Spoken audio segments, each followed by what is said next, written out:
Mountain Dew, यार हैं तो पार हैं। गाइस, मेरी लूजिंग स्ट्रीक तो खत्म कराओ। हम आ गए हैं जीतने के लिए।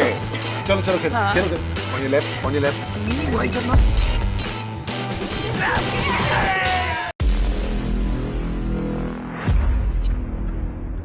गेमर होना इतना आसान नहीं है ब्रो। जब ओपोनेंट्स और ये सोसाइटी हो चैलेंज करने को तैयार, खेल नहीं सकते तो ब्रिंग इट ऑन कहकर खुद को अनलीश करना पड़ता है।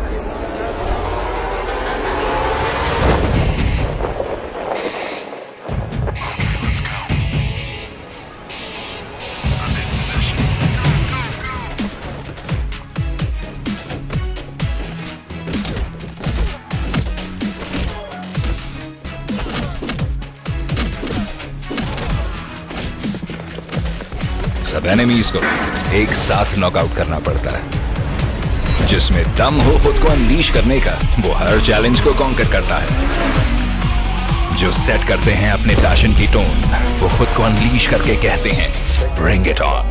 तो फिर अब जीत ऑन रिपीट का नारा लगेगा, क्योंकि गेम बर्ड पर सिर्फ ई गेमिंग का डंका बजेगा।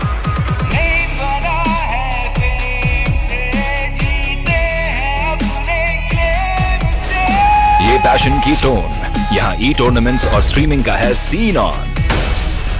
सो with game bird, bring it on.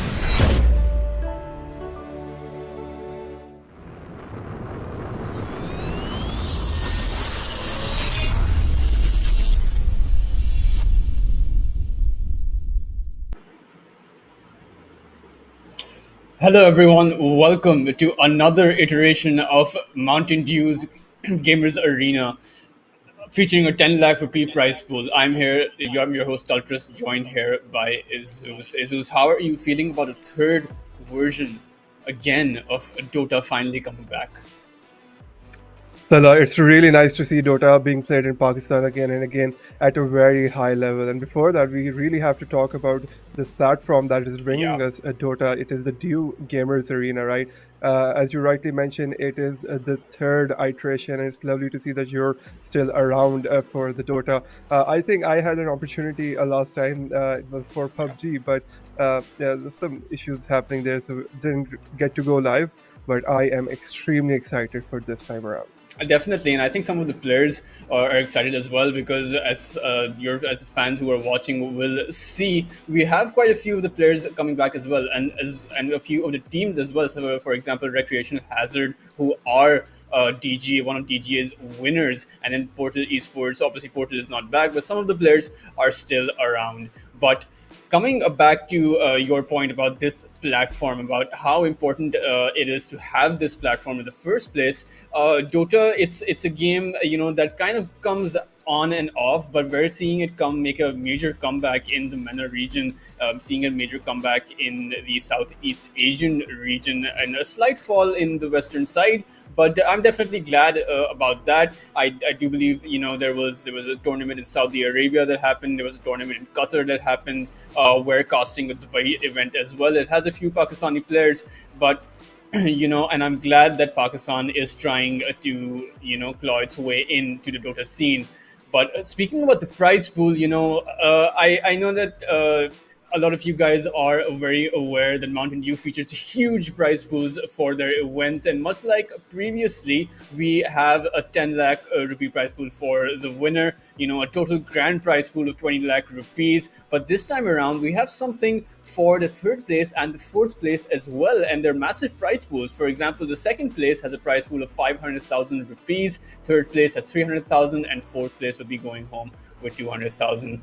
But coming back into the brackets, like we were mentioning previously, some of the same teams are available, and it's not the same team names, and some of the players are definitely recognizable.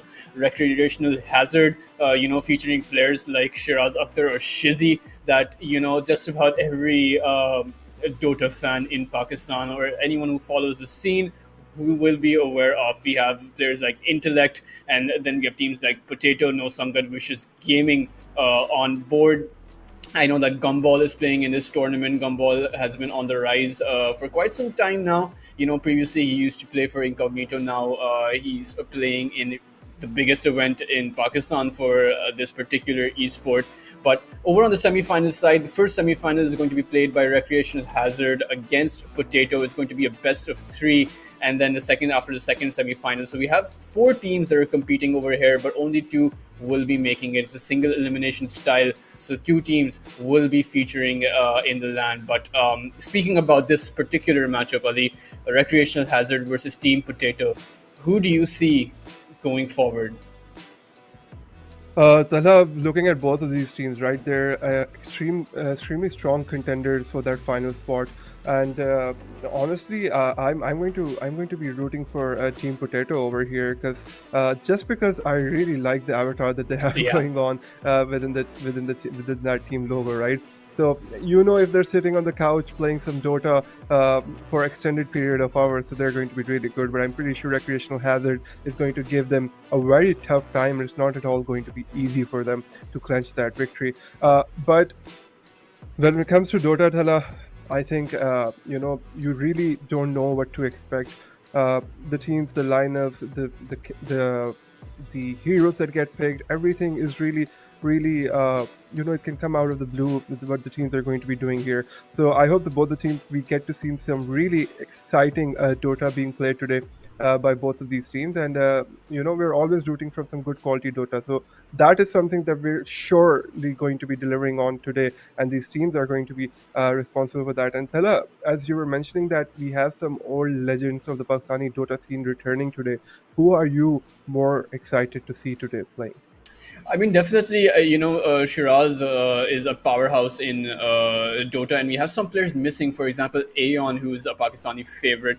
But, who's going to win? We're going to have to see. Definitely, Recreational Hazard is a strong team, and Team Potato has their work cut out for them. But we're going to dive right into the game, and we're going to see a first ban of Morta coming out. Ali, I know that you and I have been casting a lot of Dota in a tournament in Dubai, and based on the international as well, we see a particular pattern in the patch where we see very similar bans across, just about every single game. You have Spirit Breaker ban, you have Dazzle ban, you have Furion ban, you have Bristleback ban. I think that both of these teams, they're probably going to go for the same bans. Yeah, it looks like that is what's happening within this lineup already, within this pick and ban phase, right? That Spirit Breaker, we've seen time and time again how strong he is. He can initiate multiple times, and it's just very impossible to catch that hero to bring him down to 0 HP from that 100. So it's a very strong offlaner. Furion, again, they gives you so much mobility. That leash on the Sprout is something that is very powerful, especially going into that part of the game where he can get that activated. And then looking on the other hand, Talha Morta, we've seen that silence, the attack damage low, that really stacks up. So the team's looking not to play against that, and rightfully so. And just speaking of that, right, I think so the patch is probably going to change pretty soon. I think there's a new patch coming out on Monday as well. So this is probably the last weekend that we're playing on this version of the game as well. So might not be the biggest change, but I think some of these things might end up changing out. But Lone Druid, the first pick coming out from Team Potato, that is pretty interesting right now. Definitely, Lone Druid is a very interesting pick, particularly when you reveal that Lone Druid certainly has its weaknesses. The Lone Druid without the ultimate is quite vulnerable to that high DPS or high damage potentials that we do see in this patch. So how you execute it and your positioning in particular matters quite a lot. So we're going to have to see that Team Potato, now that they reveal their Lone Druid, certainly it is obviously going to be in a core position. How they're going to plan to play around it. There certainly deals a lot of tower damage, and the bear, it's not as strong as it used to be. The bear past the 35-40 minute mark certainly seems to lose its value. It's very easily kiteable. It's where you can take it down very easily as well, and the majority of its output comes in the form of tower damage that you're able to deal and that early diffusal blade that you make. plus the harpoon, of course, the recently new added item, certainly very good on the bear. But Recreational Hazard, they're choosing to play a lot more of, I would say, orthodox competitive Dota, where they're going to pick their support first, and they go for Treant Protector, one of the stronger supports in this patch. Definitely very difficult to kill. And if you're playing against a lone druid, it certainly acts as a good counter mechanism as well, because of that root ability, because of your ultimate, it will hold the bear in place. And a Grimstroke, definitely. Ali, I think Recreational Hazard has their mindset, fixed. Just play some good old-fashioned Dota, play what works best. Yeah, then I think that's what they're looking to do here. And speaking of Treant Protector, right? We saw what the TI winners were able to accomplish with that hero on the position 4, where he was able to scout out the entire map and then just make it extremely difficult to make any moves against the team. So I think we're expecting something similar coming out here from the Treant Protector as well. And then Grimstroke, just your good old great support. He has a silence, he has a stun, and then that ultimate can be paired up with another big ultimate or targeted ult, and that can do a lot of damage in team fights as well. But Team Potato, I'm really interested in seeing what tricks do they have up their sleeves. They've opened this draft up with a lone druid, and as you said, that lone druid has to go towards the core position. So it does give them, it sort of takes away some flexibility in terms of what they can do with the rest of this draft. But let's see what do they have planned out here for us. Yeah, I mean, Treant Protector plus Grimstroke, it's a very potent combination. But Team Potato, they're going to pick what arguably is, in my opinion, one of the best disablers in the game right now, and that is going to be the Lich or the Lich King. I'm not exactly sure if it's the Lich King anymore, but it's going to pick the Lich. The Frost Chain ability plus the pull that the Lich has, it's certainly very strong. Plus, let's not forget, it synergizes very well with the Lone Druid's Bear. In fact, with that damage reduction, with that additional slow from that Frost Shield, it's certainly a very good combination. So both teams have their combinations correct. We see a Templar Assassin and a Kunkka ban coming out today. Kunkka, obviously, with that Scepter upgrade, definitely very difficult to play in a team fight. But now Team Potato, it's time to pick their core. Right? Yeah. Oh, and they're actually going to go for a Bounty Hunter. That's very interesting. I guess this is probably going to be a position 4 bounty. You've got a position 5 Lich coming out. Right, I might be wrong, but that's the most likely outcome here from the lineup that we have right now. So position 4 bounty going around the map, roaming, and that's sort of a counter, not a counter I'd say, but sort of their Treant Protector in terms of that vision game. Scouting the map, being able to see what the enemy team is up to, and then just relaying that information back to your team so that you can make the appropriate moves as well. So sort of similar ideas, I'd say, coming out from both of the teams. In terms of execution, of course, they're different than the heroes being selected. But yeah, vision and inevitably wins you games, and that's what we're seeing here. And a Spectre being picked by Recreational Hazard right after a Legion Commander. So I think that's the Grimstroke combination we were thinking about, right, Tala? Yeah, I think so. Grimstroke, Inkswell plus the Legion Commander, certainly a very potent and aggressive lane if you put them both together. Plus, there's always that, you don't really see it that often, but the Grimstroke ultimate plus the Legion Commander duel, you have the potential to get 2 double duel kills off, get 2 additional times 2 the amount of damage gain that you get from your ultimate. So that's definitely a good combination. But speaking of the Bounty Hunter, like you were mentioning, Ali, it's a very good counter to the Treant Protector because you only really had to spot him out once, and we see teams struggle quite a bit trying to actually kill the Treant Protector because you just hide in the trees all the time. But if you have a Bounty Hunter and if you have track on you, then you can't really play that vision game that you want to for your team. In particular, because you have a Legion Commander, you want to maximize on that vision, and you have a Spectre as well. So you have a sort of global presence for that Legion Commander to be getting his dues off. So definitely we're going to see a much more influence role on that Legion Commander. they're going to try and focus on getting as many of those dual kills as they can. But meanwhile, Team Potato, they have picked themselves up a Luna. Now, so it's going to be a Luna versus a Spectre game, and Luna, thanks to that shard ability, that enhanced damage reduction is quite potent. Plus, you have the option of always making a scepter. In my opinion, in my personal opinion, obviously you go for a carry Luna most of the time and you don't go for a scepter.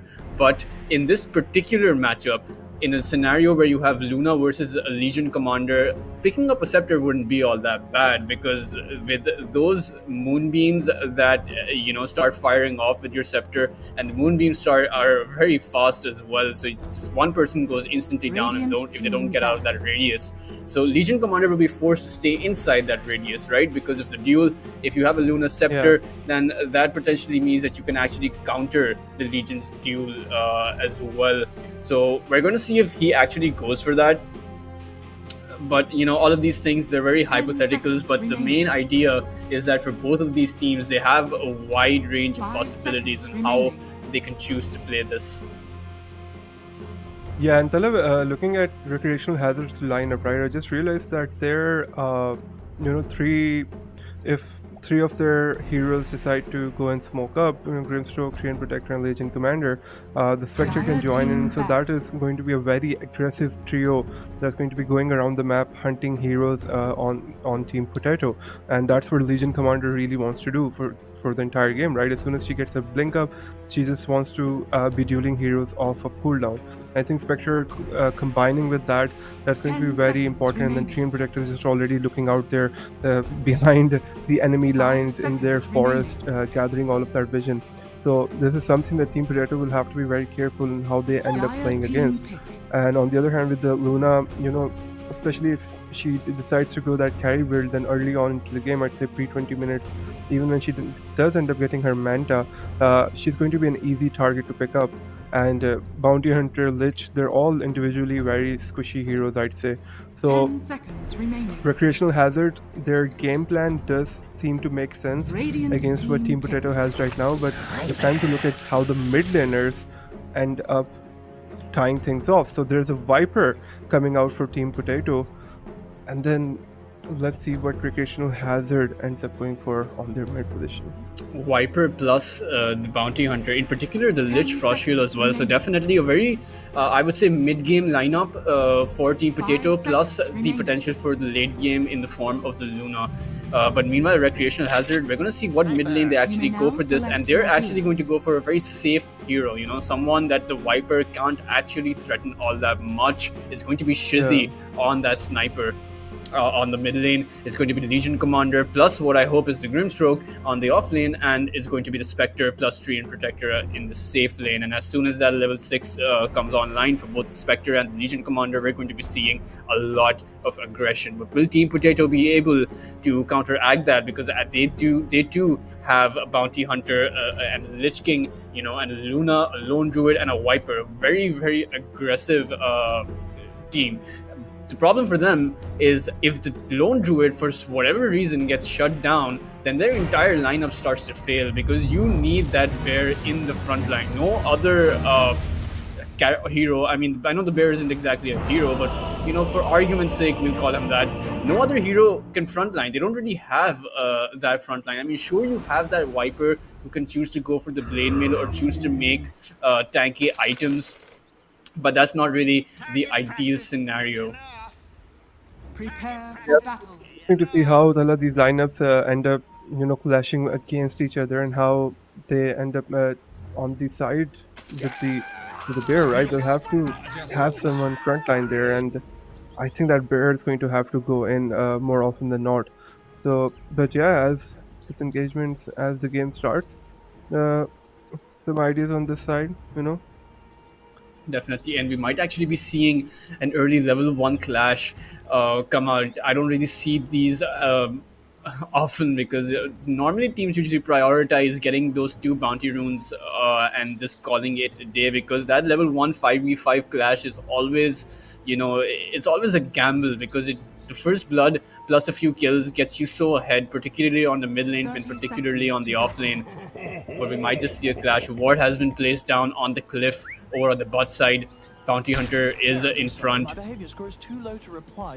But as far as level 1 potential goes, the Dire side has more of it, and they do see the Bounty Hunter. He's going to be walking straight up into the Legion Commander and Team Protector. The lead seed goes off, the Inkswell goes off, and they're going in. The Inkswell is not going to hit anyone with the bear leading the charge, and now the Viper strikes. They're really focusing on the Team Protector, and he has 4 stacks on him. Will he be able to go down? There goes the Lucent Beam, but they just need a few more hits over there. Meanwhile, the Grimstroke is also in a bit of trouble, and it looks like the Legion Team Protector is going to go down. That's going to be first blood for that lone druid. A very good start for Popo the Turtle. I'm sure, it's a different name. I'm sure it's not Popo the Turtle. Yeah, just for the casting sake, right? I think we'll have to call him the name that he has on there. So yeah, on the other hand, Salah, we're looking at Mr. Shiraz going on mid to the sniper against their Viper. So that's a fairly decent lineup for both of them. But the sniper, I think, is going to be getting some more denies coming out in that lineup as well. On the top, it's the Grimstroke and LC versus the Luna and the Lich. So the Luna shouldn't be a hard lane for her, especially with the Lich sort of being there to protect her with the control. He has that aggressive potential as well. On the bottom, it's going to be that Spectre versus the Lone Druid and the Bounty Hunter combo. That Bounty Hunter is going to be stealing some gold away from the Spectre every chance that he's going to get. But this is going to be a bit of a harder lane, I'd say, for the Radiant here. Definitely going to be a harder lane, in particular when those levels start to come online. But meanwhile, on the top lane, the Grimstroke is falling very low, and actually Luna as well just needs a few more hits. But Spectre, the Legion Commander gets slowed down by that Frost Blast, and Luna is going to be safe for now. But definitely once that Legion Commander's overwhelming odds comes back online, it's going to be very hard because you can just keep on nuking it out. Grimstroke, for both of these teams, the kill potential is definitely there on both of the lanes. We see another Inkswell come out, and Lich is going to be stunned up just a little bit, but no real threat there. Yeah, the lane's sort of going as we expect right now, except for that early blur. It's pretty even coming out across the lanes right now. And that top lane, Luna and Lich, they'll have to be careful. But here, what did we... Yeah, I don't, Mr. Shiraz, I don't think this is the, where you want to be. Yeah, definitely. I'm not sure if his headshot ability is available or if he's used it. We will have to see. But without the headshot, Sniper falls over here. I don't think he's expecting this. And I love Viper's nickname. It's the most Viper nickname in Dota. When you're playing against a Viper, this is how you know you're playing against a good Viper, right? Divine 2 Russian Pup Fixer on team is equal to AFK. Yeah, from the looks of it, I think this is how it is, and we're going to see the action unfold in just a few seconds as this unpause comes out. Mr. Shiraz sticking his ground against the Viper, but that DOT damage might add up in just a bit, and he might take out, and he does. So yeah, you're definitely right. That was not where he should have been standing there. But yeah, so the Sniper gets taken out on the mid lane. I mean, there was no real reason for him to be there either. He has the headshot ability. He has the ability to get that farm up and get that farm up really quickly. And making that Viper get in good lead is definitely not advisable because you're going to need the Viper to be killable in the first place. And an early Blade Mail is definitely very dangerous to play against. But meanwhile, on the last hit chart, both teams are doing reasonably well. Spectre 10 CS versus the Luna's 9 CS and Legion Commander's 14 CS versus the Lone Druid's 11 CS. But we do have a lot of denies up on that Lone Druid as well. And let's not forget that he did get that first blood. So both teams, as far as the last hits are concerned, they're doing pretty evenly. Mid lane obviously going very well for that Viper, and I think it's going to be a lesson learned by Shiraz. He's definitely not going to be playing that aggressive. Certainly not when he really needs to. Yeah, I think it's at that point in the game where you'll have to, give respect to the hero that you're playing against, and that's what we're going to expect the sniper to do against the Viper moving forward. But right now, the lanes are pretty static on both sides. We don't see the position force rotating over. Neither do they usually at this point in the game. But here, Inkswell being used on the Legion Commander, going onto that Lich and just catches him out on the edge, and they're going to now turn on to the Luna, who has to sort of go back from attacking there. The sniper, he's being heavily punished with an entire creep Oh, he wave might die. following He him might down die. into the tower. He might end up dying here, avoiding that spell, but then the vision goes on him, and Viper is able to take him out. Talha, you were absolutely right about that name on the Viper. It's really showing that. And I mean, the sniper, he doesn't need to turn around to exchange hits, right? As soon as you have one stack or two stacks of Viper strikes on you, you can just go back instead of choosing to land those last hits, because we know that there's no real damage potential. So why are you trying to exchange hits in the first place? It's not the right play. Now 2 kills up on that Viper, a very good start for him. You know, we see 2 observer wards placed for the sniper on the mid lane, so both observer wards expended for that mid lane, but it's not doing them any good. Yeah, and here the bounty hunter might be in trouble. There's a sentry. They see where he's going, and he gets taken out as well. So the Spectre getting some gold back from that bounty hunter with that kill, and then on the other hand, the chain protector is rotating over, and the Oh, sniper no. gets killed again. Supports rotating from both lanes to punish that play from the Viper. But the sniper's game is now looking pretty terrible. I think that was his 3rd death now. Definitely, and I don't even think he has a teleport back. Meanwhile, the Viper can easily just TP back to the lane. Very disastrous And then on for top lane. the Radiant. And meanwhile, on the top lane, Luna seems to fall from that Legion Commander, probably because of that Inkswell. And meanwhile, they do get a return kill back. But as far as the value of the kills, the Dire side certainly has it much better. I think a Recreational Hazard, or actually, I think the Dire side is Team Potato. Yeah, there might be, I think, with the lack of this interface for the previous here, but on the top lane, they're going in again. They have that extreme damage potential coming out onto that Luna, and Bounty Hunter is not the sort of support that you TP in onto a lane to protect your carry from being And look at taken out. mid. Look at mid. There's Bounty Hunter and there's a Viper. They're going to go on the sniper again, and he's going to fall very low, already down to half HP, and he's going to die as well. 4th death for Shizzy. He does manage to get a return kill, probably from that shrapnel, but not looking good. Yeah, it's not at all looking good, Talha, and I middle think tower is under attack. we're even on the 6 kills at the 6 Radiant minutes mark structures are fortified. from both sides right now, but there's some gold lead being accumulated for the Radiant side, and then the lone druid gets taken out at the bottom. I think we're going to have to ask our observer to do sort of a better job here so we can catch some of those kills. But there's action on both sides. Definitely action on both sides, and no, this is not good. Double damage on the Viper, and I'm sure Grimstow's going to rotate in, but do you really want to be here? Inkswell goes off, and the Bounty Hunter, oh, it doesn't actually connect onto the Viper, and now Viper's in trouble. Spectre rotates in with that Haunt, and that's going to be a dead Viper, but he's done his job. He's gotten the sniper for, I think, the 5th or the 4th time now, and now the sniper having been completely disabled, I think they should prioritize more on the Spectre now, who seems to be having a very good time of his own, and that's exactly what they're looking to do. The Lich is going to come in, the Frost Shield goes off, Spectre is going to be slowed, but it's not going to do anything other than zone the Spectre out of the lane. Yeah, just the Bounty Hunter being able to get some gold out of that Spectre's pocket and just forcing her out of that lane right now.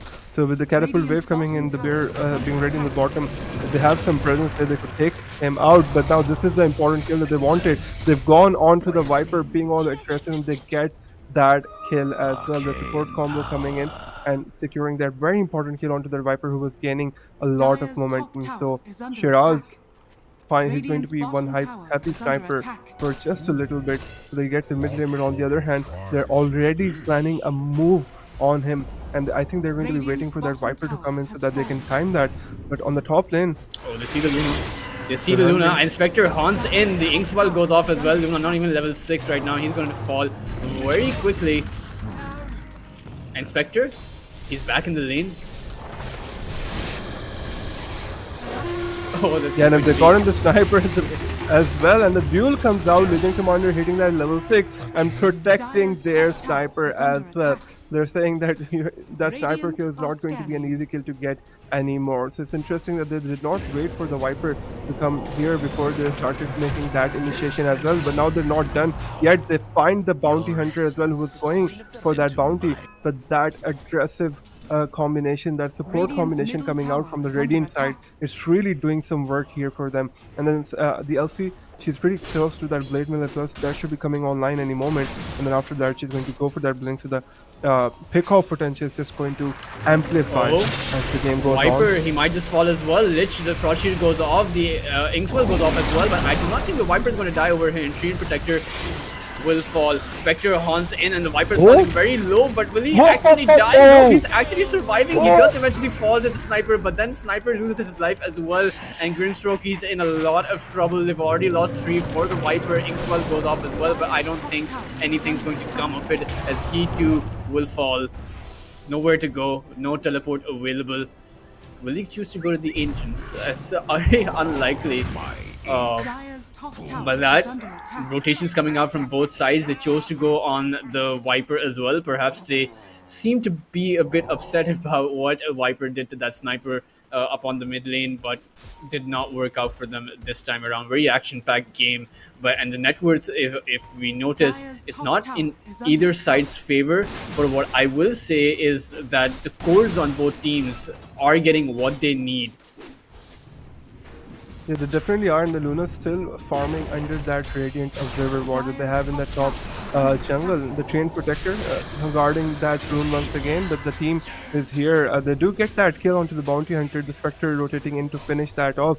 But now, now the track is online for Bounty Hunter, so that's going to be extra gold going their way as well. So the Radiant has to be careful when trading these kills out. If they're going to give out that track gold to Bounty Hunter, so a one-on-one trade is not going to be the same as it would have been otherwise. So here we do have the Sniper, and then Viper has that shield rune up as well.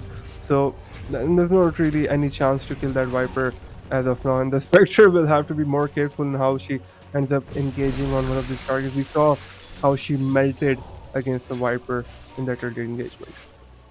Definitely, Ali, like you were mentioning, the Viper having farmed up quite a bit, and the 1v1 trades in particular not going to be worth it at all with that track gold, because even if you get the kill, you're going to be giving a lot of gold away to that bounty hunter, to the other side's team.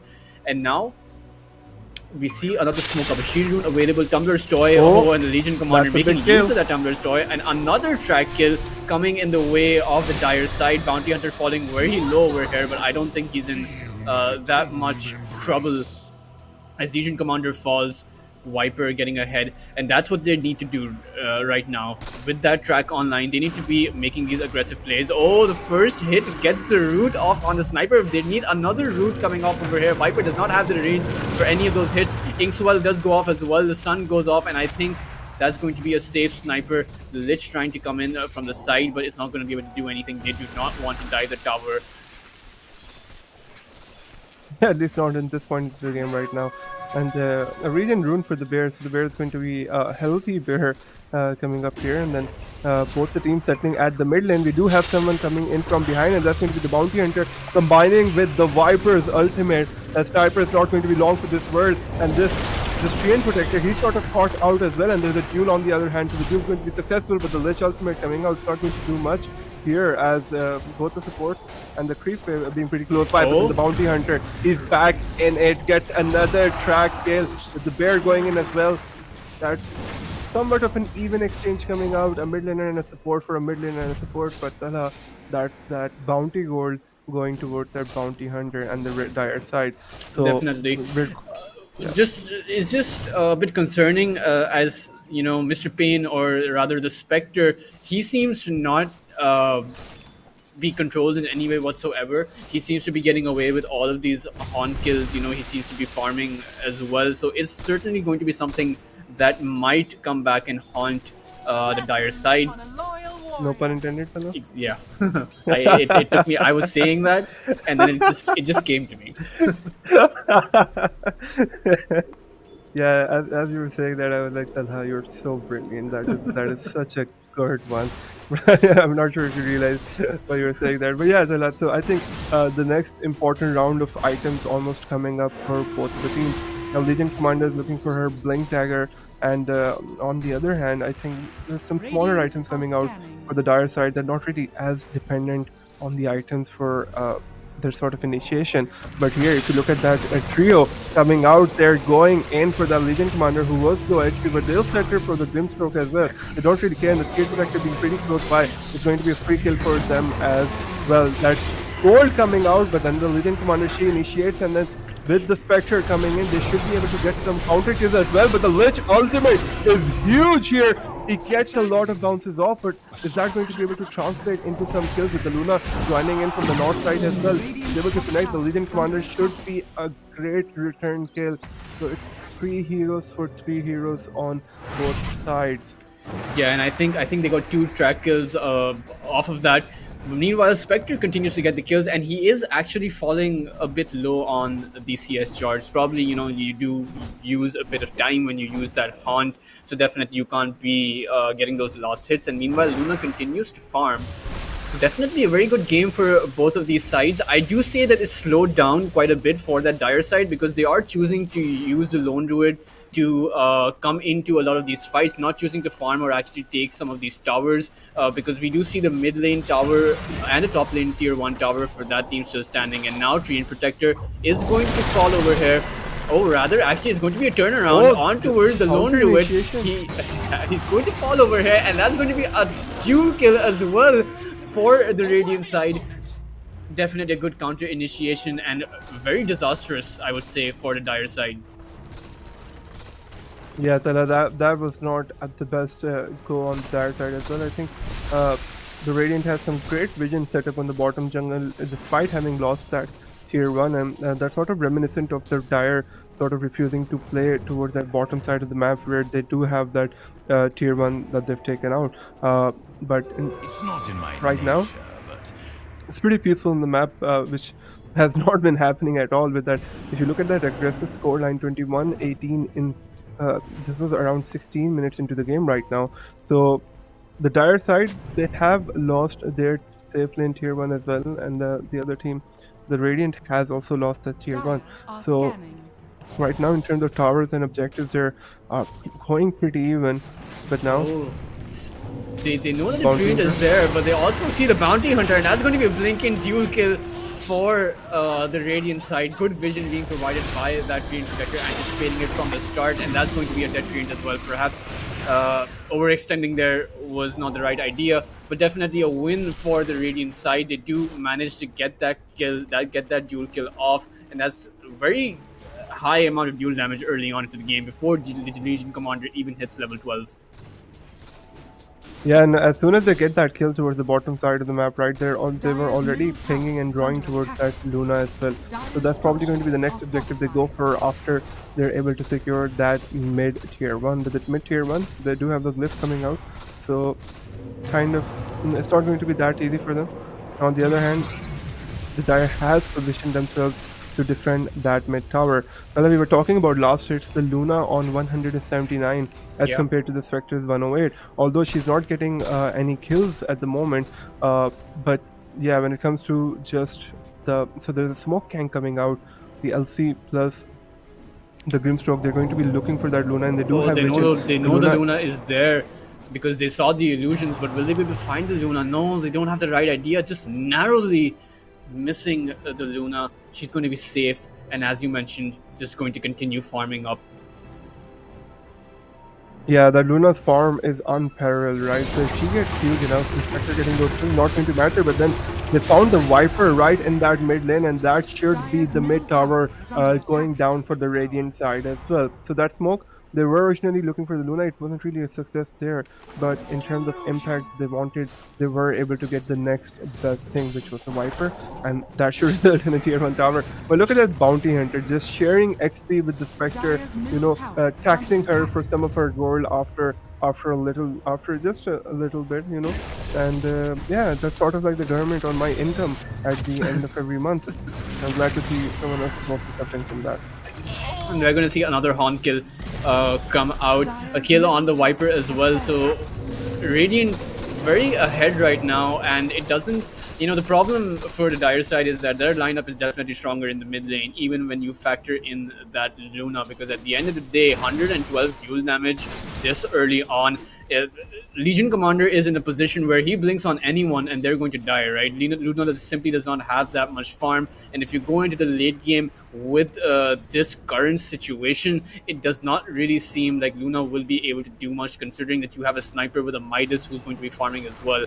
And Radiant, they do have a fair bit of map control that isn't going anywhere. Sure, they can't actually cross the river on either side, but they do have an open jungle. They do have the potential for those Horn kills and for the Legion Commander. So Dire side, they're forced into a sort of clumped up strategy where they have to play together.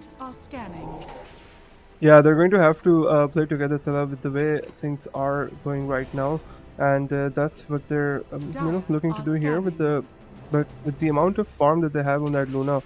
It looks like that's the mission for them right now, right? Just it's going to be 4 protect 1 Dota coming out from them. Just protect the Luna, make sure she keeps up her pace with the farm, and that she keeps getting big. And you're praying for the fact that at a certain point she gets so huge that it's just impossible for the Radiant to be able to deal with her. But now they look like they're setting up for the Tormentor here. Salah, who do you think would really get some value from that shard on the Dire side? Right well, now? I mean, if it's for pushing, then I would want it to go to Viper. Simply because you can just stack up those Viper strikes on towards the tower. But I think Radiant side has better uses for the shard in the first place. But they're not really going to go for it right now. They're content playing this game the way it's going. Solar Crest now ready for that Bounty Hunter, and the shard as well. So you do have that potential for the teammate to be invisible as well. Not really any hero that benefits from that, actually. Oh, wow, are they going to use that teleport? Because the Radiant is sort of set up on the top side. But no, going for that Roshan, that's a big objective. The LC spotting that, rotating over with the teleport, and then takes her out. But then the Luna ultimate coming out, that LC has to fall here, and she does. Spectre, she has joined the fight, but now with that break mechanic coming in, it's going to be a little tough to survive here. But then the Cypher's ultimate, that comes through. She gets taken out. The Spectre is falling low. She's going to inevitably die here. The Bear gets taken out. The Viper, he doesn't have a lot of HP here. The Sniper getting some shots off, and then he gets taken out. But now the Sniper is not in a good position.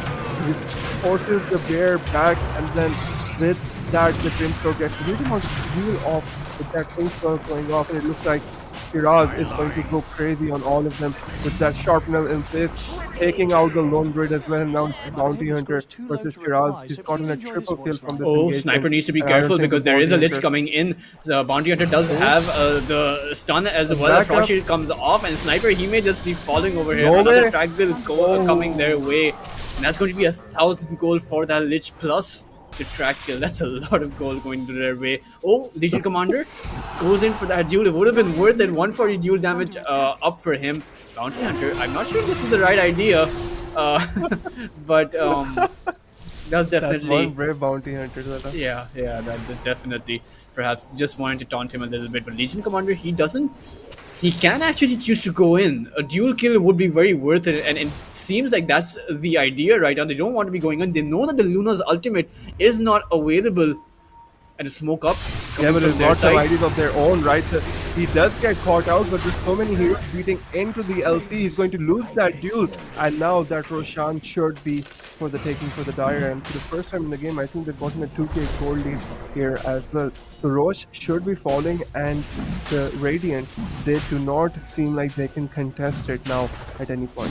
Yeah, definitely doesn't seem like they can contest it. That Legion kill was unfortunate to say the least. But meanwhile, Radiant side, they have plans of their own. They're trying to find the Viper, but it, sorry, the Lone Druid rather. The Lone Druid senses this and will back away.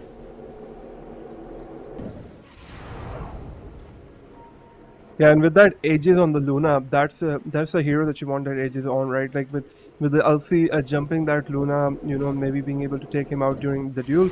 So with the Aegis on him, that's that reinforcement, that's that insurance policy that you need to be able to push into these towers. So the Elsie now she'll have to choose another target. Bounty hunters, okay, but I think the Elsie would want to take out that Lich or the Viper at the start of the game, at the start of a fight, so that the sniper can reign supreme and then unload onto the rest of the dire. But with not going on that, the Lich can really protect anyone, right? If you don't go on the Lich, he has that potential to protect all of the other heroes with the frost armor. So right now, it's going to be interesting to see how the dire are going to choose to play out the rest of the time with the Aegis. Right now, they seem like they're content with farming with the Bounty Hunter. I'd say the Bounty Hunter is doing a much better job at the Vision game than the Chain Protector has been able to. Yeah, definitely. Chain Protector, I'm not sure if he's going to be able to get his Scepter in any time right now. And Bounty Hunter needs to be careful over here because there are 4 heroes. So any sort of vision. It's interesting to see that Radiant have not chosen to plant more sentries on their jungle side. But now BKB ready up for that Legion Commander. Yeah, the Elsie has gotten that BKB, so spoiling her duel damage, her duels is going to be a little harder. On the other hand, Radiant, I don't think they're going to be looking to be. They're going to look to be aggressive at any point right now, especially with that Aegis in the hand of the dire. They are getting pretty close, sort of on the similar sides of the map.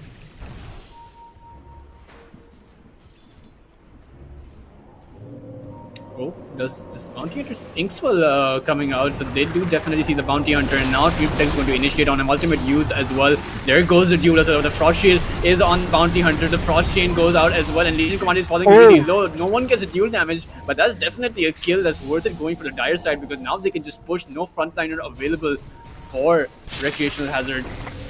And now Viper Strike as well on the Sniper. Viper trying to go in, but taking a lot of damage. And now Inkswell up on him as well. Sniper's trying to hold his ground, but it's very difficult. They're trying to save the Sniper, but he will end up falling over here. Aegis expended on the Luna as well. And Grimstroke falling very low. He's going to fall over here. And now Luna's back up. 50 seconds for the Sniper. He's down and out. The Tree Protector trying to TP out, and looks like he will be safe. And the Aegis used as well, so it's not all bad for the Radiant side. I mean, sure, their tower is going to fall, but they might have managed to take attention away from their high ground. Sure, they lost 3 heroes. Sure. Sure, the dire is accumulating a 5k gold lead, but I love the kind of optimist that you are, right? I think it looks pretty bad for the Radiant. At least it looks pretty bad in that fight, right? So yeah, but yeah, and then on top of that, they got all of that gold from the Bounty Hunter. Being able to track all of those heroes. So it's honestly looking pretty bad for the Radiant, and I think one insurance policy that they had in the form of the Spectre. Sure, she's able to keep up in terms of last hit, but if we take a look at the net worth, I'm pretty sure she's fallen pretty behind the Luna for now. Definitely, Ali, but I think actually, I'm gonna have to hold that thought because that's going to be a very easy dual kill onto the Viper. 1,000 gold going the way of Legion Commander, and I think that should be 200 duel damage up on him, certainly stacking that up. But, I was mentioning earlier, the ultimate doomsday scenario for the Radiant, it only happens when all of their tier 3 towers fall, or all of their Raxes fall, because if you look at the high ground defense that they have, it's nearly impossible to penetrate that high ground unless and until you can kill that Sniper. And the Aegis is something that's definitely used to go high ground in the first place, and tier 1 towers for the Radiant are still up, and meanwhile they have a lot of map control of their own. So they're not in a lot of danger, because the 5k net worth lead that we were talking about is down to back to 2k. They have their own version of map control. They have their own version of map dominance coming out over here. So the dire side, they did get that team fight, no doubts about that, but they expended their aegis. And with that aegis expense, they lost their ability to go high ground, and now it's just down to the next Roche to be able to do that. Yeah, and I think with how you were saying with the Radiant's lineup, right? They're more than happy to delay that game, or with the sniper, one of the heroes, and then LC, who should be able to keep accumulating more and more damage here, gets another kill, gets the TP out as well, right in front, right under that tier 2 tower. But they're dire. Do they want to make a move here? I don't. They only have 2 heroes. I don't think this is the play. Luna is alone as well, and actually, I forgot for a second about that Spectre, and now Luna's falling very low and instantly going to fall. So definitely, Oli, this is what I was trying to say. I mean, sure, when you clump up as 5 and when you get an early kill, you do get that team fight. But by no means, looking at this game, can I make a call that the Dire has any sort of advantage. Yes, and I think any advantage that they had, they successfully thrown it away with that Luna, that duel coming out onto the Bounty Hunter as well. And now the Radiant are the ones knocking on the base for the Dire, right? They're shooting down those tier 2s, and I think this tier 2 should be falling pretty soon. They don't have a Luna to come and help them defend this, and the LC on the other end, if she catches any heroes, and they're sure to die here as well. That Bounty Hunter, he's been getting away with those kind of shenanigans for just too long, so he gets taken out as well, and then that bear should be falling any moment soon as well. So that's going to be like 300 gold going the way of the Radiant as well. And with that, they get that really good transition towards that bottom tier 1 tower as well. Well, the bear, I thought that bear was going to survive with how long he actually did. But and this is kind of the problem with Legion Commander having so much dual damage, having a sniper having so much range, has an enchanted quiver as well. But I might have to hold that thought because we might see a potential team fight coming out. But rather, actually, Dire side chooses to back out. I mean, the bear used most of the time that they had in the laning stage to be grouping up for Teal's team fights, and now the bear doesn't have that much farm, doesn't have that much sustain, and with the amount of dual damage that they have, and with the amount of damage coming out from the sniper, that bear isn't really a threat anymore. Yeah, definitely, Talan. I think the Dire might be looking to, I don't know, maybe have a Heaven's Halberd going on. Is that sniper? Does the sniper already have a Scardy up on him as well? It looks like that, right? With hitting the ancients, I think there's some action unfolding right now. Alright, so the just an Inkswell being used preemptively on the Legion Commander, wasn't able to catch any heroes there. And for the Radiant, I mean, Legion Commander isn't even the one with all of that net worth. I mean, Sniper at the top, with Spectre leading at the 2nd place, and Legion Commander, he's actually 5th on that net worth chart, but he does so much for his team, so much damage. That initiation, it's very difficult for the Dire side, to mount, because they've lost all map control at this point. It's very difficult for them to mount up any sort of real pressure. They are going to choose to try and do something with that smoke up, but they need to be very careful, because if they lose this team fight, they might actually just be losing the high ground. Yeah, they definitely have to be careful. The Legion Commander has been spotted out, but he's spotting heroes out.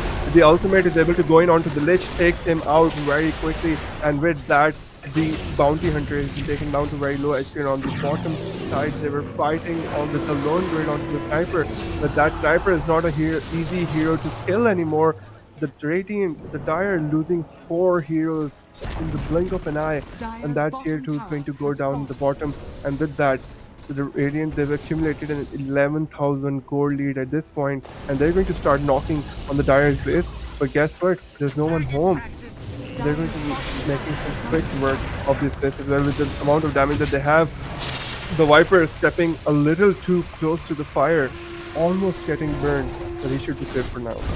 Yeah, he's going to be safe, but with 250 dual damage, the sniper having a Scotty, so much damage available for him, that's going to be a very easy high ground push. And this was, I think, the worst case scenario from taking that team fight. Perhaps they anticipated that waiting for the Radiant side, waiting for Recreational Hazard to go high ground first would not be a position where you want to play from, so they chose to take that team fight. But you know, as you were mentioning early on into the game, Luna does not have that sustain, but now they're going to try and go for the sniper. They have got him out solo, and it looks like he might be falling over here. He does manage to fall, but the Spectre is back into the team fight.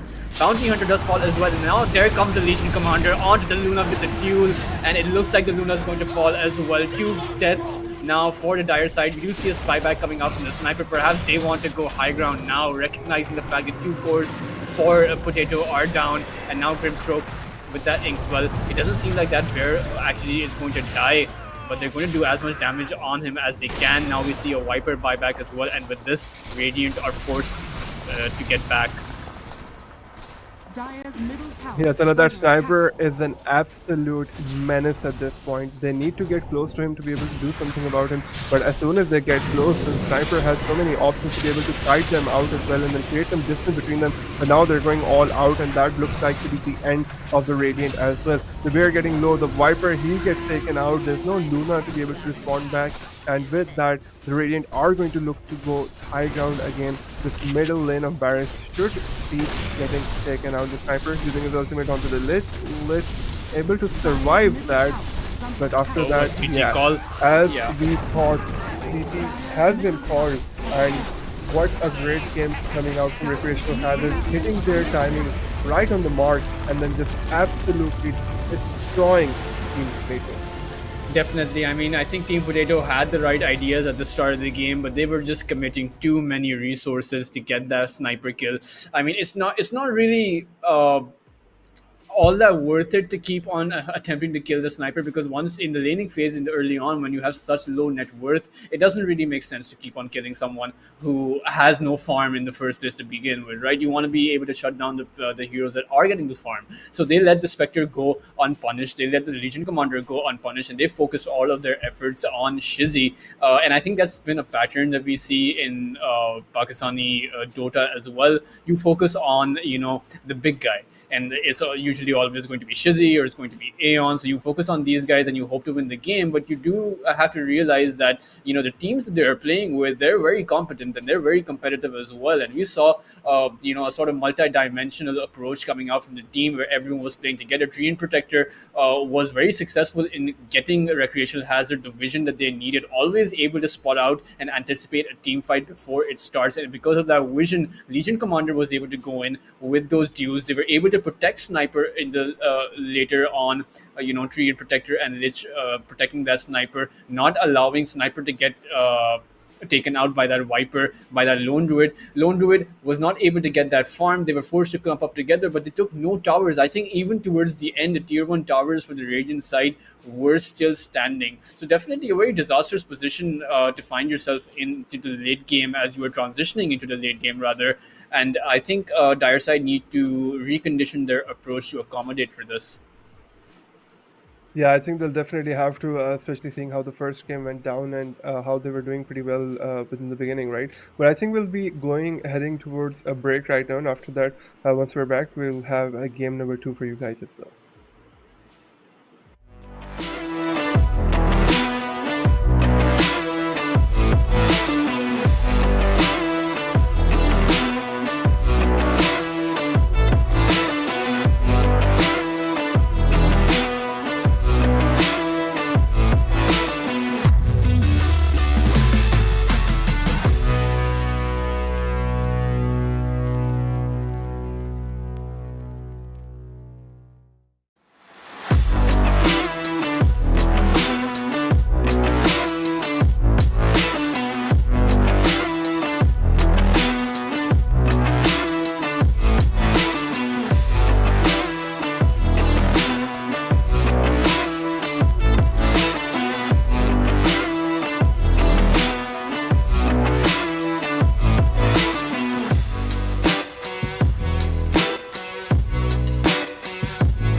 Hey Hello. everyone, we are back with the Dew Gamers Arena. Tala, what an exciting game number one happening between Recreational Hazards and Team Potato.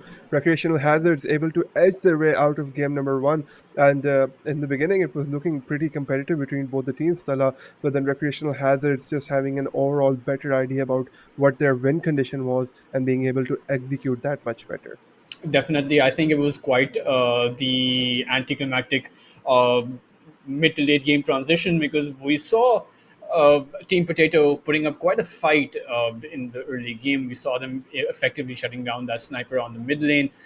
We saw them taking quite a lot of good team fights. Even in the end, that Roshan fight that we saw, they did come out ahead. They managed to get that Aegis as well, but they ended up losing that Aegis. And we saw quite a good comeback come out from Recreational Hazard, because of the fact that Spectre wasn't really punished. Legion Commander was able to get those dual kills off, and Lone Druid, he really wasn't farming. I don't think he went for that Diffusal Blade in the first place. Definitely, in the meta, we see Diffusal Blade being one of the first items that you get. So we saw, quite a few mistakes, or I think lack of prioritization from Team Potato that really cost them the first game around. The good thing is, or the good news is that, they do have a sound strategy. And as far as team fights are concerned, they do have the right way to play around those things. I think perhaps hero composition wise, their draft was, they really went all into that mid game, save for that Luna. So I think they need to adjust for that quite a bit. I mean, if they're picking up a lone druid that needs to farm, then perhaps keep that lone druid into farming and not adjust him into the fights. If you already want to pick someone to join those early fights, and get something gets enabled with a blink dagger. But that was really game number one. Recreational Hazard, they're contending champions of Dew Gamers Arena, so definitely a powerhouse team coming right over there. The lineup is much the same as well, with Shizzy and Intellect.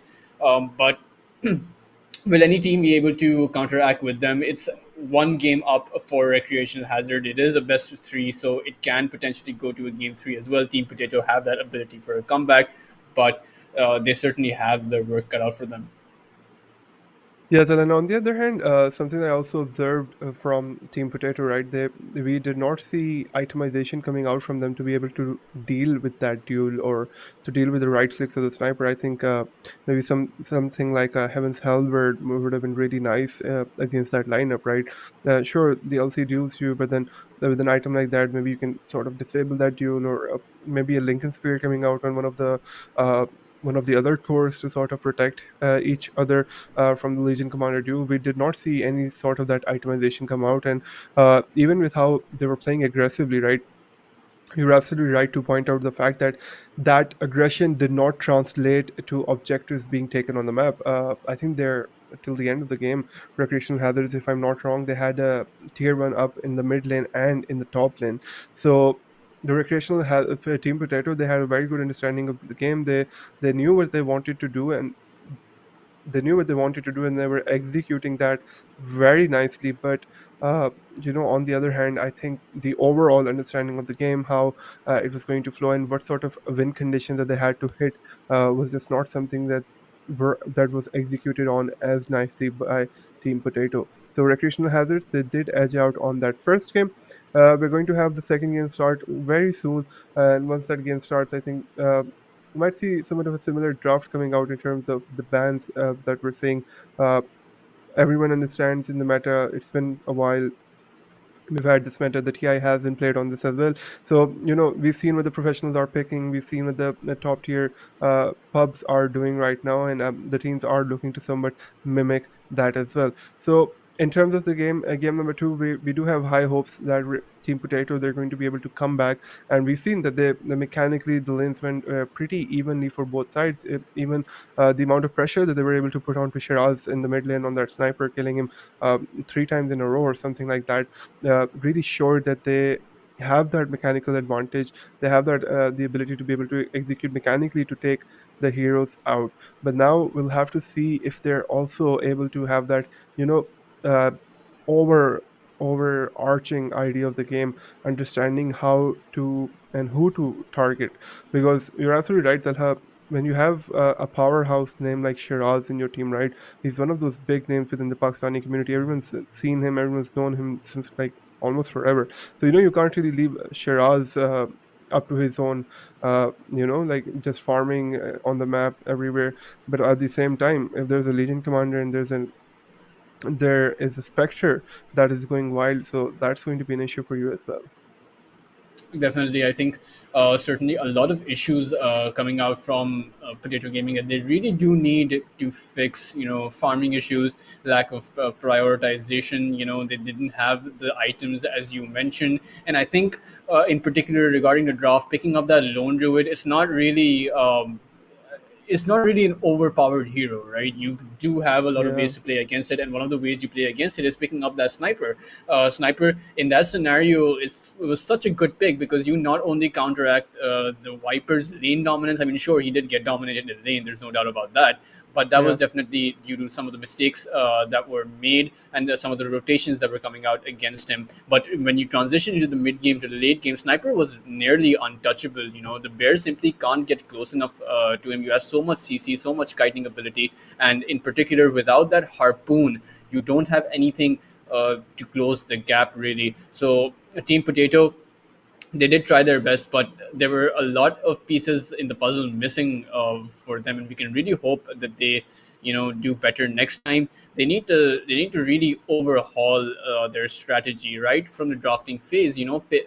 We've discussed this quite a lot in the Dubai event that we're casting, and that is how important supports are in this meta. And we saw Recreational Hazard picking up that Grimstroke, picking up that Treant Protector, two of the strongest supports in the meta right now, and we saw just how well it worked out for them. Quite often, they were the difference makers in those team fights. Treant Protector and Grimstroke, without that Inkswell, Legion Commander couldn't get as many of those duels as he got. Without that Grimstroke, the lane wouldn't have gone as it did. Without that Treant Protector, those team fights wouldn't have gone as they did, because more often than not, it came down to the vision that enabled Legion Commander to get those duels. It came down to the vision that enabled them to win those team fights, enabled Sniper to position himself the way that he did. And really, the dire side, they didn't have that, right? It felt like they were relying on the lone druid's bear to be the front line for them. But when you transition into the mid game, that bear isn't really as strong. In particular, when you have a Legion commander that has like 200 plus dual damage, right?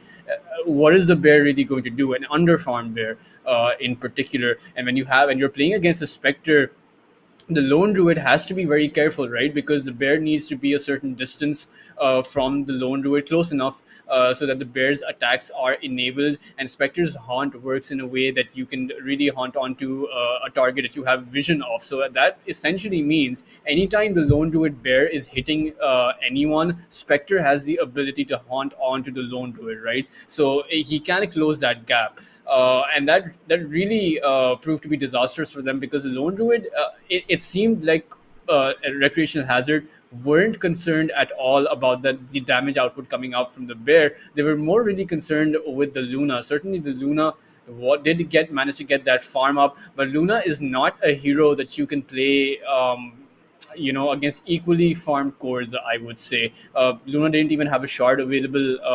From what I saw, didn't really have that damage reduction up on him. So really, he fell to the duel so many times. He fell to those team fights so many times. Sniper was able to land those last hits without any sort of punishment. And as you mentioned, there was no halberd up on their team. There was nothing to stop the damage from being dished out. Perhaps a halberd, you halberd up the Legion commander, disable him from his attacks. You can halberd the Spectre as well, because he'll be haunting into the team fight. You can even you get a halberd up on the bear as well, and then you can halberd the Sniper as well. You get a harpoon and a halberd, and then you can disable his auto attacks as well. But Recreational Hazard towards the mid game, they got everything that they really wanted. So the laning phase certainly didn't work out for them, but the rest of the game certainly did. And now we're going to dive right into the drafts. We're going to see how Team Potato will choose to adjust, and it seems like they're content banning Mortal like last time. Yeah, it's going to be interesting to see how Potato ends up adjusting. I think both the teams had a really good ideas going into the laning phase, and just with how they picked up the heroes. So I wouldn't say there was much wrong when it came to that, but yeah, I think it sort of fell apart for Potato in terms of execution. Right now, standard bans coming out. You don't want to be playing against that Dazzle or that Baratham, and on the other hand, the Morta getting banned out as well. Really annoying hero to deal with on that position 4, and then also one of those position 4s that can easily transition into a core hero as well if you've got that farm going on. So everything standard coming out here. We have the next ban for Recreational Hazard. Let's see what they don't want to be playing against, and what they're going to look to take off from the table. Team Potato, they did ban up that Chain Protector, certainly fearing some of the vision and what Recreational Hazard are able to do with that vision. Meanwhile, Nature's Prophet and Chaos Knight, I think they're the same bans that Recreational Hazard went for the first time around. They're the same bans we've been seeing for ages in this meta, or rather in this patch. And I think that's going to be something interesting to see, Ali, because these semifinals, they're happening today on Saturday, and on Monday we get a new patch. So the finals are going to be played on a completely different patch. So whoever goes forward, they're not going to have as much time to prepare, because it really takes quite a bit of time for the top tier pubs or the competitive scene to match up to the patch and figure out what works. But Team Potato, they're going to go for a Kunkka, and if I remember correctly, Recreational Hazard had banned this in the previous game. 5 seconds remaining. Yeah, Tala, I think they definitely banned the Kunkka, and they want to play against that. And I think TA was something that Potato ended up banning. But we know Shiraz is really, really good on this hero, and TA is somewhat of a really strong hero in the current patch as well. So both the teams flexing their what should be mid laners in the start of the drafting phase. So that's some confidence being exhibited from both of the teams.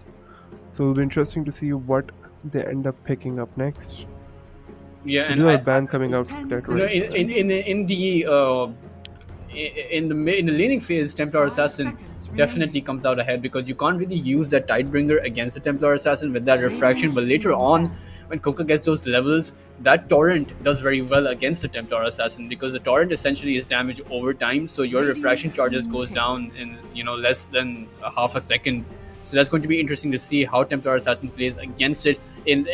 If experience is anything to go by, like you mentioned, Templar Assassin, one of Shizzy's favorite heroes, so he might be able to dominate the lane in such a way that Kunkka never actually gets off the start that they need. The current build for Kunkka, something like a Blade Mail, which again does not work against Templar Assassin all that well, thanks to those refraction charges, and then later on a Scepter, which is definitely one of the stronger abilities in the game right now, in the patch right now. But we're just going to have to see the rest of the composition to see how Team Potato actually center or play with Kunkka's Scepter ability. Yeah, that's going to be interesting to see if they're able to match up with that Kunkka Scepter, and the sort of chaos that Scepter brings into a team fight is just very hard to play into. Could be hard to play into from the side of Recreational Hazard. And Potato is probably going to look to leverage that to the best of their ability. With the second hero coming out being a Tusk, I'd say a very reliable support. He has that save potential in the form of a snowball as well, and that snowball can be used as an initiator as well. So that sort of that duality coming out in terms of what that ability does and what can be done there. On the other hand, we should be. Yeah. And I think Tuskar is one of those heroes that can be played just about on any role. Really, you can go for that core Tuskar, although I personally would not advise it in the competitive scene. But Tuskar has one of the strongest Scepter abilities in the game. With that Walrus kick, you just simply kick someone into your team, and with Templar Assassin, the damage output that Templar Assassin is able to deal, you can take potentially one hero out very easily. And with the that kick that you were mentioning, Tala, with the Axe upgrade, right? it also makes very hard to go into that lineup in the high ground, right? Because even if you have an advantage, the Tuskar will blink in inevitably and kick you out of from that low ground into his own team. So at that point, Dire team it just really becomes very hard to be able to go high ground. On the other hand, sticking to their guns is Team Potato, picking up the Lich for their side. Uh, Great pick, right? Yeah. All of the things that we said about the Lich previously in the last game, they're still true. Great position 5, provides a 10 lot of seconds control. remaining. It's really adds to the 5 seconds survivability of his carry in the lane as well. So, yeah, no surprises there with the Lich coming out. Yeah, Let's see what else do they pick. and the more DPS or damage overtime abilities that you have, the better, the easier it is to deal with that Templar Assassin, right? So definitely you want to be picking multiple heroes that do damage over time. And as you mentioned, the save ability that the Lich has will definitely help from that Tuskar. And obviously, if you have enough vision, you can stop the Tuskar from actually getting off that Walrus kick. If you pre-click that drag, if you pre-click the Sinister Gaze, then Tuskar won't be able to drag your hero back the way that is expected. Yeah, so they do get that, interrupt for the Tusk in the form of Sinister Radiant Gaze from the team Lich. picked. But the next hero being picked is going to be the Phoenix. So another, attack speed slow coming out from the Phoenix. So that should be stopping the Templar Assassin from getting those hits off. And then the Phoenix using her ultimate, the egg, is something 10 that the TA seconds will have remaining. to sort of take care of. And the TA, she does dish out, 5 damage seconds in the form of remaining. right clicks, but the DPS isn't exactly as high in terms of, damage. There are certain right clicks with the meld that do a lot of damage, but the Phoenix doesn't really tend to care for that. So it's going to be the amount of clicks that you can get in on that egg. So it looks like a well-rounded draft for Team Potato coming out up till now. And we'll have to see how Recreational Hazards, like you mentioned, the running champions of Dew Gamer Arena, how do they end up responding to this? I think a think, troll warlord pick would be pretty good over here. We've seen just how capable a troll warlord is able to deal in certain scenarios, particularly against the Phoenix. But I think Recreational Hazard, the same way that they were able to protect Shizzy when he was playing the sniper, they should be running this similar setup over here, because the damage over time for Team Potato is very, very high. So in any scenario where Templar Assassin gets stuck in, the refraction won't be helping him out at all. And if Phoenix is able to get off his egg plus the Kunkka's scepter, a bit of just the wave of torrents, or stream of torrents rather, then that's going to be a disastrous team fight. So Team Potato's team fight ability is very, very strong. Meanwhile, Recreational's pick-off ability is pretty strong as well. And as you mentioned, Templar Assassin, can get a lot of damage off with that meld, but can't really, with the damage reduction that Lich is able to give, and Phoenix always able to pop the egg, Templar Assassin has to be careful when they choose to initiate. And I think this is why they've chosen to go for that Faceless Void. But it's always a bit of it's always interesting to see the Chrono being used versus a lineup which has a Phoenix, because when you use the Chrono, the Phoenix can also choose to open up with the egg, and also the Phoenix can use the fire spears on the Chrono target, whoever Faceless Void is going on. So really the Chrono only becomes useful when you have that BKB up. So definitely we're going to see how it works out for them. We do see a Weaver being picked up. I do believe this is a support Weaver. Should not be going on the offlane, because Recreational Hazard does not have any frontline or any sort of hero that can sustain a lot of damage, which is what they really need right now.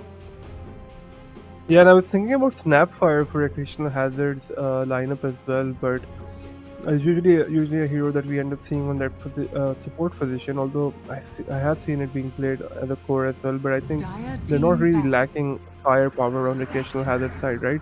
And then a Spectre being picked by Potato, so that is an interesting pick, I would say. depending on how the Void's game is going and how the Spectre's game is going, sometimes the Void can kill the Spectre within the chrono. 10 But seconds I think remaining. in terms of the lineup that Potato has, they have a 5 lot of ways seconds to be able remaining. to protect Yeah. that hero within the Team chrono, back. right? You have Kunkka, you have Lich, Phoenix. So almost all of these heroes have abilities that can protect a hero within the chrono or sort of interrupt the Faceless Void from being able to Radiant hit team that back. target. So this is a really interesting setup happening here. Banning out the Huskar on Recreational Hazard, yeah, not a hero that the Templar Assassin is really fond of playing against. The DOT damage from Huskar Dire team can back. cause a lot of problems for them. And then finally, they end up banning off that Doom. So on the other hand, Team Potato, Yeah, they they really do not want anyone to challenge that Templar Assassin. It does seem like a lineup that's focused 10 on Templar seconds Assassin, remaining. building up the tempo for the Faceless Void to take over. And meanwhile, Team yeah. Potato, they're 5 seconds really going remaining. all in with that team fight ability. And certainly with the Spectre pick, they'd have a certain amount of pick off ability as well, because with the Kunkka, with any Dire team hero that you X Mark and Torrent and Ghost Ship, the Ghost Ship combination, Spectre can choose to haunt in and finish the hero off. So definitely a good pick over there. But we're really going to have to see what they choose to close it off for all of this, because that's really what I'm interested in seeing. Recreational Hazard, like what did they do, right? 10 What kind seconds of hero do remaining. they go with? In my opinion, they really need an initiator, right? Even 5 seconds Tuskar's Scepter remaining. scenario is quite a ways off. I would suggest that they get some Radiant sort of hero team with pick. a Blink Dagger ability, perhaps a Centaur War Runner. And actually, it's going to be Team Potato who choose to go for, again, more input Choose into your hero. the damage over time ability, more input into that lasso. I think the idea for them is they're going to continue to try and shut down Shizzy. And meanwhile, Recreational Hazard, they certainly have gotten that initiation. It's not a Blink Dagger exactly, but the Primal Beast can come in quite quickly into the team fight, and a hero that does quite well against the Spectre, I would say. Yeah, so the lineup has been locked in for both of the teams. Recreational Hazard, Tala, you were talking about that initiator, and they have decided to go for that in the form of a Primal Beast. And on the other hand, the Bat Rider coming out on that, but what should be that? Okay, no, so I think Popo the Turtle was on the mid lane, right? So Kunkka is going to be that mid hero versus the Templar Assassin, but then the bounty. I think it was you were talking about the Viper's nickname being Divine 2 AFK. Yeah, yeah. So I think Oh, it's the okay. Bat Rider against the Templar Assassin. Definitely Bat Rider, with those napalm charges and with that Firefly, does very well against the Templar Assassin. But the Radiant side have a lot of I would say counter initiation to the Bat Rider, but it's not very effective, because the Bat Rider can essentially fly out of the ice shards, so you really have to be careful, and you don't have a lot of save mechanics in the early game for Shizzy over here. But if it's a scenario like last time where you constantly pick Shizzy off and you let the Faceless Void farm up as much as he wants, then that's going to be another scenario, or that's going to be a repeat scenario of it not really working out for them. Yeah, so they definitely don't want to be doing that, and then I'll take it. Recreational Hazards getting that early, small win in the mid lane, being able to deward the mid ward for the Dire side. So they're off to a decent 30 start here. seconds to battle. We could see a minute one brawl coming out onto those bounty runes towards the bottom as well. But at the same time, I'd say that okay, so the Tuskar has gotten caught out. He is falling low, and he should be taken out here. On the other hand, the Phoenix has fallen pretty low as well. The Primal Beast right on top of her, but then the Primal Beast, now he's sort of stuck within 5 heroes on the Dire side as well. So getting taken out, but this should be a return kill onto the Phoenix as well.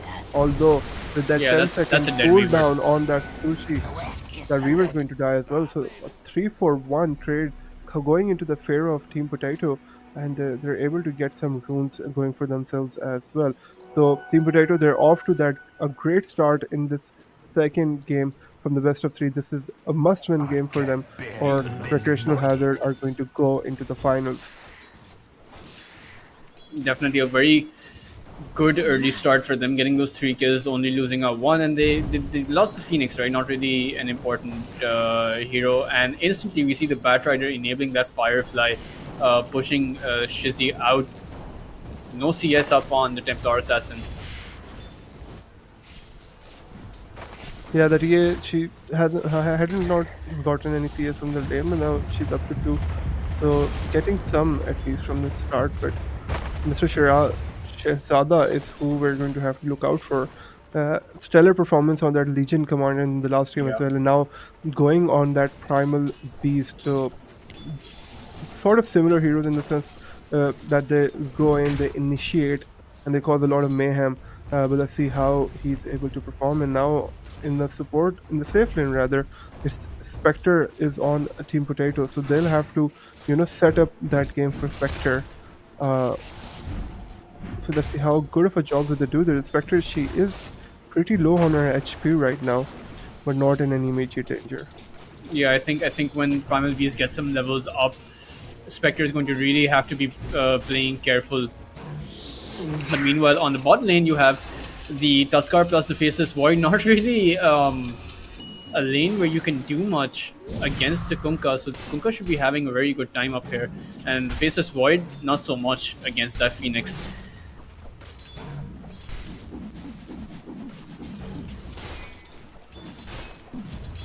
Yeah, the Void is level 2. Not going as bad for him right now, but 5 last hits to the 6 of Kunkka. But the Primal Beast is having a great time in that top lane. He's able to take out the Spectre, and he's topping the charts in terms of last hits right now. And the Lich should be going down here to the Weaver. So that's not a great start for the safe lane. Yeah, definitely, and I think it might just happen repeatedly because the kill potential on that top lane is just so high with that Weaver and with that Primal Beast that literally can't do anything. Potential. Oh, and the Batrider is going to fall. This is a complete turnaround from the last game where we saw Shizzy being bullied up on that sniper, but now it's the Batrider who's going to get ganked on. And meanwhile, on the bot lane, Sadman is going to go on the Faceless Void. He really wants that Lotus, but it's going to go towards the Phoenix. And Mr. Pain, yeah, I think I was trying to think of another pun, but it didn't come quick enough. It's okay, Salah. You keep thinking of those puns, and I'll definitely be here waiting for you to deliver on those. But yeah, on the top lane, that Lich and the Lich and Spectre lane isn't really looking all that good right now. The Weaver is able to sort of roam freely in that lane, cause as much chaos as he wants, and look at that. The Primal Beast coming back in, and these are 2 heroes that just came back to the lane, and look at their HPs right now. Yeah, with the stab coming up to be able to get back up, and then this is just not a good sign in the top lane. But you're talking about that kill potential. That kill potential is really showing in the form of the HP that the dire side has up there. Yeah, and Batrider is going to have to be very careful over here because he might just fall down to last HP. And Shiraz, he's not doing all that well either, but there's no kill potential on Shiraz right now. But meanwhile, on that top lane, Lich falling very low, and the Weaver actually falling very low as well. But there's no kill potential on the Weaver. He has the Sakuchi up and ready, and he's just going to use it to back away. Sentry ward placed, but not enough time for that. And he also has that Lotus, so no kill potential for Team Potato. Meanwhile, actually, Batrider is on a lot of trouble, but does have that Firefly. But he's going to turn it around onto Tuskar, and Tuskar will be falling over here. The Blood Grenade used, but Shizzy has to be very careful because he can't use that refraction. The Firefly is going to wear out, but just in the nick of time as Batrider does manage to get away. Yeah, just great gameplay coming out from the Batrider, playing within his limits and just surviving on that 1 HP as we saw earlier against the Templar Assassin, and then still deciding to stick around, not lose out on that experience that he wanted here. And with 1 rotation coming in, this could be dangerous for the TA, and that's what happens. The Phoenix is here. Batrider, he does have all of his spells up. If he can land that ability, but then the Tusk is here as well, and then the Tusk doing quick work. Phoenix is going to get that kill on Shiraz, and the Tusk is going to try to trade that out. Should be able to get that Phoenix. So the Phoenix surviving with that Lotus Spell, no Batrider coming back in, and Team Potato they're once again off to a great start on that mid lane. Yeah, definitely off to a very good start, but we see Faceless Void struggling so much on this bot lane. Only 12 CS against the Kunkka's 28 CS. Kunkka has 15 denies. Kunkka has more denies than Faceless Void has CS. And, Wow. and we're going to see Spectre That's probably why the being gone on as Void well. CS is a little low as well, right? He's gonna fall pretty quickly as well. And Shiraz, he's going to get a kill onto the Phoenix. Another failed rotation by the dire side, and Team Potato, just as we thought they were gaining back the momentum for their side, it shifts towards the other side's favor. In the other side's favor. Yeah, so the Bounty Hunter going the way of the Weaver as well. So the Weaver, it's definitely doing some work. The Primal Beast did win that lane in the top side, and I think very cognizant of, very similar to what happened in the last game. The carry for the Team Potato has to sort of retreat back into the jungle, and that's what's happening. There are 3 heroes from the Radiant side pressuring that top lane. The Dire really have to respond to this aggression, or they're, the Spectre is not that kind of hero that has an easy time recovering from the jungle, but she's definitely going to be participating into the kills with that Haunt, but she has to be given that opportunity first. Yeah, and we're already seeing a 2k net worth lead coming out for the Radiant side for Recreational Hazard. And meanwhile on the bot lane, they're going to go on the Faceless Void. They're going to actually get him as well, but as meanwhile on the mid lane, trying to go on to the Batrider, but not really going to be successful. Weaver has chosen to rotate in, and Primal Beast is going to be free farming on that top lane. So things aren't really going, the rotations there aren't really being favored by either side, but it's the safe lanes that I'm more concerned about, because both of these safe lanes are really struggling, the Spectre and the Faceless Void. But meanwhile, we're going to see another kill. The Batrider is going to use his ultimate, but he is going to fall towards from that Assassin, and Lich, he's in a pickle right now, as he will fall. The trap being set out, and a Melt Strike going to finish the job. Sullivan, she is on that Templar Assassin against you. You really have to be worried, and I think Potato is definitely worried at this point. Now, something that we saw pretty similar to last game, the Kunkka from that offlaner, or the set offlaner has to rotate in. They were able to take out the Spectre in the meanwhile itself, but Kunkka coming in, he just uses his ultimate, is not even able to get that kill onto the Weaver, and he has to go back to farming, because he's just the only core on the side of Potato that is doing as good as the cores on the side of Recreational Hazard, so he just does not want to lose that lead right now. Yeah, and with both of the cores struggling, both of the carries struggling on an X mark used, but it's going to be dodged by the snowball. The Chrono comes out as well and catches Kunkka as well, just at the edge of it.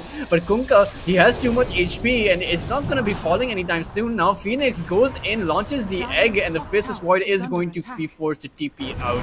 But that's an expended Chrono, and they did not gain anything of it. They did also rotate in the Tuskar, rotated in 2 players, but that's not going to work out at all. And as I was mentioning, with both of the safe lane carries struggling for both of the teams, it's Recreational Hazard who actually comes out on top, because Shizzy, he's actually doing very well up on this mid lane. 60 CS in 9 minutes for him. He has also 3 kills to his name. The mid lane tower is also falling, but now they're going to rotate onto Shizzy, lassoed off the Phoenix. He has a danger. He can't use any refraction upon him. He's going to try and Melt Strike, but that's not going to do anything, as he too will fall. And now the Primal Beast is in there, going to try and get a return kill onto the Batrider, going to use his pound, and that's going to be a dead Batrider. But now Kunkka's here with that X mark, the ghost ship available as well. That's going to be tortured up, and that's going to be a dead Primal Beast. So good rotation, it should be a out, but dead Primal Beast any second now. They're able to take him out with the Weaver. He's already here, and he's causing some issues for the Dire side. The amount of vision that he has providing, and then with the Tusk combining, this might be a little hard for them to survive here, but they do.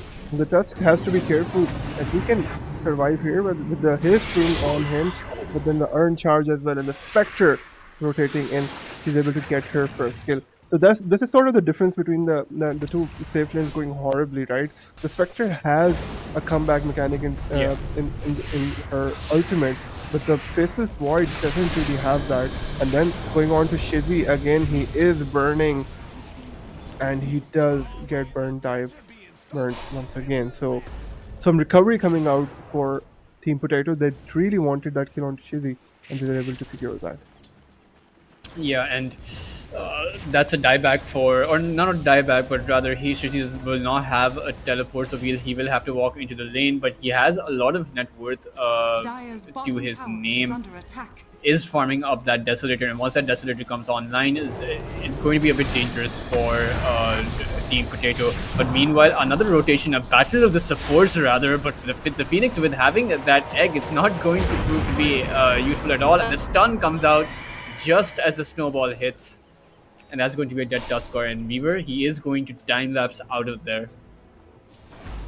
Yeah, we were looking at what was going to happen, decided to let Tusk take that one on his own. So surviving there and getting out of there, and at this point, the way the game set up, it is pretty close. There is only a 1k gold difference between both of the sides.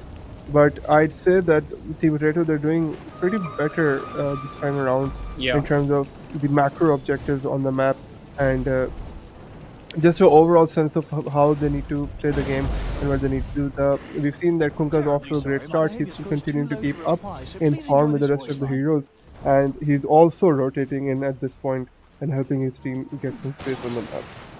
Yeah, and he's almost done with his blade mail, just the recipe waiting for him now. But meanwhile, on the top lane, they're actually going to go in on towards the Spectre. The Primal Beast is being charged in, and there's the bounce that comes off. The Kunkka does reveal his ghost ship right now, and Weaver might just fall over here. And Spectre, he is oh, what a brilliant time! That wouldn't be enough. No, it won't, as he too will fall. And now Primal Beast is in a lot of trouble, and against that Kunkka just has nowhere to run, because there is going to be the X mount is coming out. There it is, and the torrent is going to come off as well, and that's a dead Primal Beast. Spectre surviving just in the nick of it, thanks to those 4 teleports that came in for their team. But the cost of it will be the tier 1 tower. But you know, if the idea is to save the Spectre, and that's definitely worth it for Team Potato. But and meanwhile, you know, for Recreational Hazard, their Faceless Void, he is coming back up. He is managing to get that free farm, and now the Triangle is in control of Recreational Hazard as well. Yeah, Recreational Hazard, they were able to take control of Dire's Triangle, but now with the heroes coming in and that ultimate coming out from the mid, proves it to be disastrous for the side of Recreational Hazard. They're going on to the Kunkka, and that was a very important kill they were able to secure in return. But with the T and the Tusk being taken out, Team Potato, they're definitely going to be very happy with that exchange coming out in the bottom. And the Spectre, we're seeing her get involved into the kills as well. With the Faceless Void, he's making a much better comeback into the game. The Spectre is a little behind in terms of network and currently overall CS. Yeah, the game.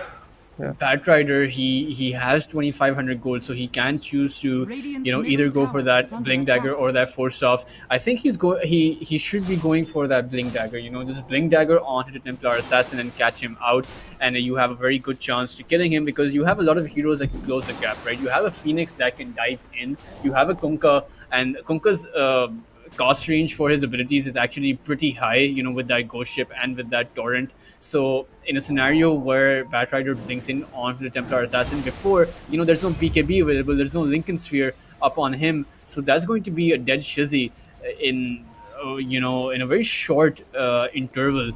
And I think they do see him. Yeah, he is fired out, and that's going to be the blink in by the Batrider. Spectre is going to haunt in as well, and Shizzy, he's in a lot of trouble. Does manage to get a Melt Strike off onto the Batrider, but Batrider in the end didn't even need to use his lasso. Yeah, they're able to get that, and they're able to secure that kill just without that lasso, and that Kunkka X Smart mechanic being able to send heroes back to the base so that they can get their HP up. But Void, he currently does not have that ultimate. But there's something we're seeing from the side of the Dire. They are initiating onto the Spectre. The Spectre is able to open up her Blade Mill, but that's not going to be able to do her much good because these heroes are going to be able to take her out. But they are on very low HP right now. The Lich showing up, and they're going to be able to get that return kill onto Primal Beast as well, which is going to, not feel all that bad. But we're seeing this from Potato Gaming once again. All of the Radiant's tier 1 bottom towers tower on the is side of under Radiant attack. are still up. They need to start going for those objectives, or else all of this four leaves, if it's not translating into objectives, then it's going to be useless for them. Definitely, and it's kind of a repeat of last game that we saw, right?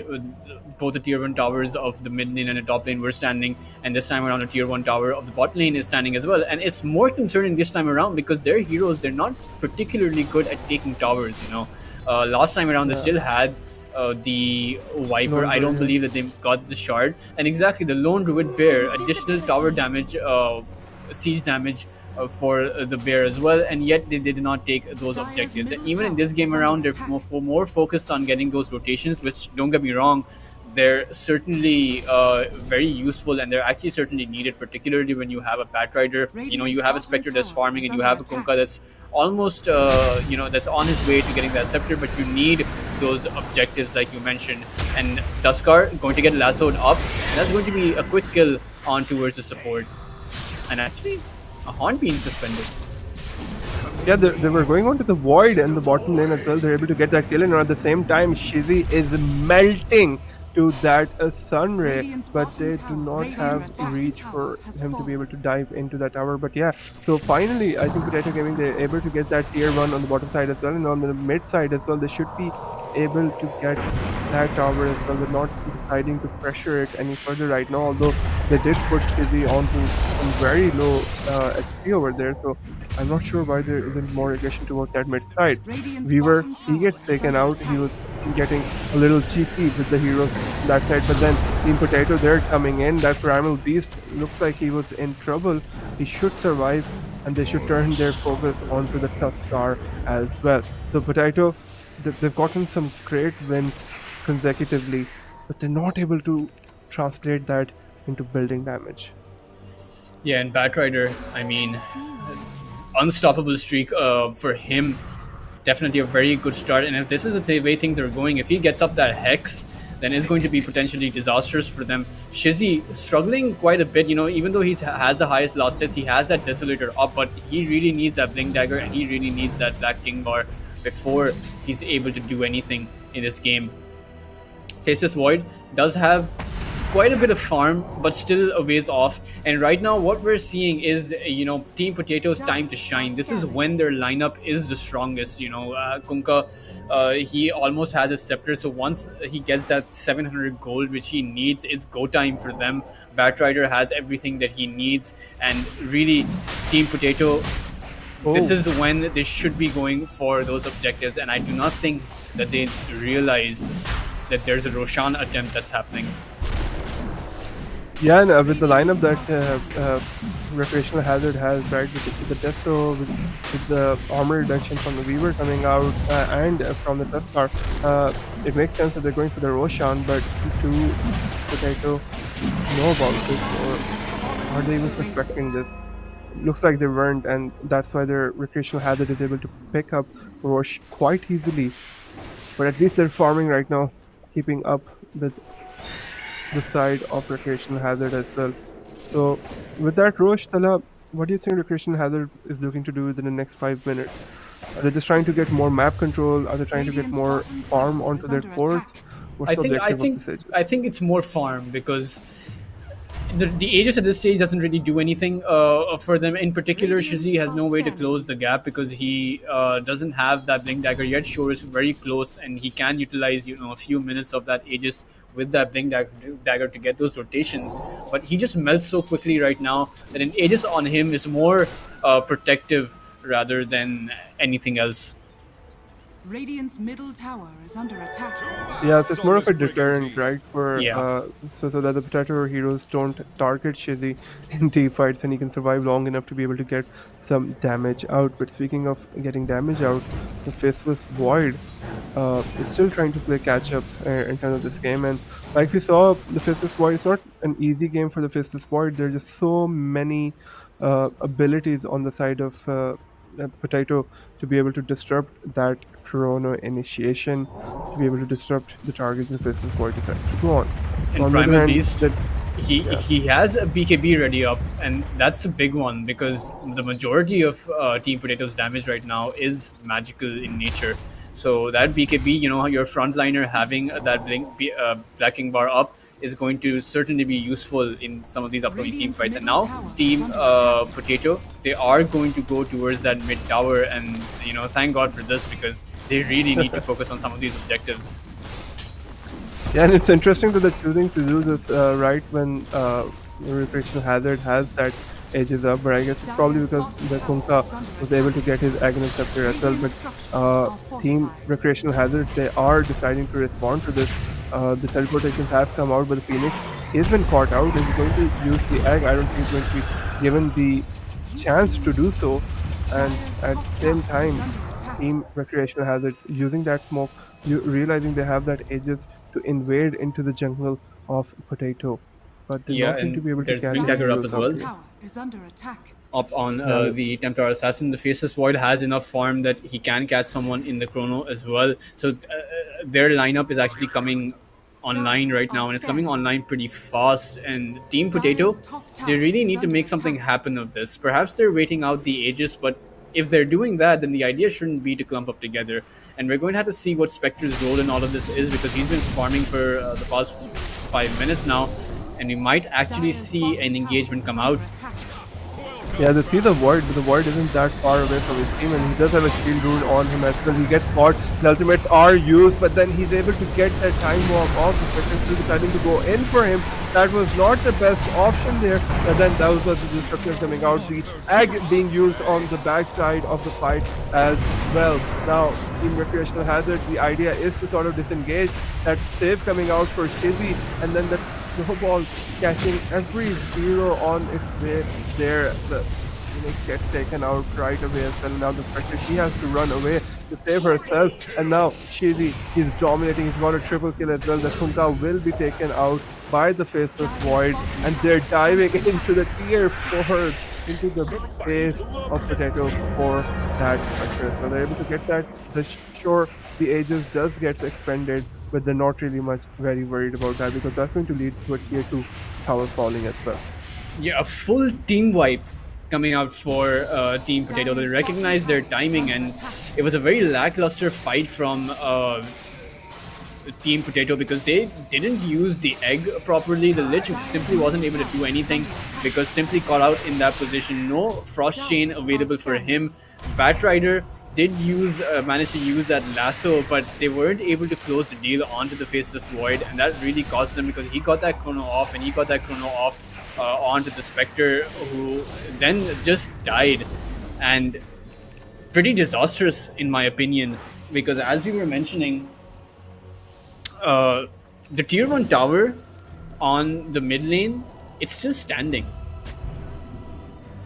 Yeah, it definitely is, and I think that's what they're going to go for here as well.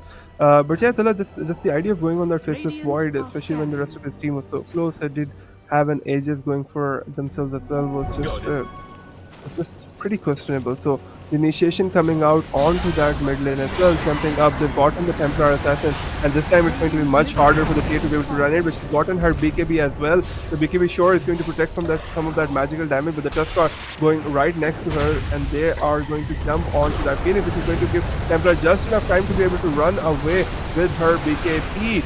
But she gets caught out by Napalm Strike, and now fight, it's all chaos. The egg gets used as well. They're going to be able to get that Faceless Void as well. He's just managed to get himself some more time to survive. Another time walk is up.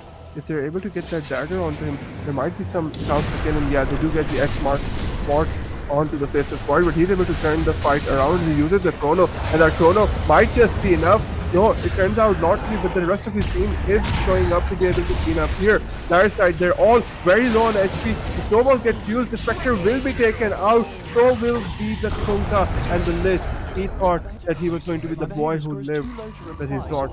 So another team wipe coming out on the side of Dire. Yeah, and it's you know it's all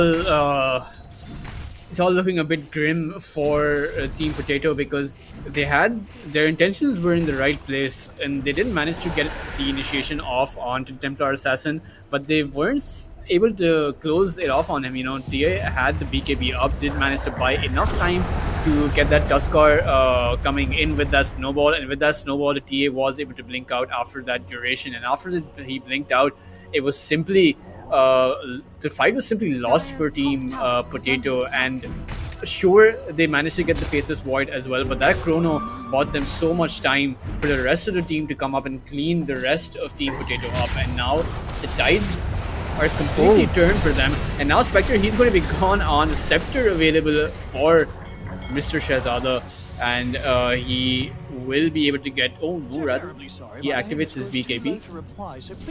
Yeah, I think he activated his BKB in the base. Yeah, that's what it did. Oh, yeah, and I think there's a Lincoln Sphere on the Void now, so not expecting that early, not early exactly, but not expecting that Lincoln Sphere. If this is Void, he's able to survive as well. And Talab, you were talking about how Tusk has the ability to save these heroes with Snowball, and that's exactly what he is doing. 12k gold lead up for Recreational Hazards, and this is exactly like what we saw in the last game as well. At this point into the game, there's just something about Team Potato, they just sort of lose the coherence. They sort of lose their general idea about the game as well, and it starts to go away from them. We can see in the top 3 heroes on the network chart, right? These are all Radiant heroes, and after that are 2 heroes, and then Spectre is almost down below with the rest of the supports as well. So things aren't looking very good for Team Potato right now. The Spectre, she's starved for cash, she's starved for gold right now. The experience isn't that great on her either. So she really has to up her game now. Yeah, and the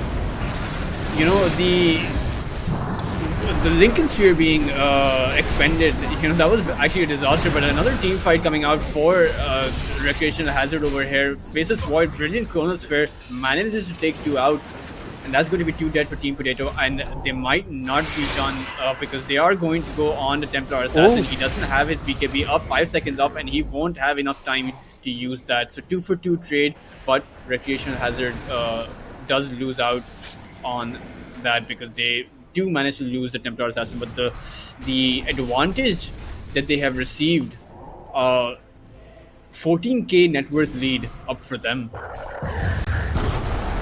Yeah, they do have a 14k network gold lead, and I think Potato has to up their game right now because it's looking pretty difficult. They were able to get that kill onto Shiraz, but now right back onto the map is like after they're able to get that kill, the team is just not able to combine together, and that was a position for Weaver taking out the mid laner for Potato. So as you can see that things aren't looking all that good for them, and then time that the Primal Beast is just making life miserable for Kunka at the moment. You're able to create some space from the Kunka.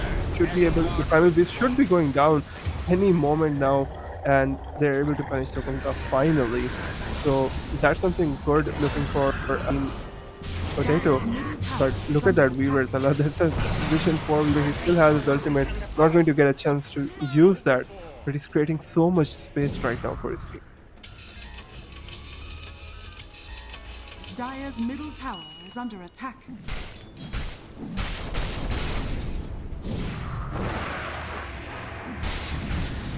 And with that, we're pretty close to hitting that 30-minute mark within the game as well.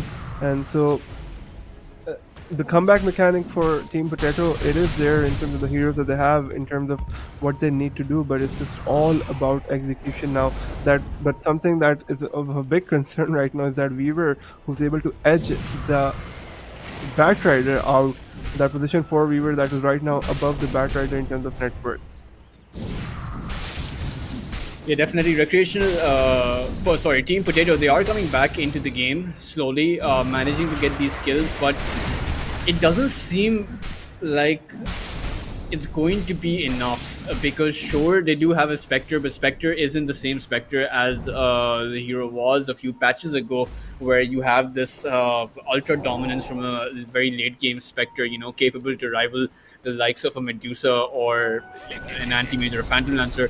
But Spectre now is more of a mid-game hero, and certainly Batrider can become very powerful, has that Octarine core up, but the late game potential from Recreational Hazard is a lot more. And now we're going to see another team fight. The egg being expended as well. And now Faces Void does come in, does clean up the egg. PKP being used by Shehzada, and that's going to be Recreational Hazard running with their tail between their legs. Nice fast chase, actually, but not going to find anyone.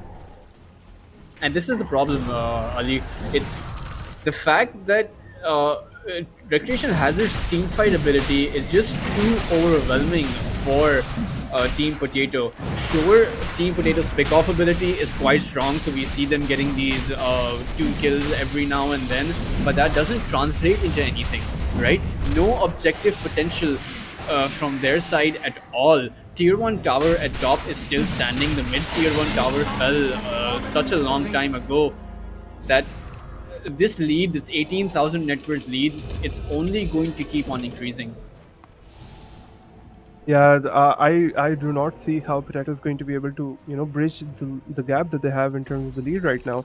And with the Void, he's just going to be getting fatter and fatter. He's going to hit that critical mass, which is a little down the line for him. While Shizzy, he's sort of already there, right? He has that 20k network lead, and they've fought this poor Spectre. They're going to try to take her out. They might not be able to do so in the zone of the fact that the Primal Beast is able to join in, and they are able to do that. Primal Beast, he eats that speed, and now this Void keeps hitting on to that Funka. He does have that Aegis, so this Void is not really worried about being low HP. In the backside, they are able to catch that Batrider was trying to escape, and the Funka is going to show up just to steal the rest of these heroes out. The Funka gets taken out. The Lich is just a hero who's trying to survive. He's just a poor boy. Please let him live, and the answer is going to be no. Yeah, and that's definitely going to be a high ground push coming out from the side of Recreational Hazard, or rather they're going to go farm the junk. No, I believe they're still going to go for those tier 2s. Aegis was expended, but they didn't lose a single hero, and now it's a 23 net worth lead. Faceless Void has his Mjolnir ready up. Templar Assassin has a lot of farm, and Primal Beast should have his heart as well. So it's a scenario where it's becoming very hard for Team Potato to come back from. Now, the good thing for them is their high ground defense is actually very strong. With that Phoenix, with that Lich, with the ability to lasso someone and bring them into your base, certainly very potent abilities. And now they're going to go into Templar Assassin again, but immediately using the PKP and Batrider, he's going to get caught and he's going to fall as well. Templar Assassin, a lot of damage upward. Monkey King bar ready up for him, and now Spectre's in trouble and he's going to fall as well. They chose not to wait for them to come to the high ground, and they paid for it with 2 of their cores falling, with the Phoenix falling, and now the Lich, he's in trouble as well. Nowhere to go for him. Yeah, Tala, I feel like this might just be game over here. I know you were saying that they have a very strong high ground, but I don't think you can defend your high ground if you don't have any heroes standing, and that looks to be the case right now for Team Potato. The cores are dead, the supports are dead. There's only one hero, and that is Funka standing right now, but it doesn't look like he's going to be up for much longer if the heroes from Recreational Hazard decide to go for him right now. The fortification does come out, so that's going to give them some chances, going to give them an opportunity to have one final team fight. But we have to realize for Team Potato, this is their final chance. This is the final chance in the tournament to survive, to try to get into the finals, because if they end up losing this best of 3, well, this game in particular, they are going to be out of the tournament. Yeah, and it's not all bad, because there is a 4th place prize for this time around, but it's certainly not how you want to go out, right? The idea is that you make it out as champions of the Dew Gamers Arena, but it's going to be very hard because Shizzy, almost level 25. A 6 level difference, which is going to be a 7 level difference between the mid laners over here, and that level 25 for Templar Assassin is just so strong because you get additional refraction charges or you get that bash, both of which are very strong. Particularly against the Bat Rider, that bash goes through PKB, so you definitely have the ability to just bash that Bat Rider should he choose to go in. And now another team fight coming out for both of these teams, and already Lich has fallen. The Phoenix has expended his egg, but the Black King bar is up. The Primal Beast is going to get away. The egg not really hitting onto anything, but Primal Beast is trapped over here. Bat Rider, he's actually falling very low. Faceless is going to go time that's on him, and he's going to fall. And all of these players, they're in a lot of danger right now because they're so low. The Chrono being used as well. Kuka's going to fall, and it's a full team wipe. And with that team wipe, it is GG. So Recreational Hazard will be going forward into the finals. Yeah, they are able to make their way into the final. Congratulations to Team Recreational Hazard making their way into the finals of Dew Gamers Arena. We were saying how these were, the defending champions. So just a great game coming out from them. We see how much of a dominating performance he had, going 17 for 7 on the Templar Assassin. Then we have to talk about Mr. Essen, who was originally supposed to be a position 4 Weaver. But then he decided to transition into being a core that had more impact than any core on Team Potato. Look at that, 16 for 4. His net worth was more than a lot of the cores on the side of Potato as well. So just an absolutely dominating performance coming out from Recreational Hazards over there. Yeah, and it really seemed like Team Potato, with the way that Bat Rider was farmed up, it seemed like they should be able to do better than the last game. But again, it really came down to the objectives. They simply did not go for those objectives. The Team Potato, that's a lot of net worth. Those tier 1 and tier 2 towers. You if you got them early on with the lead that they had, and certainly had quite a bit of the lead because Faceless Void did not come online for such a long time. Primal Beast was unpunished, much like the Legion Commander, where he's just able to keep on going to onto the Spectre. He can just keep on pouncing into those team fights unpunished, and then Shizzy was protected so well, much like we saw last game. So I would say that this game was really just a repeat of game number 1, where Team Potato, they had the right idea, but their execution going into the mid-game transition was so lackluster. And even in some of those team fights, there was no when you have a Bat Rider, there should be one concerted effort to take out one target, which is the lasso target. But I didn't really see them, groping up onto going onto one target. It was really like 3 players are fighting 3 different heroes. Kunka's added with someone, Spectre's haunted onto someone else, Bat Rider's trying to initiate onto Faceless Void. And might I add that one fight where Bat Rider, lassoed the Faceless Void, and popped his Lincolns. Faceless Void had the Lincolns in the previous fight, in the fight prior to that. So that's a mistake that you simply cannot be making up on this stage, particularly when all of these players, they're such a high level. That is a mistake that is going to be punished. And it's simply unacceptable to be making a mistake like that.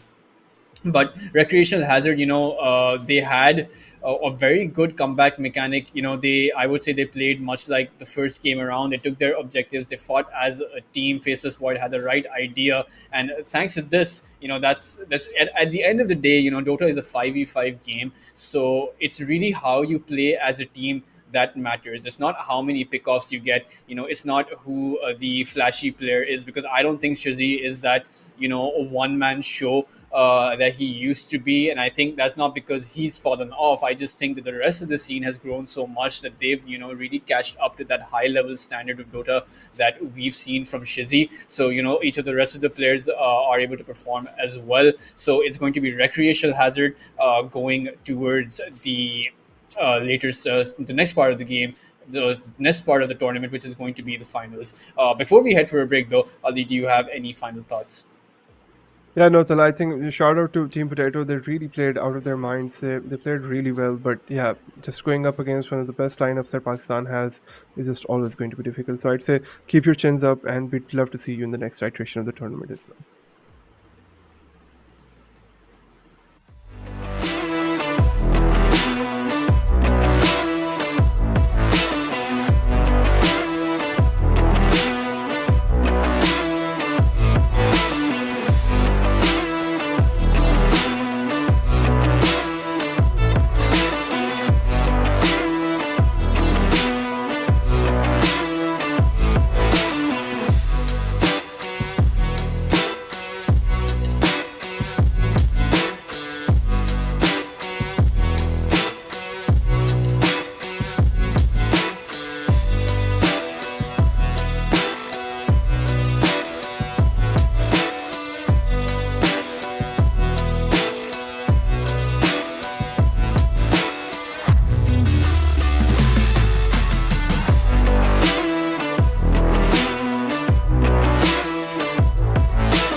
Mountain Dew, यार हैं तो पार हैं। Guys मेरी losing streak तो खत्म कराओ। हम आ गए हैं जीतने के लिए। चलो चलो खेल खेलो on your left on your left वही करना।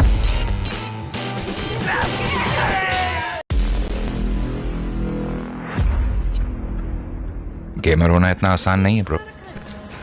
जब ओपोनेंट्स और ये सोसाइटी हो चैलेंज करने को तैयार, खेल नहीं सकते तो ब्रिंग इट ऑन कहकर खुद को अनलीश करना पड़ता है।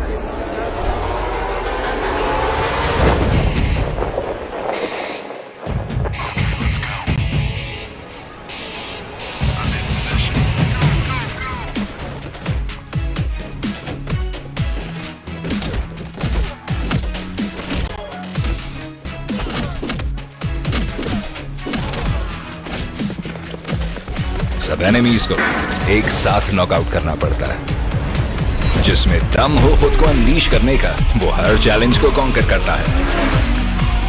जो सेट करते हैं अपने पैशन की टोन, वो खुद को अनलीश करके कहते हैं ब्रिंग इट ऑन। तो फिर अब जीत ऑन रिपीट का नारा लगेगा, क्योंकि गेम बर्ड पर सिर्फ ई गेमिंग का डंका बजेगा।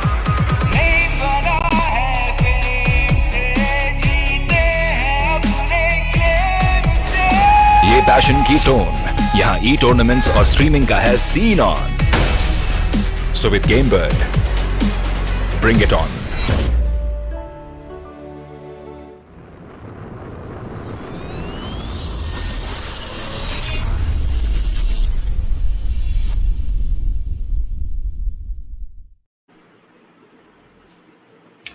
Hello everyone and welcome back to Dew Gamers Arena after a nail-biting performance where Recreational Hazard have managed to secure themselves a spot in the grand finals and have secured themselves at least second place.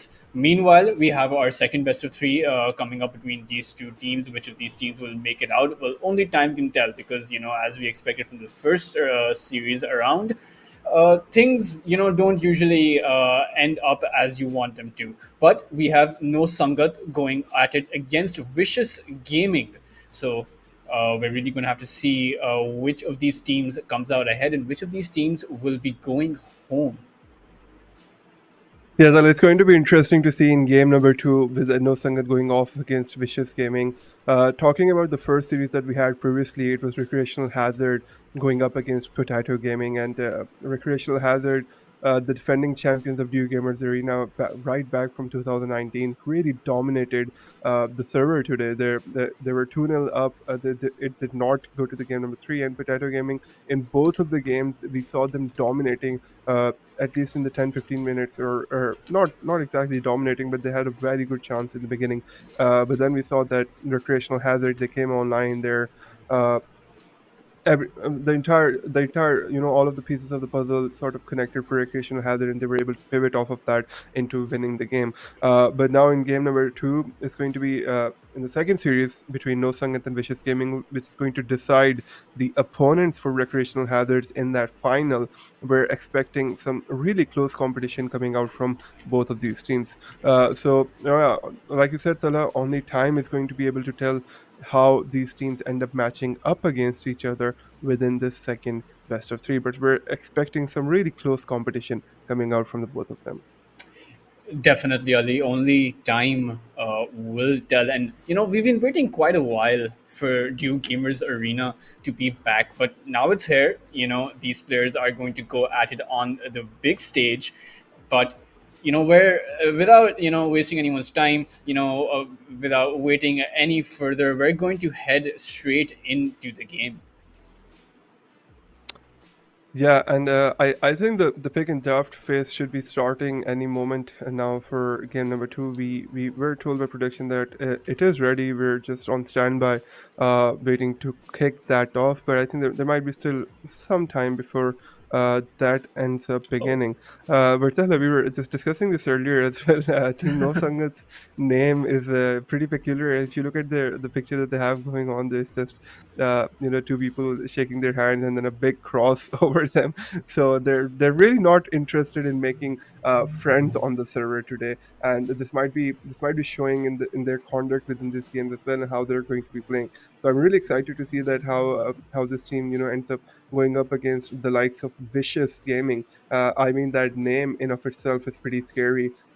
I hope they're pretty vicious in their game as well. So yeah, let's end up seeing how that sort of plays out. But just generally talking about how the meta of the game is pretty settled right now, and how everything's happening. So it's going to be very interesting to see how things sort of shake up for the final as well. With the new patch coming in, it's expected pretty soon, right? So Yeah. I'm hoping that things get shaken up a lot, but right now everything's settled. The heroes are sort of settled. We're seeing that heavy offlane dominance coming in. Sometimes you see those Wraith Kings with that radiance coming out, or you see more of a conventional offlaner, something like a primal beast. Those more top position force coming out. So things are a little settled. So I'm hoping that things get shaken up a little for the final. Definitely, I would like to see things get shaken up just a little bit, because in Dota we usually wait several months before a new patch comes out, and it tends to become a bit predictable and a bit stale towards the end. I mean, if you look at some of the bans that have been happening since TI, since before TI, and some of the tournaments that have been happening, then you can expect the same bans every single time. You can expect mostly of the same picks. There's not a lot of variation. There's not a lot of ways where you can adapt a different strategy. Generally, teams seem to play the same way, and all it really comes down to is who plays it better. And but game number two last time around, between Potato and Recreational Hazard, that was something different, because I haven't seen a Batrider in quite some time now. But apart from that one particular pick, everything else was pretty standard. Primal Beast coming out, Spectre being picked up, Faceless Void as well. Obviously, Faceless Void not a hero that's being picked a lot, but it's synergized with their team quite heavily. So I would like to see things get shaken up. I'm not sure how much leeway there is for that to happen, but that's something certainly. I believe the possible combinations in Dota is, the permutations, so we call it, is quite a lot. I don't think there's ever been a repeat of the same 5v5 combination ever happening since Dota came out in 2011, but.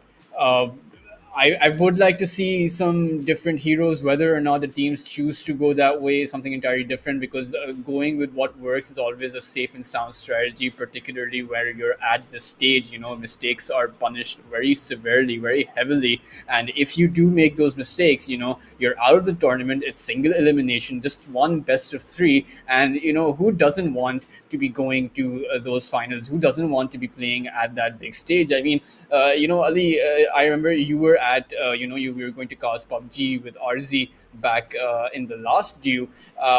I know you remember the stage, right? Like how amazing Yeah. that felt. Like I feel like quite a lot of nostalgia when I think about it. Just everyone coming together, the stage coming together. There were lots of stalls where you could participate in different activities. You could win different prizes. There were picture booths available, posters everywhere. There was even a concert, right? And a concert by, I think, the first time around it was Strings, and the second time around Ali Azmat came with his band. We even got to chill with Ali Azmat for a little bit before Yeah. they told us that he needs to prep for his concert. So all of those things coming together. That's what I think the scene really requires. Gaming. It's not a tournament of this scale, and particularly how Mountain Dew does it. It's not just a video game tournament. It's a whole event. It's like a carnival of sorts, where you have loads of different things. The main attraction is still the tournament, and there is quite a lot of spotlight that's put on these players, quite a lot of incentive to be doing really well. So that's why I hope that whatever these teams choose to do, that they do give it their best, that they do really if you're confident with one thing, let's just stick to it. And if you really want to rattle the other team, pull out some sort of niche strategy. We all love some sort of niche strategies, even though they it's like a one trick pony. But I definitely do hope that you know whoever goes ahead is the better out of those two teams, and whoever goes ahead puts up one hell of a show in the finals against Recreational Gaming. Salah, I'm hoping the same, and just generally talking about Dew Gamers Arena, right? I'd say that it's more of a celebration of esports and gaming in general, right? The venue at 2019 was absolutely amazing. It was sort of my first time attending a competition or attending, like I said, a celebration of gaming like that here within Pakistan, and we really have high hopes for Dew to sort of deliver on that once again this year. And it'll be interesting to see on how that ends up shaping up. But just generally talking about this competition here and the best of three series that we have right now, I really am hoping that we get to see some tough competition between these two teams. Something new maybe coming out from these teams. They, of course, the meta is pretty settled. We know what works and how well it works as well. But I think that's the beautiful thing about Dota, and it always has been, right? With there being so many possibilities and combinations and permutations of heroes, combinations and things that you can sort of do against different lineups. So that is something that keeps Dota very interesting, and every game is very similar in terms of objectives to every other game, but then in terms of execution, in terms of your hero comp, and in terms of how you're going to achieve those objectives and the things that you need to do to make that happen, sort of changes up very much from game to game. And that's just the thing about these professional gamers, right? These people who are the creme de la creme, like the best of the best when it comes to it, is how well they're able to adapt to every situation, and then in those situations they're able to come up with the optimal way to achieve the objective as well on top of that. So that's really what I'm hoping for here today from this best of three.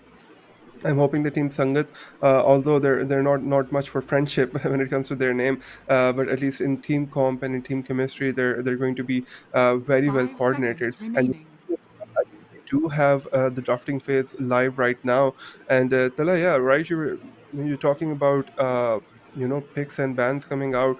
So for Team Sangat has banned, I think, except for the Ancient Depression, the bans are exactly the same as what the team before them was banning, right? So this is just very interesting to see, Dire and that team just speaks ban. volumes to the fact that the patch has pretty much settled in.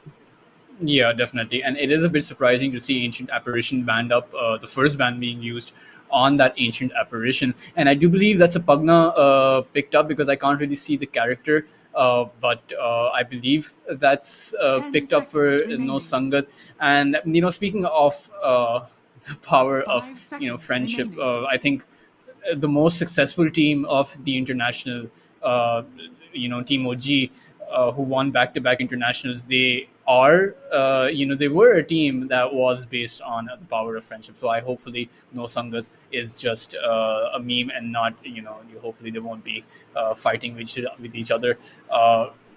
But meanwhile, Vicious Gaming, they have picked themselves up a tree and protector, and we saw in game number one just how Radiant effective team a ban. good tree and protector is. If you manage to give your team the vision that they require, you're able to steamroll the other Radiant opponent team just pick. based off of the vision that you're able to get.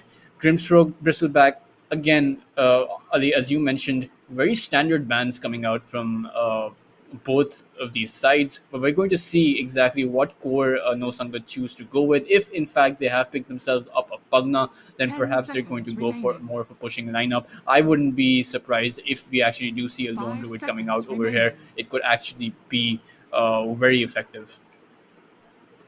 Dire team Yeah, it'll pick. be interesting to see what they end up picking. We're not able to see the hero. So yeah, Jakiro has come out from No Sangat. So Pugna and Jakiro, I guess they're going for that magical damage lineup. And Jakiro, with the recent buffs that he's received, he can I think the ice 10 path coming seconds out remaining. and all of their ability that damage over time, and not a lot of heroes in 5 Dota seconds remaining. do really well against damage over time. So that can be something to the detriment of vicious gaming here. On the other hand, vicious gaming, yeah, chain protector. It's all about that vision, right? Uh, we see this hero playing behind enemy lines. He'll be in your jungle. He can set up that vision Dire for his team, team and then at pick. the same time, he's really good at spotting you rotating as well. So a Spectre coming out, Oh, that's some surprising. heroes. Uh, Is Radiant it I, though, team Tala? pick. Really? I Is mean, it? Is that kind of it's surprising? it's not surprising considering the meta, but it is surprising. because you are faced up against a Pugna, right? So your ability to haunt in onto a single hero targets gets diminished quite a bit, because you're not exactly going to 10 go on the seconds Pugna remaining. because he's not an easy target with that decrepify. And 5 Spectre loves to seconds go, remaining. as you know, as particularly in the early stages of the game, loves to haunt in on the support heroes and get those pickoffs. But you're not going to be able to do that on towards the Pugna. Perhaps the Jakiro will be an easier target for that, but uh, overall, all in all, good pick. It can definitely work, but it won't be as effective as we see in other Spectre games. But speaking of the Pugna Jakiro, one aspect of it, as you mentioned, is the insane amount of magical damage that they are able to put out. Another aspect is their ability to mow down towers, right? So those two Yeah. supports, Radiant with their team cores, they're pick. going to be taking towers very, very quickly. And we see a Stardar coming out for No Sangat, a very high amount of DPS ability. So we're probably going to see a physical DPS carry as well. Perhaps someone that can synergize with that armor reduction. 10 Perhaps seconds someone that is a remaining. natural desolator builder up for No Sangat. 5 seconds I remaining. don't think a Phantom Assassin is banned. Phantom Assassin would do very well against the Spectre as well. Just burst him down. So perhaps No Sangat will be going for that pick. Yeah, the negative armor from the Slardar, the lights are going to be really Yeah. it's going to be really effective, right? So against any carry, I think even the Centaur or the Spectre, they're not going to stand much of a chance if they can get that negative armor to stack Dire on team top of pick. them. So yeah, somewhat of a natural Deso builder. Green point. Okay, Life Stealer. Yeah, I think definitely. Life Stealer is some hero, along the same lines. He has that rage ability, and that's going to help him survive any magical damage coming out. And then on top of that, a Life Stealer, he's genuinely a Deso 10 builder, natural seconds Deso builder. remaining. So he's going to really enjoy and mowing down all of these 5 heroes, just seconds biting down remaining. on them with that negative armor stacked from the Slardar. So Team Vicious Gaming, they're going to have to come up with some answers to what No Sangat is doing right now. Yeah, definitely. Because I this draft by No Sangat, it's so, uh, it's so well built. The overall, the amount of magical damage, the amount of tower push that you have, the amount of armor reduction plus life stealer goes very well against the Spectre, right? The Spectre, sometimes you go for that blade mill single target kill ability, sometimes you go for that radiance, but the radiance doesn't really work with against a natural.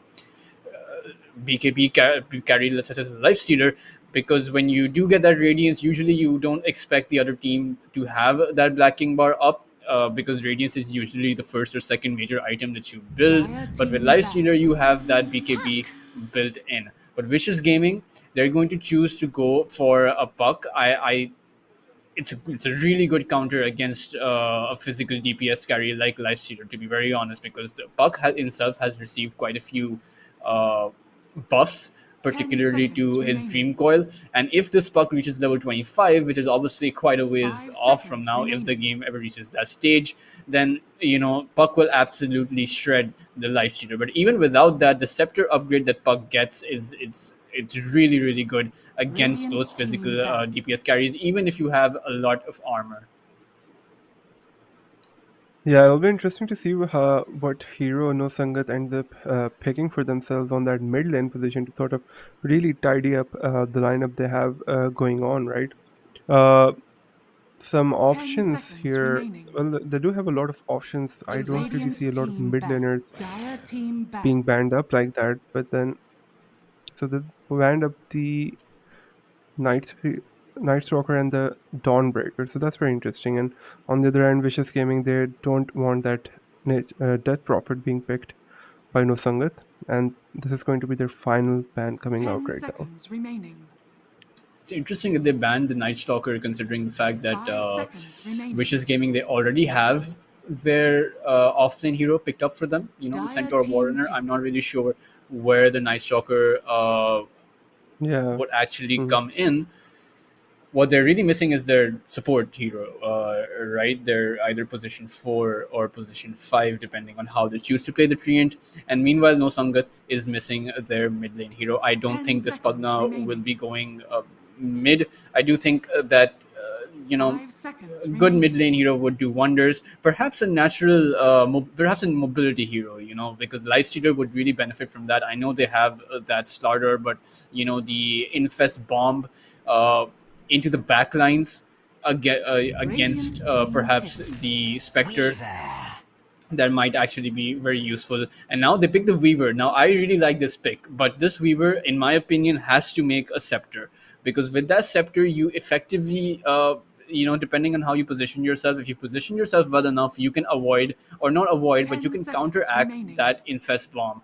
Slider and Lifestealer blink in onto 5 a target, seconds they remaining. stun them up. Lifestealer does a huge amount of damage, but that Weaver with that Scepter time lapse will be able to get an ally out of there. But it really depends on his Choose your position. hero. Huskar.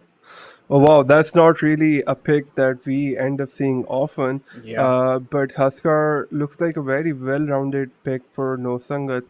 Looking at the side of the heroes on Vicious Gaming, I don't really see how they deal with the Huskar very well, honestly speaking. Of course, they'll be looking to build up that vessel, and then a lot of other items coming out to deal with that Huskar. But no Sangat, Talha, I really really like their draft right now with what they have. They have that physical damage, they have that magical damage. With the Huskar, I think they will have that control as well. Instant, one of those heroes that if you don't really pick him off or burst him off rather very quickly into the fight, then it just becomes impossible to deal with Huskar. So going off of the draft, Stella, whose draft do you like more? Do you think No Sangat has this with their draft, the magical damage, well-rounded physical damage, or do you think that their opponents, Vicious Gaming, have a chance here? I mean, I really like No Sangat's draft, but Vicious Gaming, they do have the potential to actually counteract. I'm not sure. I mean, sure, Huskar usually does not do well against Prepare pure for damage, battle. and the fact that the Dire team does not have any sort of pure damage ability, they do have magical burst ability, but it doesn't really work against the Huskar. And Huskar does very well against the Puck as well. So they do have, a very dangerous mid game lineup when Pugna, once he reaches level 3 with those Nether Blast taking those towers down, Chikiro will be taking those towers down, and they have very good frontline heroes. They have three frontline heroes actually, with the starter, Huskar, and the Lifestealer. So definitely a very potent combination. Meanwhile, Vicious Gaming, they do have that global sort of presence. They do have that vision ability. I'm not really too keen. I'm not really sure how this vision enables their team fights really, because sure, you can choose to use the centaur dagger, initiate on one single hero, but do you really have the burst to take him out? That's really the main question that I'm faced with. That's going to be a question that they're going to be faced with, because it's not a lot of burst, right? Sure, you have the dream coil, but the dream coil is more of an ability to keep someone pinned down or multiple heroes pinned down. Sure, you have the centaur warrunner, hoof stomp, and the double edge, but after the hoof stomp and double edge, Spectre can haunt in, sure, but what happens after that? They don't have that much follow up. Yeah, well, honestly, I think your concern for the damage on the dire side is absolutely valid, right? And especially if they're going to be engaging on a hero like Huskar, sorry, starting on a hero like Huskar, initiating on the Slardar, even the Lifestealer, right? These aren't cores that I really foresee the dire being able to, blow up pretty quickly. And that is genuinely going to be causing some problems for them. And when the fights start to get drawn out, I think at that point the Radiant are the ones who are going to come out on top. They have that heal from the Pugna. Jakiro just does damage over time very well, right? So he just wants the fight to go as long as possible. The life stealer, he's going to be stealing a lot of life, and then not to mention the Huskar, who just wants to keep withering away at you with the burning spears. So looking at it, I think it's really going to come down to execution and how well the dire side is able to execute. Uh, but yeah, the Radiant, they definitely seem like they have an advantage, at least when it comes to the draft. Yeah, and in particular, the infest into the Huskar, that's a lot of HP that you're dealing against. So Yeah, Dire definitely, Vicious Gaming, they definitely have their work cut out for them. No Sangat being led by I believe Gumball is their captain, an immortal level player right now, Goodness. up on that Pugna. But we're gonna have to see. They do certainly seem like they want to fight level one.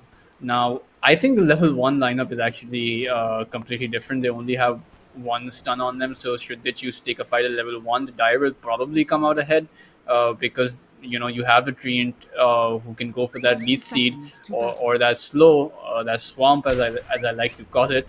Or that Centaur Warrior who's up on the puck. The Weaver's Tsukushi does a lot of damage, particularly at level 1, and the Spectre Dagger. So I don't think they really want to be taking a fight over here. But both teams will be content. In this is why I thought it was a meme, because those are a lot of high fives for someone called No Sangat.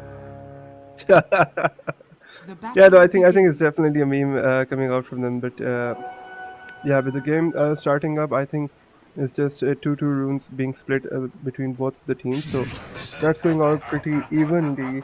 But yeah, Tala, looking at this mid matchup, it's going to be the Puck against the Huskar, and that's going to be a very impactful matchup, I'd say, for the rest of the game. And then the Huskar taking over that ward as well, eliminating that. So that's a win for him as well. So how do you see this matchup, and what does the Puck have to do here to survive? I mean, it's very difficult for the Puck to survive, really. I mean, honestly, you can get those last hits by using that orb, but that's not really a sustainable way to get those last hits, and there's not really a lot of rotation potential that can kill the Huskar up on the mid lane. I mean, who's really going to rotate, right? The Weaver, the Treant, neither of those heroes has the kill potential.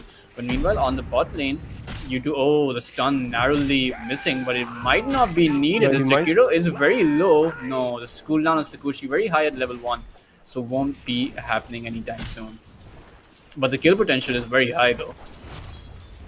Yeah, they do really have a lot of kill potential in their bottom lane, and the Jakiro deciding to stick around on their very low HP and just, challenging the Weaver. Cancelled the last attack. That would have been first blood. Oh, I did not see that. Well, somewhat of a misplay coming out from both sides, and at this point. But yeah, I think it looks like it's going to be a very miserable lane down at the bottom for the Radiant side. That Lifestealer, but as soon as he's able to get some HP up, but like on the top lane right now, Starter, he's going in on Yoda. He's going to be able to get that first blood as well. So well played by the Starter. He's able to get that first blood onto the Treant, and with that, this is a lane that you do not want to go bad for yourself if you're the Dire side, because you really want to give that Spectre a great start. Definitely. I mean, if you snowball a starter, there's nothing more dangerous than a snowball starter, because even the Puck himself is going to die, because you do have the ability for an instant stun after you blink in. But meanwhile, on the bot lane, Weaver is falling very low, will use that magic stick, but will fall to Jakiro's last hit. And meanwhile, Jakiro, he does have the leech on him, so he too will be falling. And Lifestealer, well, both of the cores are going to back off, calling it a day. Both supports going down respectively. But good effort by the Radiant side, by No Sangat, because you do have Lifestealer charged up. But meanwhile, he does have 10 stick charges, but he is being hit down. But he's just going to sustain a lot of damage and will be alright.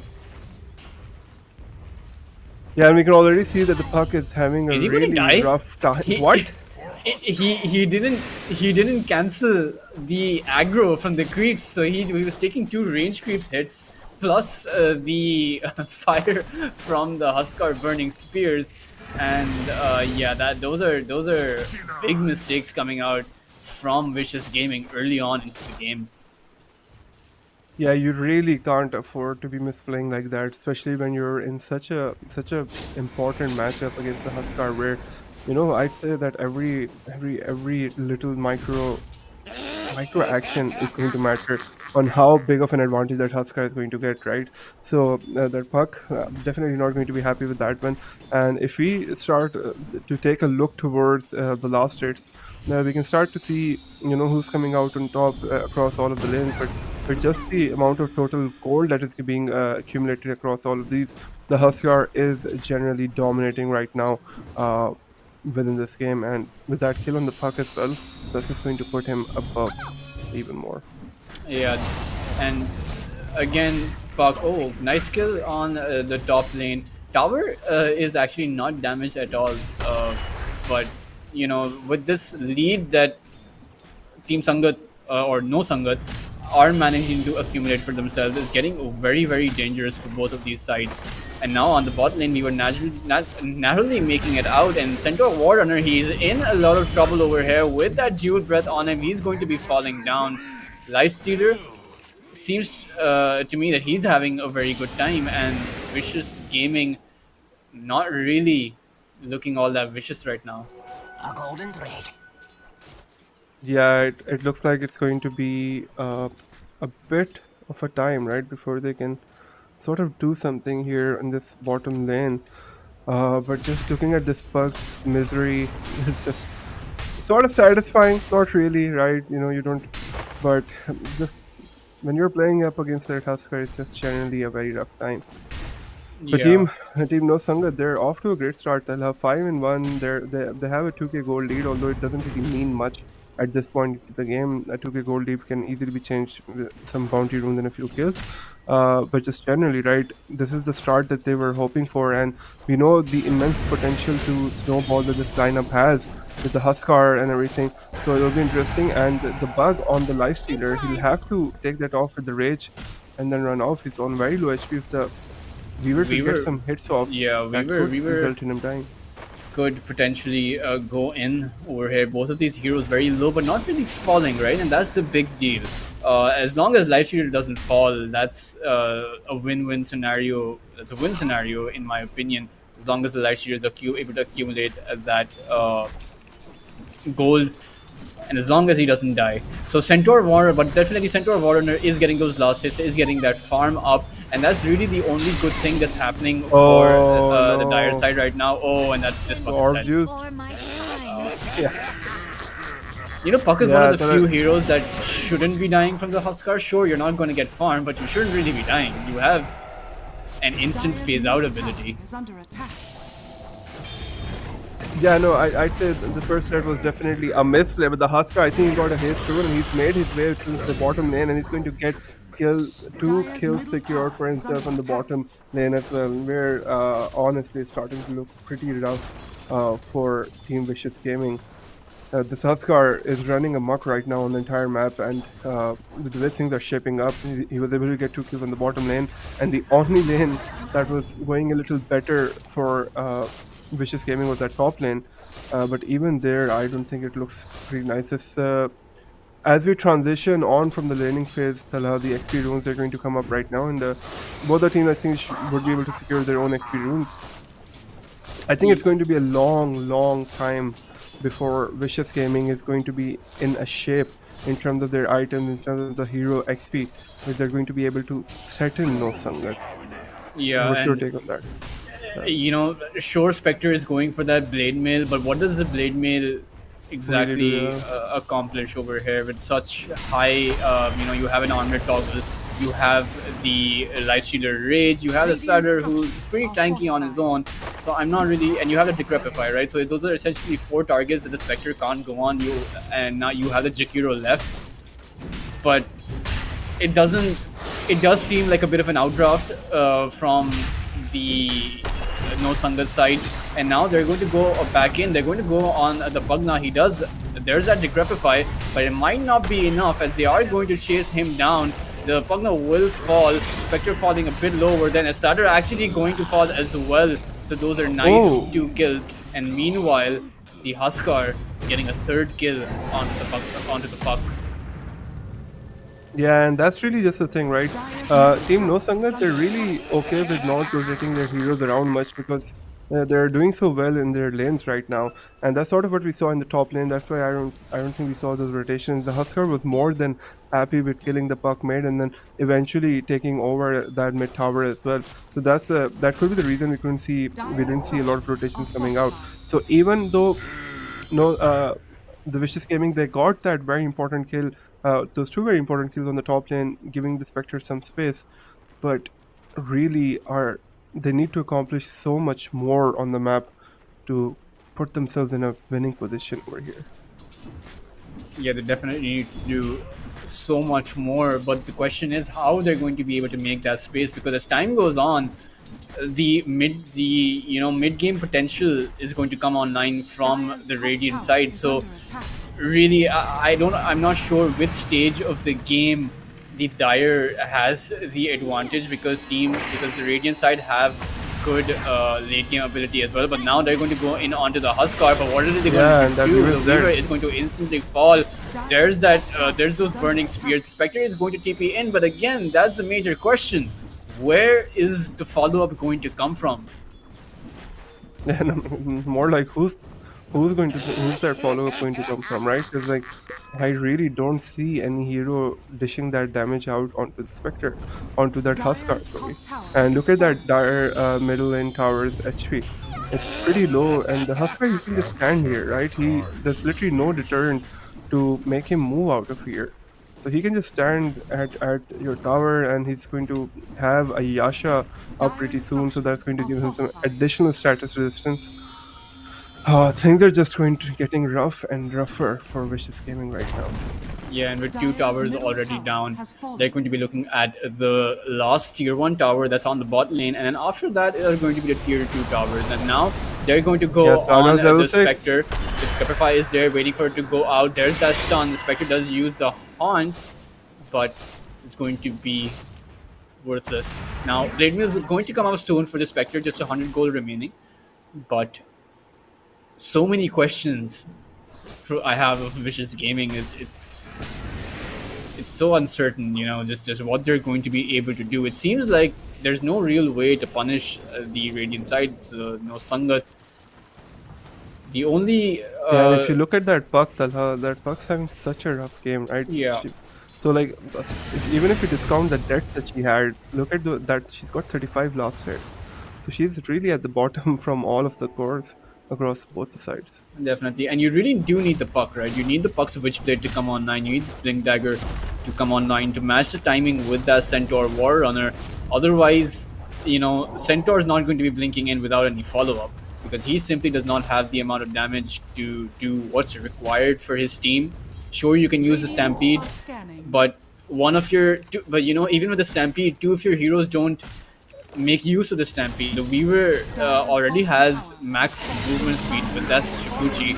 The Treant Protector isn't going to be using the Stampede, so you don't really have all that much. But meanwhile, Huskar takes a very early Roshan, and you know, this is the stage of the game. Tier 1 tower bot lane going to fall very quickly, and there's nothing stopping them from going towards the tier 2 towers, and that's how they've lined themselves up. Probably going to go for 2 towers over here rather than just one. Level 4 Nether Blast up for the Pugna Observer Ward place, but they have spotted it out, so it's most likely going to be dewarded.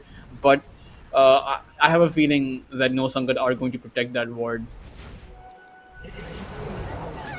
Yeah, they're definitely going to look to protect that ward, especially... Puck has used his phase shift. Does have the Waning Rift, but he is going to get stunned up, and dead Puck if I've ever seen one.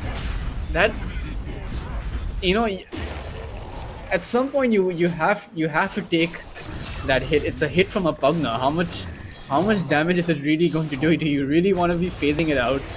But with that death and the death of the Treant, there's nothing stopping them from going towards that mid lane tower. This is looking like a disaster for Team Vicious Gaming. 7k net worth lead up already for No Sangat. Tier 2 tower mid is going to fall. Aegis has more than 3 minutes left, and that's going to be plenty of time to be taking the rest of the tier 2 towers. And we're looking at a scenario where Team No Sangat will be going high ground in under 20 minutes. Yeah, I was about to say that as well. I think they might be going high ground in the 20 minutes. I think this game might just end under 20 minutes with how things are shaping up. The starter, he's some gold away from his blink right now, but it shouldn't take him long. I think at that 15-minute mark, he should have that blink up, and with that, the advantages are just going to stack up for No Sangat even further.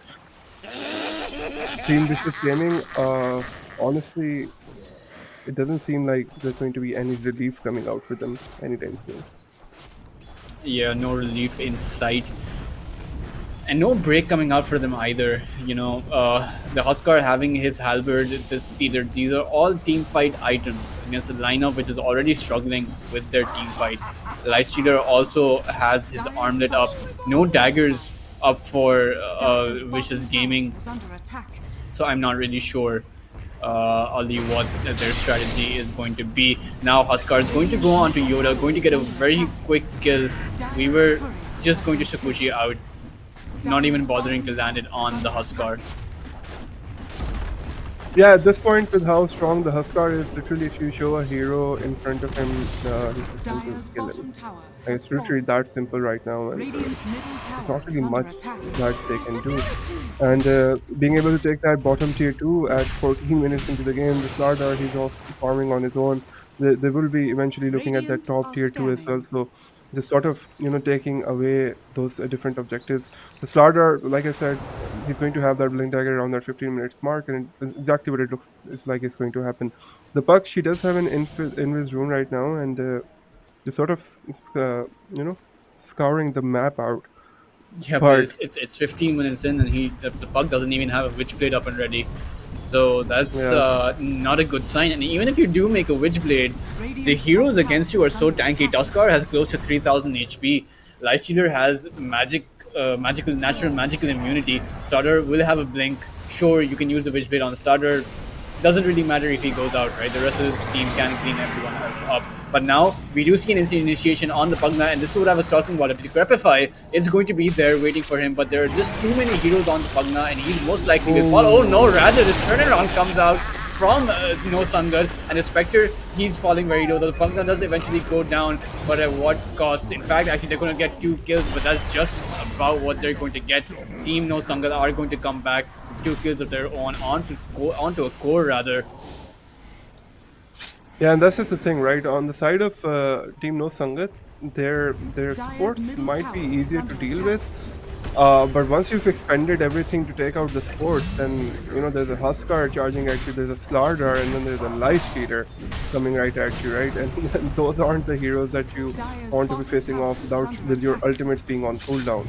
So they genuinely have to be a little more careful about how they're going to deal with this lineup that they have. Even with the Huskar deciding to go back a little, he has that Aegis up, and not only to go into that treant buyback, but it seems like there's really no reason for them to actually back off. The supports are going to be able to join the fight again, and they are going high ground. 16 minutes into the game, they are on that high ground. They're coming out. Puck, she's able to use the dream coil, but that seems to be it. No follow-up damage. We were surviving with the great ultimate, but now what is the question? The damage coming out, that Huskar might go down. He has been leashed, he has been silent. Now the hoofstomp coming off, and that does end up taking out the Huskar. The rest of the heroes, they are here. That ice path coming up, they are losing their lives. Buyback coming out from the Weaver, and they might be able to punish this. The Lightstealer going back in. The Starter, he's not done yet. Yeah, 2 hits and the starter will fall. So all in all, I think Team No Sangat got a little bit overconfident there, because they did get hit by a 3-man roof stomp, and the AoE damage from the Dream Coil did do a lot as well, and you had the Treant Protector there as well. So they did manage to hold the high ground. Vicious Gaming did manage to hold the high ground. Weaver did have a buyback. Sure, it's a support hero, doesn't do all that much, but Lightstealer got away, and it has he now has 6 Desolator charges. How do you stop the next high ground push? Because Team No Sangat, they're not going to make the same mistake twice. They're not going to group up for the Centaur Warrunner to be stunning them. They can just wait it out, wait for the Lightstealer to be taking the towers, because Desolator goes through to the tower, and the Jakiro and Pugna can just spam it out, right? So it was more of an issue of overconfidence from No Sangat's side, because they don't really need to be making those decisions or be charging into the base like that. They can just choose to draw it out, play slow, and just siege the base rather than aggressively push onto the base. So good hold, but in my opinion, they're going to have to do that like several times before they're able to turn this around. Yeah, Tala, it is honestly looking a little grim to be fair, for Dire's No top tower Sangat. is under attack. Sorry, not for No Sangat, but Vicious Gaming. But yeah, so like with Dota, right? I think Dire's there's top always tower a chance has for a fallen. team to be able to make that comeback, and sometimes it's off of the other team just messing up, right? But even so, there is a chance. So, but with that Infest and Blink coming onto that Spectre, there are no chances for that Spectre to survive right now. But the counter initiation is coming out. The Slardar is pretty low, but the shield coming out, that should be able to save her in for now. On the other hand, the Lifestealer, the Huskar, he's pretty far away from his team. So this is a great chance for Vicious Gaming to punish this unwarranted aggression coming out from Team No Sangat. They're able to take out some, but then Puck has to pay with her life, and this Lifestealer is honestly so scary right now with this death. So 10 charges already, is able to take out the Treant Protector, and this Weaver should not be able to survive unless she gets the Kuchi off. She does. Is able to get some distance between the Lifestealer, but he's eventually going to be able to catch up. Yeah, Or is will be able to back away, but I mean, there's no way to kill this Lifestealer. Sure, you can counter initiate onto a target and be able to take them off. Sure, you can get a couple of kills, but it's most likely going to be the support heroes. And I don't even think the Huskar was in that fight, to be honest. Yeah, the Huskar wasn't right. He was pretty far away towards their bottom lane. He was trying to make his way over, but couldn't reach there in time for that team fight. But here, the way things are going right now, it is honestly looking pretty grim for Team No Sangat. Things They are just smoked keep on up, though. getting tougher and tougher. They are going to. Oh, they are? Oh no, the Slardar blinked away. They Yeah, are. they are They are trying to actually make going to come onto them. I mean, they must have this idea because they did just take the Tormentor, so that notice just went out. But it looks like they don't want to be going up there against that Huskar. Oh, they In found a fact, hero there. they're actually What are going to they go on to doing? the Jakiro, Yeah. and sure, yeah, that's a win, but it's not a big win. But you know, at this point of the game, Vicious Gaming need all the wins that they can get.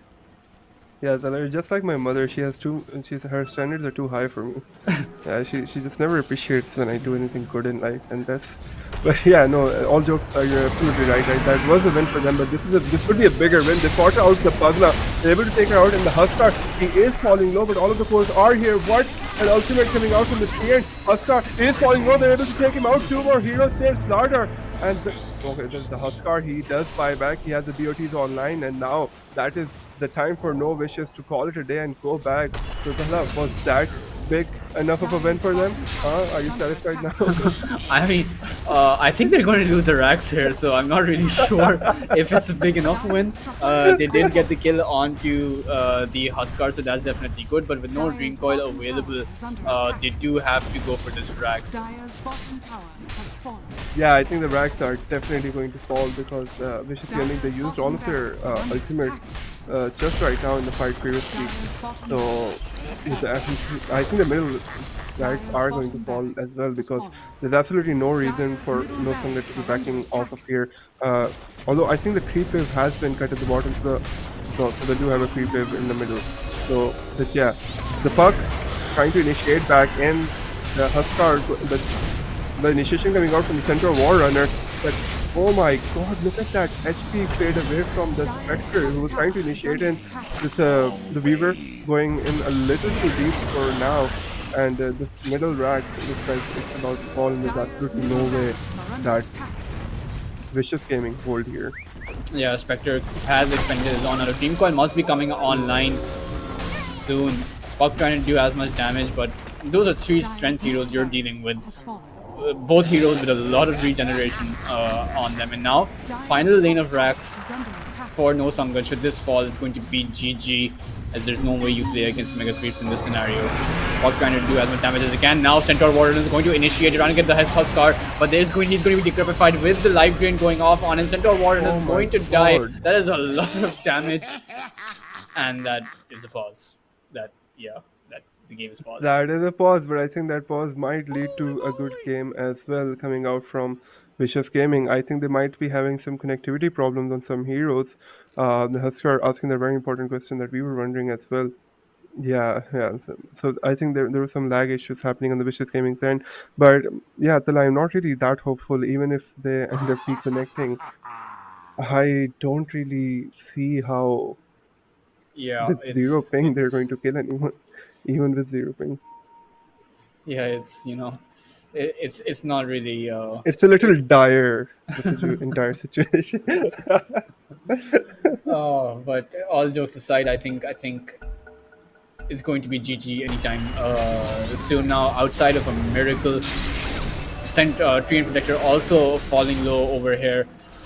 The Jakiro, he's probably going to fall.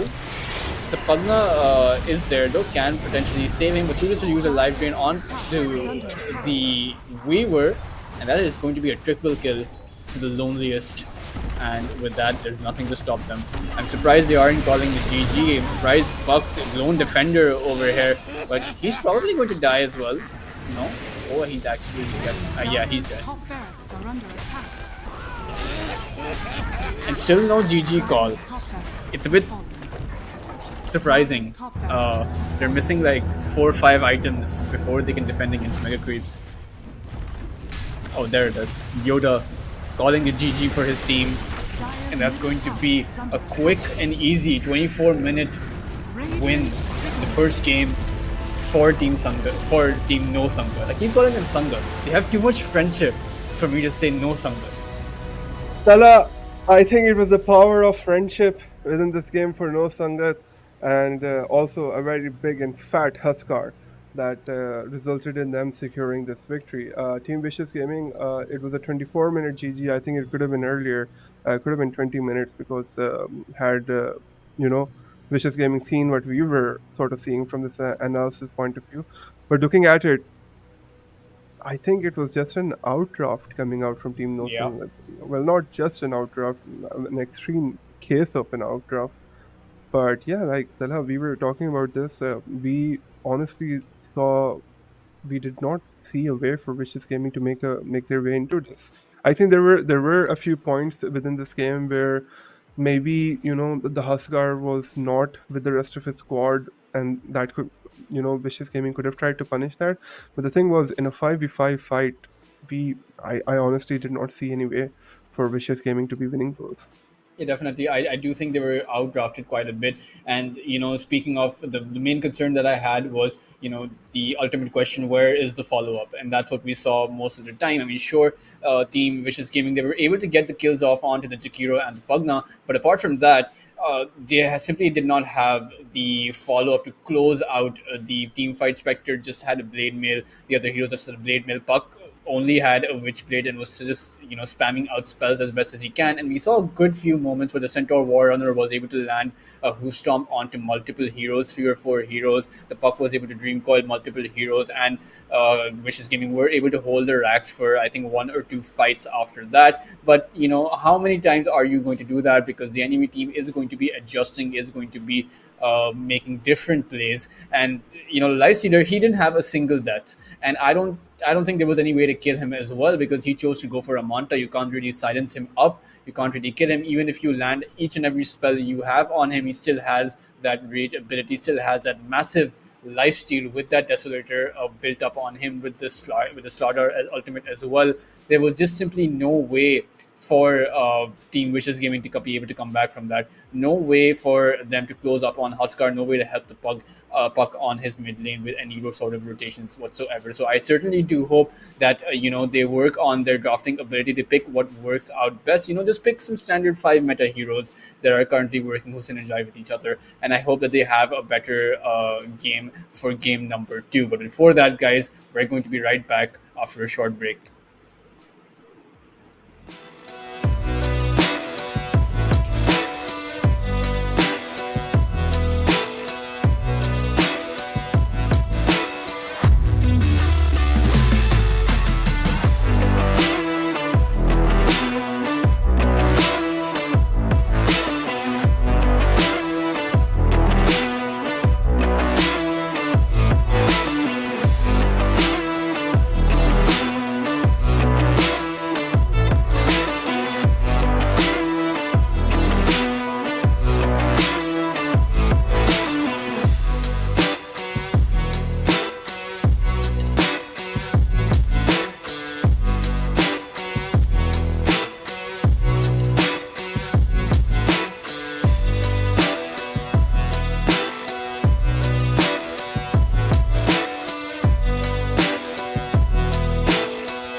Well, what an exciting game number one coming out between Team No Sangat and Team Vicious Gaming.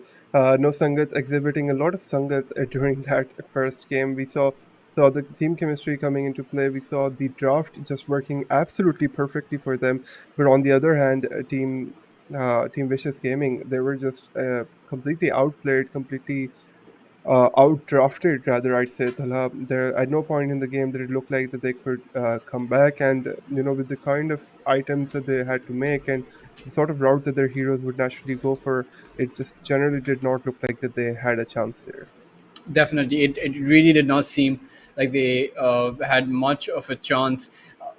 Particularly to after the drafting phase, we had so many questions, so much confusion, as to what Team Wishes Gaming were achieving, or rather trying to achieve through their draft, and we saw the lack of it. No help for the puck on that mid lane, just simply. Who's going to rotate in the Treant Protector, the Weaver? Both of them are going to die to the Huskar. The Treant isn't exactly a hero that can stay out of the trees, and in the mid lane there aren't exactly that many to take advantage of, particularly Yeah. not a ganking hero. And the meanwhile, you have a Spectre who makes a blade mail, but where is that damage dispersion going to go? Who is it going to go on? A magic immune life stealer or a debuff immune life stealer, a Slardar or a Huskar who, Huskar wants to have low HP. That's where Huskar's strength really comes from. So there's no Yeah. real target. And we saw last game where we were talking about the Pugna's ability to counter the Spectre in certain ways. And sure, the supports did end up dying. Pugna did end up dying. Jakiro did end up dying. But the Decrepify, they didn't die within the Decrepify. That's 5 seconds of staying alive, and that's so much time that you've bought your team to be able to come up and clean Wishes Gaming up. And we saw that each and every single time. You get 2 kills, but you lose your entire team. So that's not really a worth it scenario. We did see them hold the high ground a little bit. We did see some really good initiations coming out from that Centaur War Runner. We did see some really good Dream Coils coming out. So what I'm really hoping for is perhaps with a better draft, Team Wishes Gaming will be able to put up a much better fight. Yeah, I guess Talha, with our general advice for Vicious Gaming at this point would be that this is not the point in the patch or just in a tournament to be reinventing the wheel, as if you were, right. Like, you don't have to go with these picks that we're not really seeing in the meta. Sure, Treant Protector has been picked, but Treant Protector has been picked to perform a very specific job, and that very specific job has just been to get you vision, right? Because the hero, with the ultimate, he does have that route, but then aside from that, it doesn't really do much. So you pick other heroes around the draft to sort of complement or Yeah. just iron out those other deficiencies that that hero has. And we didn't really see that. We saw another Weaver come out. Weaver negative armor, Squishy does some damage, but in the support capacity, there wasn't really much that we were accomplishing. So they didn't really have a stun. To be fair, you're sure Centaur had a stun, Puck's ultimate, but Puck's ultimate, you're not really using it in a stun capacity. So the support matchup, the support composition was just really off, right? That Puck pick was coming out, and Puck is usually supposed to do not well against a Huskar, right? Huskar is the sort of hero where the objectives of a winning lane sort of change for the opposition, where it's just maybe to not die or maybe not to Yeah. get completely eviscerated in the last hit department within the mid lane. And well, the Puck did a very poor job at that. We saw her dying at one point where she really shouldn't have. The she was using her orb pretty aggressively at certain points, and that did lead to her dying once or twice, even when we were catching her play, right? So that it was just a combination of poor execution plus a poor draft coming out for Vicious Gaming, and we really hope that within this game number two they can have a more well-rounded off draft that does I mean that on paper at least has a chance against no Sangat's draft. So that's really what we're looking for from Vicious Gaming in this game number two. And if they're able to do that, I think they'd have a much better chance in giving us a more competitive game, and then hopefully transitioning that into a win as well, because this is the best of three and you are fighting for that finalist spot to go over the reigning champions of Dew Gamers Arena. So it's not something to be taken lightly, and I'm sure that this team is going to maybe have a much better draft moving forward. Definitely, I think everyone who watched the game number two is going to be hoping for a better draft to be coming out. But I do think that the Huskar pick sort of caught them by surprise. I do not think that they were really expecting that Huskar pick, because their lineup was really centered around the Puck's ability to actually get that farm, and Puck, theoretically against any physical. DPS carry. It doesn't matter how much armor you have with that Puck Scepter upgrade. The buff to the Puck Scepter, Puck can demolish or eviscerate just about any carry face against it. But Team Vicious Gaming never really got to that point. They didn't really have the suitable advantage to be able to hold off the game to come online in the first place. They didn't really have a good high ground defense either. It really seemed like they were missing so much in their composition, weren't really expecting or weren't really prepared for what we in Dota call a death push. Just five heroes coming Yeah. together and just pushing out each and every single lane. They just simply lost out on so much net worth, and that it coming back into a game like that was never really on the table for them. Even if you consider, say, a 40 or a 50-minute game, it's very difficult unless the Puck and Spectre both are very super farmed and you're outplaying the other team, able to get those rotations in, but able to get those solo kills in. And we saw quite a few times where even the Haunt was used ineffectively, right? The Haunt was either used to get away or to save himself, and very few times we saw the Haunt being used in order to get a kill. We did see it sometimes, but not nearly as much. It has a pretty low cool. I mean, not a low cooldown, or I would say like a medium uh, cooldown timer, right? I think around 80 to 90 seconds. But it's Yeah. frequent enough that you can get a pick off each and every single time that it comes out. And that's really how you play a Spectre. Every time you get that Haunt, you get a kill.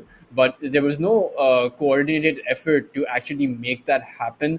And so Vicious Gaming, they had all of these mistakes that kept on compounding and kept on compounding until that they no longer had any space to work with, because 20 minutes in, your high ground is being breached. And what do you really do then? You don't really have any sort of follow up to your initiation. And even if you do choose to initiate, who do you really go on? Your targets are such bad targets. You're not going to go in on the life stealer. You're not going to go in on the Huskar, because those heroes want you to come to them so they can essentially just mow you down. And that's exactly what we saw each and every single time we saw an initiation.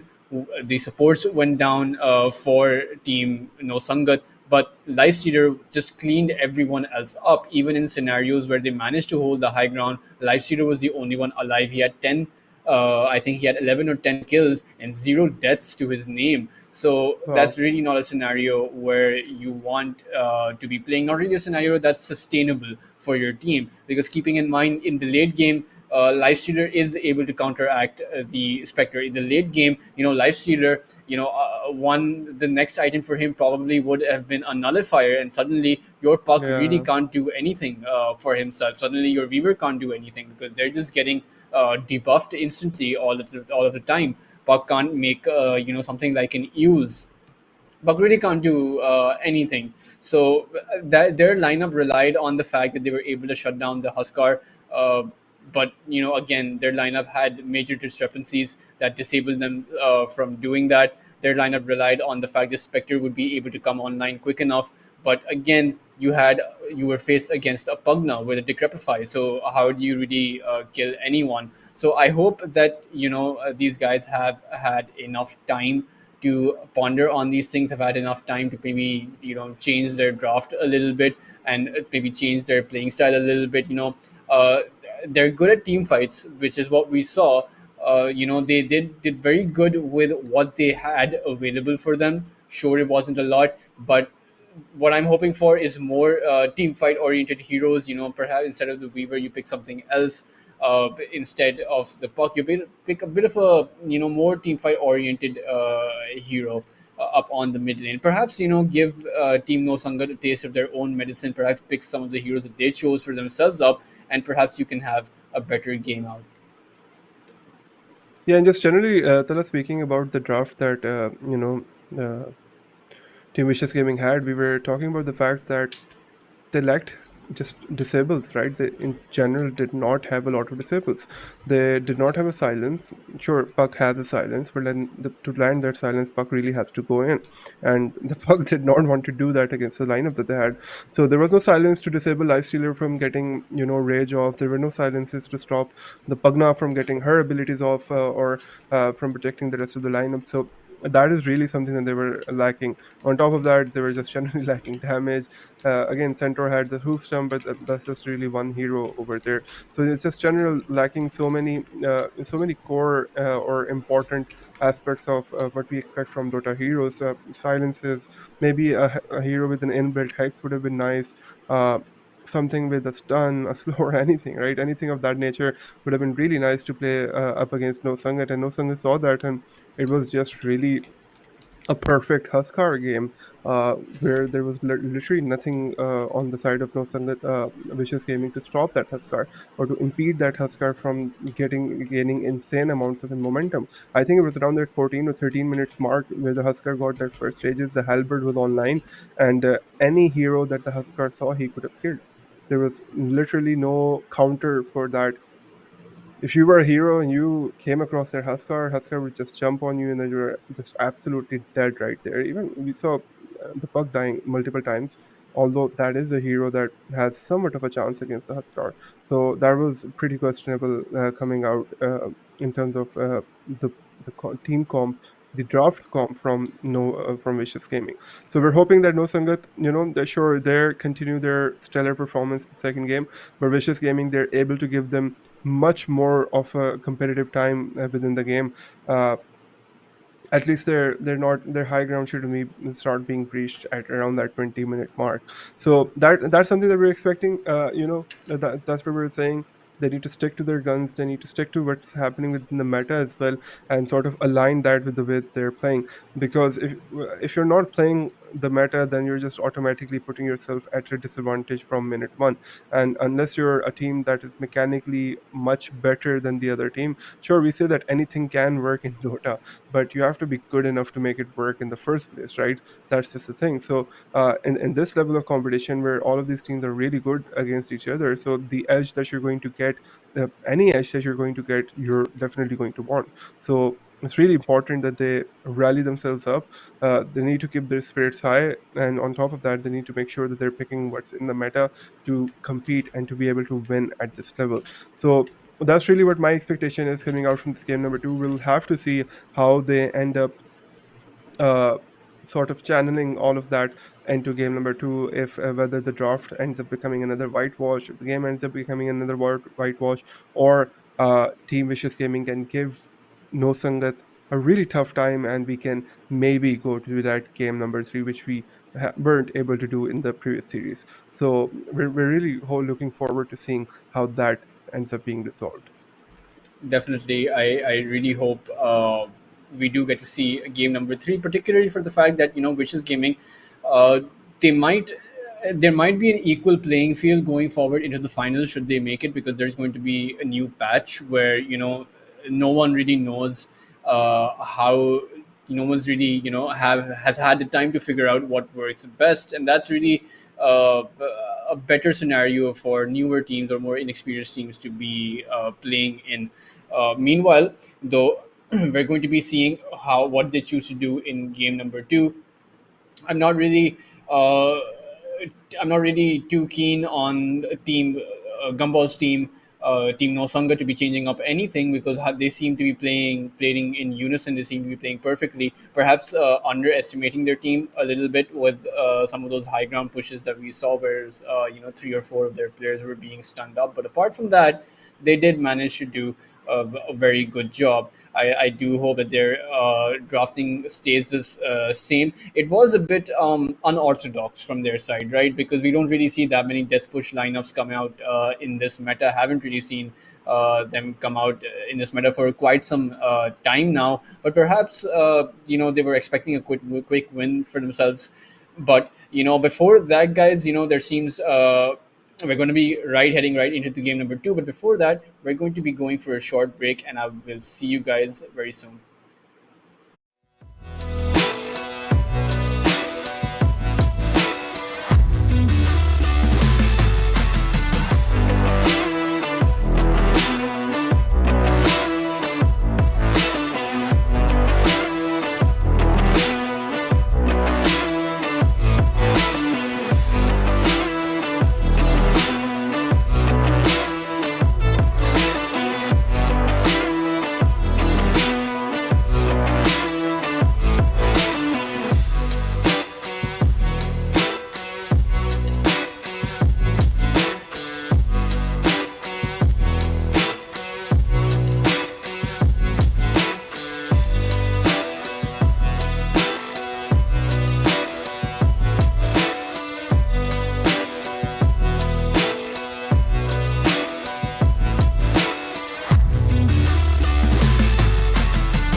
Hey guys, we are back from a quick break. I think our team was trying to figure out something that was happening with the match.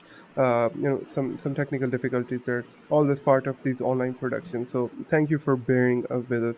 So Tala, are you excited to see Team No Sangat go up against Vicious Gaming? We're really excited. This could potentially be the final game of this semi-final. We are going to have we already have one finalist, and we're trying to figure out who that other team is going to be. Hopefully, we're going to get some answers pretty soon with the second game starting up. Definitely, we're going to get our answers really soon. And yeah, Aliyah, I'm definitely excited. I hope the fans watching, I hope the people watching are also excited about this next game coming up. It's going to be, we haven't really seen a lot of Gumball's competitive performances, because he wasn't playing in the last Dew Gamers Arena. Definitely a newer player, or he's been playing Dota for a while, but he's stepped up to the competitive scene recently. So I do hope that he's able to go through. I do, these are fresh faces that we've seen. I remember for quite a long time in the Dota scene, there were, the same players coming up again and again. And now we don't have players like Aeon. We don't have some of Envy's players. I believe that Shizzy is the only Envy player that's remaining. If I'm not mistaken. And we don't have Portal Esports anymore. That was government sponsored as well. But I'm hoping that some of that is able to come back into Pakistan. With the support of Mountain Dew. Hosting more of these events with support of Galaxy Racers as well. I hope they come back. And I hope more of these events happen more frequently rather than once every year or something like that. Yeah, so we have been told that the draft is live for game number 2. It's going to be Vicious Gaming versus Team No Sangat. Vicious Gaming. Team No Sangat now deciding to go 10 for that seconds remaining. Treant Protector. So I think we've seen that Treant 5 Protector in that seconds remaining. exact same section of the screen for like the fourth time Yeah. today. I guess, yeah, if I'm not mistaken. So you can see, yeah, right. It's a very important hero that the teams are deciding to pick And here. it's surprising to see that No Sangat really do not like the ancient apparition Dire because they team ban it back. every single time the first chance that they get. But Vicious Gaming going to go for that Grimstroke. Definitely a very orthodox pick in this meta. Ali, I feel like talking about the draft in Dota has Dire become team back. very stale in this meta because we can like predict the bans each and every single one of the bans. We can predict the first few picks as well. It's uh it's interesting that this it's a bit limited. I feel this patch in what you can do, how you can 10 pick. seconds remaining. Perhaps Dota has just become so optimized. But anyway, 5 seconds Bristleback, remaining. Weaver, Spirit Breaker, and Ancient Apparition, all four banned by Team No Radiant team Sangat banned. and Chaos Knight, Wraith King, Visage, and Kunkka banned. And we see a Spectre ban come out. Surprising considering how well they were able to deal with the Spectre last game. Yeah, I guess they really don't want to deal with the Spectre with the kind of lineup that they might have in mind this time around. 10 But it will be seconds interesting to see remaining. what do they actually have in mind this time around. But yeah, Tala, 5 just to seconds add to remaining. what you were saying earlier, it has gotten pretty stagnant at this point. Although we haven't seen the Murta getting banned out at this Yeah. point. Although that's usually one of those heroes Radiant team pick. that do get taken out pretty quickly. So Grimstroke being picked, and on the other side we do have a Treant Protector.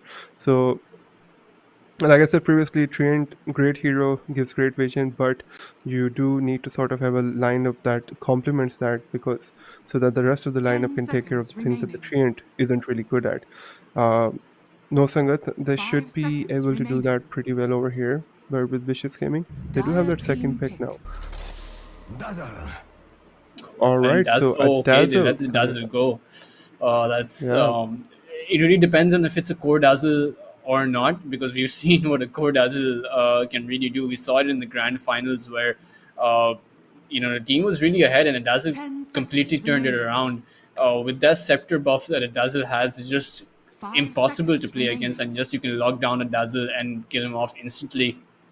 But we might see an axe come out from No Sangat.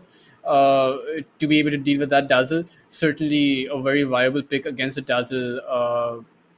These days, just use Dire that team berserker's pick. call and be able to take him out.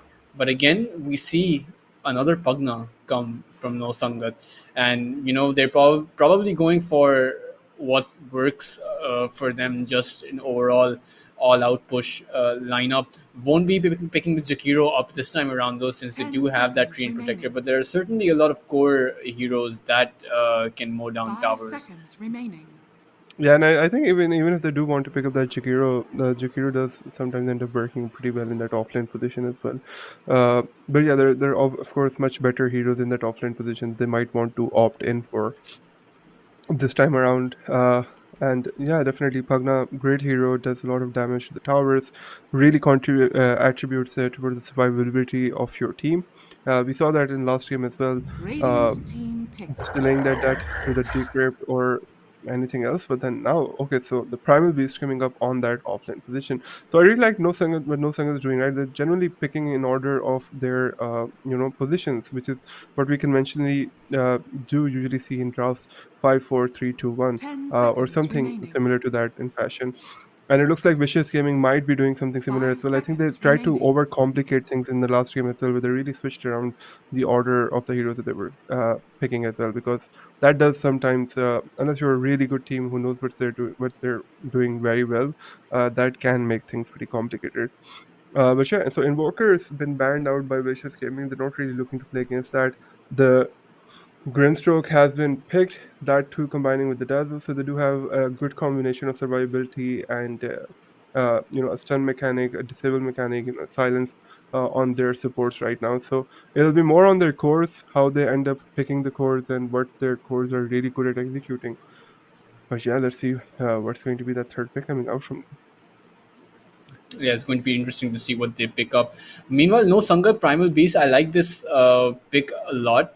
Last time around, they had that slaughter, and Primal Beast has a sort of natural. I would obviously it's not a blink dagger because it's not instant, but it's too fast to be able to do anything about it unless you have an instant hex hero or an AOE stun hero. But otherwise, you can't really stop the primal beast from coming in, and it has so much sustain, and definitely a good hero to pair up with the pugna, because while the primal beast is using the pound, pugna can also just life drain away. But it's Oh going yeah. to be interesting to see which hero Vicious Gaming chooses for their offlane, or perhaps they might just be going for their mid lane and carry hero right Radiant now. team pick.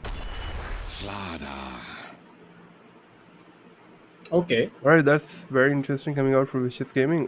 Slard are really good against the Treant Protector, right? You can Yeah. get your ultimate on him, you can track him through as he's making his way throughout the boards, and I think really helps you to take down that Primal Beast as well. 10 seconds To his remaining. capacity. Primal Beast, he's a very chonky boy. It's very hard to bring him down, but 5 the negative seconds armor remaining. is definitely going to help in trying to achieve that. Yeah, and it's the armor reduction with this dazzle that makes Slardar so dangerous over here, and plus the inkswell. So it's not only a good laning phase for them up on that off lane, but it's also a good mid game as well, because that armor reduction will be able to mow anyone down. The good thing is that, much like last game, Pugna does still have that Dire decrepify, team so pick. that Slardar can't exactly be doing as much damage as he wants. Meanwhile, they have picked themselves up a Luna as their carry, so now it's time for No Sangat to be picking up their carry, and I think they Yeah, have quite a lot of options over here. they 10 quite seconds definitely do, right? remaining. But then the talking about the Luna pick, right? Combining with the negative armor, 5 the blaze seconds bouncing remaining. around, so that Yeah, will really amplify Luna's physical damage capabilities within this lineup. But Pugna decrepifying Luna, Dire team ban. disabling those right clicks for some time, is going to be a bit of an Radiant issue. But then team ban. OD, so the mid laner coming out from team No Sangat. So that's an interesting pick, Thala. Could you speak a little towards Outward Devourer? Because I absolutely hate that hero. I hate that hero as well. But OD 10 definitely does seconds really well against the Slardar, you know, and the 5 seconds pure remaining. damage coming out from OD certainly can't be contended with, Radiant and the team ultimate ban. does just so much damage. So it really depends, and it also depends on what item build the outward destroyer is going to go for, because they do have a Pugna, so the meteor hammer is a very viable option for them to go for. But if they go for a meteor hammer, then they lose a lot on their 10 team fight seconds potential. remaining. And if they go for the witchblade hex build, that's going to be a lot 5 better for their seconds team fight. So it remaining. really depends on what No Sangat is aiming for over here. I Dire think when we see team the ban. carry, we'll have a better understanding. If you know it's a farming carry, then we can probably expect a meteor Dire hammer to team be coming pick. out. And but for vicious gaming though, they're going to have to really be careful about this one pick, because OD is a natural hex builder. So he's going to be getting a hex sooner or later. So that's going to be something that you have to be careful about. Primal Beast is going to go in. There's the OD's ultimate, 10 and seconds suddenly remaining. your Luna is not going to be all that protected. 5 So seconds Dazzle really remaining. needs to have good positioning up on this side. Needs to be ready, trigger ready up on that grave. He won't have that much time before his heroes start falling. Yeah, Tala, that Dazzle is really going to have an important role to play within this game. But no Sangat, the last option, they're down to their carry now. So it will be interesting to see what they end up picking out here.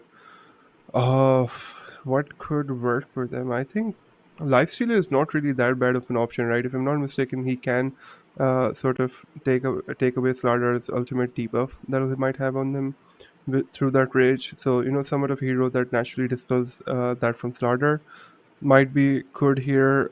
Radiant And team then pick. Grimstroke and Dazzle. Stare your death in the All right, face. so there's that more, right? We were just talking about how Yeah. that hero was not banned out, and we've seen the incredible amounts of damage that Morta can dish out. The fact that she'll be immune in her ultimate to right-click attacks is 10 also going to seconds remaining. makes her a really great pick, and the rest of the team can position around 5 her. seconds Or OD remaining. can save her, Primal Beast can come in and disrupt anyone, and then You Treant may Protector now and Pugnar select your ultimate going to heroes. help. And then Lina coming out. So that's a much closer matchup in terms of the mid, the OD Yeah. versus the Lina. So we're really going to see if the hater, as he chooses to call himself, will be able to outplay that Lina. I'd say that Lina versus OD matchup, Lina is a little favored in that. Yeah. So that's something that's going to be very interesting to see how that ends up And resolving I itself think out. Xena is a very good pick against the Mortar, because while you are immune from physical DPS, you are still vulnerable from the magic DPS, and we know that Lina, with that scepter upgrade, that damage amplification or magic amplification that you get is insane, right? You can do close to Ridiculous, around yeah. 1500 1600 damage with just a Laguna. If you have a Kaya, have some neutral item that amplifies your magic damage, that's a lot of output. And Morta has, I think, one of the lowest health pools in Dota right now. So it's definitely going to be interesting to see how they choose to play this. Definitely, Morta does very well against physical DPS carries, right? There's no doubt that should Morta be able to position herself in a correct way, in a Prepare good for way, battle. then this Luna won't be able to do as much to her as Team Wishes Gaming really wants. I've always wanted to be a giant spacecraft. Yeah, so the drafts have been logged in between both of these teams. Team No Sangat, they are one game up, and this could be their final chance to try to make a case for themselves to compete into the finals. While Team No Sangat, they're a game up, and they just need this one last game to make it into the finals of Dew Gamers Arena. Tala, there's 50 seconds remaining until we get to that 0-0 second mark, and both the teams are positioning themselves towards that mid lane to fight over those initial runes. And this Dazzle is showing mid, looking for that board. I'm not sure if Dazzle shouldn't be mid. Or I mean, core Dazzle is the way to play Dazzle in this meta at least, but it requires quite a bit of synergy to pull off. And meanwhile, we're going to see a level 1 engagement Yinks. Well, it's going to go off, but at what cost? Rain will fall down. That's a 4-man Lina stun, a Slaughter stun on 4 heroes, but they just simply do not have the follow-up level 1. And Luna, he's falling very, very low over here. And he's going to be. Oh no, the OD actually securing the kill. I think that's Sniping, good. sniping Yeah, actually. Okay. that was a nice snipe. But Yeah, that was definitely nice snipe. they did reveal the ward over there because uh, they didn't have vision Yeah. on the Luna, so that ward should be getting dewarded, and it is in Yeah, fact the going ward to be a should Lina be. mid. Yeah, so the Lina is definitely mid, and it's up against that OD. The ward will get dewarded in the bottom, but team No Sangat, they're off to a great start. Once again, they've gotten 2 kills before that 0-0 minute mark, and that too on the mid laner OD. So he's just going to be able to get these items that much quicker. And this is exactly the reason I hate playing against an OD. Because you're just here in the mid lane and you're just trying to play some Dota, man. But then that hero just it kind of feels like detention, right? Like you're automatically being Yeah. sent away to apparently some alternate reality, and you just kind of stare at the screen until your hero comes back. Oh, And that Pogba's happens dead. a lot.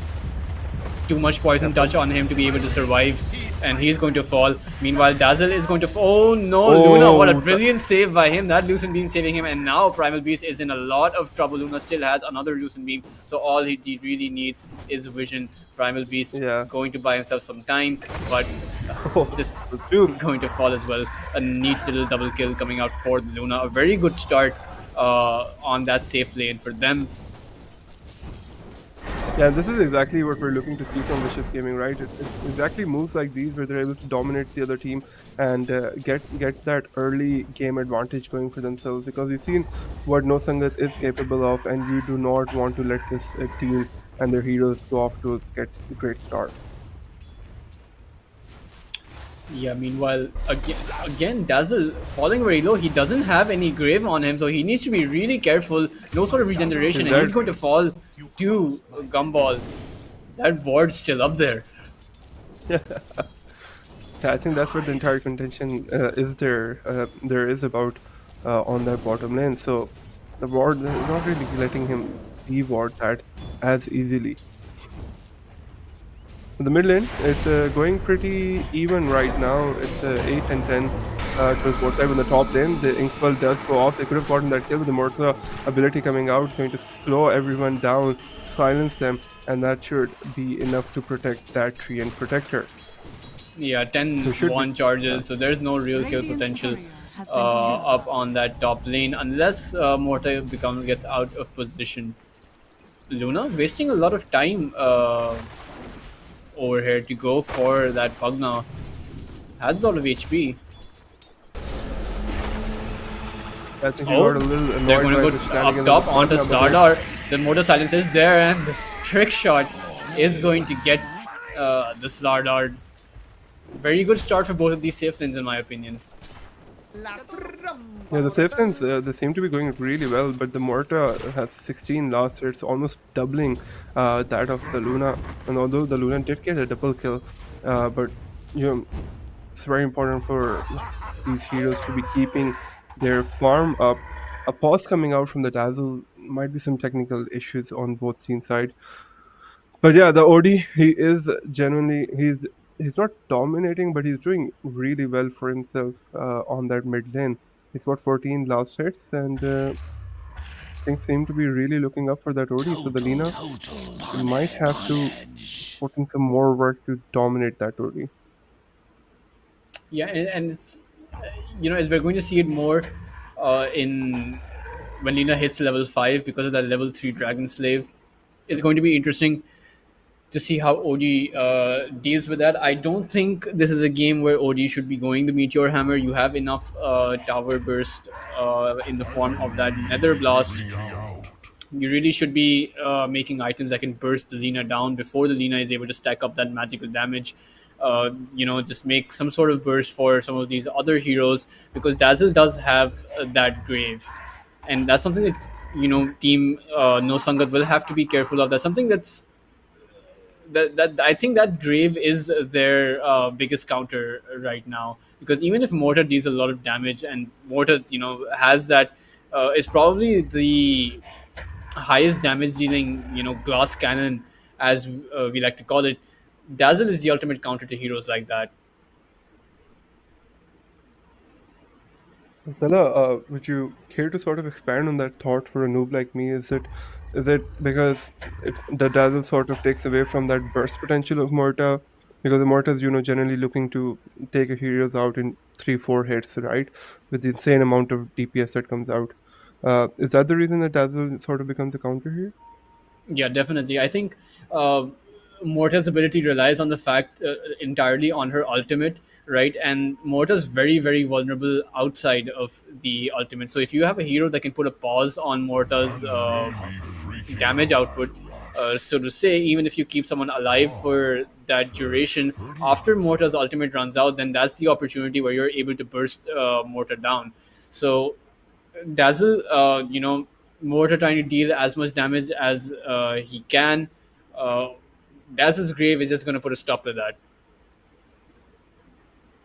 Yeah, yeah. No, you're definitely right about that. The Morta does sort of get diffused out by the dazzle, but the dazzle will have to be very careful with his positioning in case he gets Yeah. caught by the Morta. So it's either you save yourself or you save an ally, and worst case scenario you can't do either. So we'll have to see if the dazzle is able to position himself appropriately to pull that off. Because But keeping in mind, Ali, there are a lack of stuns on towards the side of Vicious Gaming. I don't think they have a single stun. They do have a mini stun and a disable in the form of the Primal Beast, but it requires melee range to actually pull off. They I have think you're saying No Sangat doesn't have a lot of stuns, right? Sorry, sorry, I got confused. No Sangat Yeah, no doesn't worries. have a lot of stuns, right? So they don't have an ability that can pin someone down or keep dazzles from silencing anyone outside of the hex that OD is going to make. The Yeah. Primal Beast has a melee range ability. The Treant Protector's ultimate doesn't stop someone from casting spells. So you have to be careful about that. You have to take that into account when you are approaching some of these team fights. Yeah, and you're definitely right about that. But on the other hand, the lack of stun is one thing, definitely. But then on the other hand, I do see some wild, AOE damage potential coming out from Team No Sangat, right? The Treant Protector, if he's able to lock down a few heroes, on top of that, you add that Morta ultimate, the Primal Beast coming in, and we could see Team No Sangat blowing up heroes in a matter of seconds, right? With the sort of potential they have in terms of damage output. Yeah, definitely. The AoE and the damage output is certainly very real, and it's actually a bit interesting to see that the offlane for Vicious Gaming is not going as well as they had hoped for, because Sardar and Grimstroke is a very potent combination. But now we're going to be resuming into the game. I think that pause messed up the OD's ability to actually get that last hit, but still ahead of Lena. Yeah, it does generally end up breaking that momentum a little, and that Odi really used that Astral Imprisonment very smartly. Lena was about to run out of her 5 charges, but then, using that Astral Imprisonment takes away the final amount of time she had to dish out a spell. Right now, Dazzle's life is a living hell because this Rubik is just not letting him do anything. Or, sorry, Rubik, I meant that Pugna. So it's a little interesting to see the offlane Samir. He just wants a nice high five, and the Luna does not seem to be interested whatsoever right now. It's insane how that ward is still alive. I mean, like that's very surprising.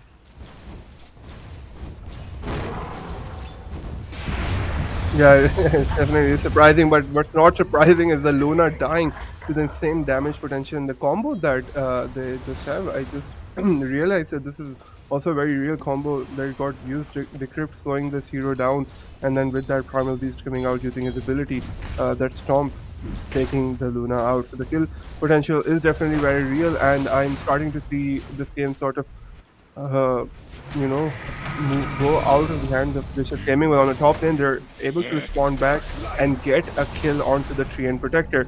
This Pugna with this successful TP out of here. Yeah. Again, the lack of stuns.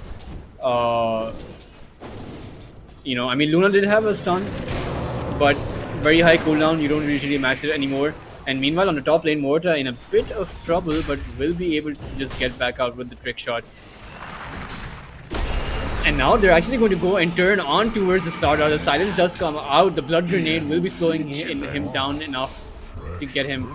And Grimstroke will be making his way out. Actually, no, he turned around. But they don't actually see him, so he will be safe.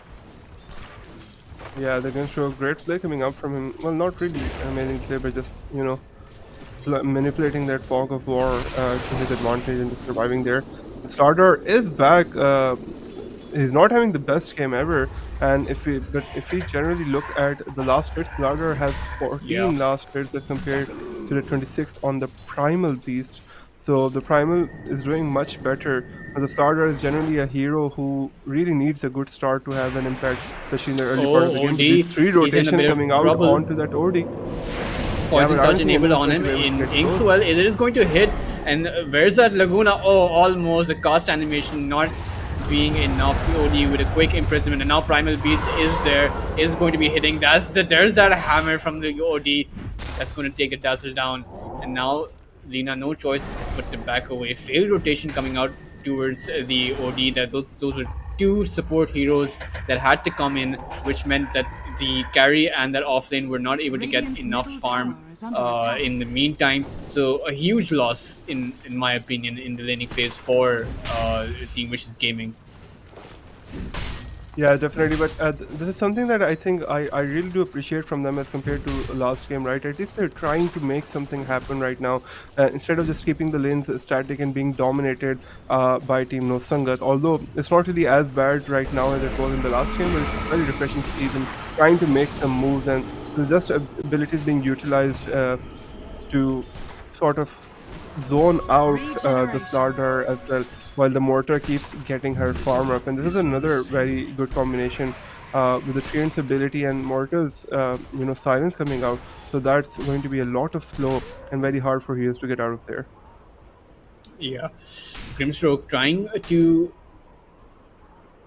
Actually, I have no idea what he's trying to do. They do have a Lina up there, but I do not know what that Grimstroke was trying to do. But anyway, they've left the OD on the mid lane, farming up, and now Lina's going to go back to the mid lane. Definitely a lot of wasted time. So I agree, Ali. Vicious Gaming, they are trying to change things up a bit, but it's not really working out for them. I mean, they seem to be wasting more time rather than anything else. And now, Team No Sangat, they've actually positioned themselves up towards the mid lane. But that in those infused raindrops should be protecting that Treant protector from going down. No real danger from that Laguna blade. Now Gumball's on the mid lane. I don't think these guys are just wasting Vicious Gaming's time. Yeah, that really does seem to be what they're trying to do over here, and I think they're doing it pretty successfully. While on the bottom, the Dazzle was left alone, rotations are coming out. The Primal Beast will not be able to finish the Dazzle off, but he's also not going to be punished for the aggression that he was exhibiting around the same time. They've left the Lina alone, Admade, and already he's got a shield rune going on. Lina falling pretty low. She did use her Laguna Blade. Not sure who that was used on, but not able to secure a kill even with that right now. Oh, Pugna might actually know. There's really no. Those are actually very fast rotations coming out from the side of Vicious Gaming. They seem to be able to get anywhere where they want to. And oh, Luna Ultimate, but it's not going to be enough. And he will end up falling down. This is the danger of rotating your Dazzle away. But actually, there's going to be a team fight happening. Grimstroke is going to fall as well. There's that OD hammer, and that's going to be a massive triple kill for him. Well, that just looked nasty, man. That just looked really nasty. Yeah. Radiant's bottom tower Yeah, is already. under attack. I mean, like, Radiant structures there's are great skills fortified. coming out from him, I guess. Like, the way he took out those 3 heroes, man, like that's just really cool. So the OD is, well, I guess dominating right now, right after the Morta, who's on 68 last hits right now, and after that is the Radiant's Primal bottom Beast. tower So is the under attack. Luna and the Lina, they're not very far behind, but bottom tower it is is really this, Zardar that's kind of suffering, and his suffering might continue because there are 3 heroes making a move on him, but instead they're going to get the much better reward in turn, which is going to be Lina, who rotated in over to try to get a kill, but she's going to get killed in return. Stardar, he is trying his best to survive and it looks like he might be able to, unless the trick shot comes out, which it won't. So what was sort of an attempt to make the game better for Luna, sorry, that starter, turned out to be a death for Luna. And then the diamond also died. There's our ownage call. 7k net worth lead. This game already snowballing out of control. 3-13 up on the scoreboard. Lina not actually finding anything. OD massive right now and actually going for that Witchblade, which I think is personally better compared to that Meteor Hammer. And they don't really need the Meteor Hammer because with the amount of control that they're able to generate right now this early on into the game, they should have no problems taking some of these towers down. But now we do see a smoke up come from the Radiant side. The Inks will come out, but again, such a mismatched rotation. Not really going to be able to do anything. Yeah, and I really does feel like that they're being a little desperate in their initiations, where they're not really realistic if they're going to be able to close that gap with the Outworld Destroyer. He has too much defense on him, so it's nice that they're trying to use that silence, but this tower is going to fall down any second now. It's going to be really hard for them to defend this, and at the same time the Morta she's just continuing up her farm. She's on 90 last hit in 11 minutes into the game, and that's almost that ideal amount of last hit that you're looking for.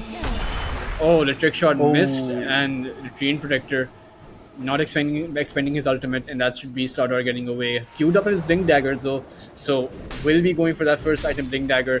They do have the damage output from their abilities to actually make use of that first item Blink.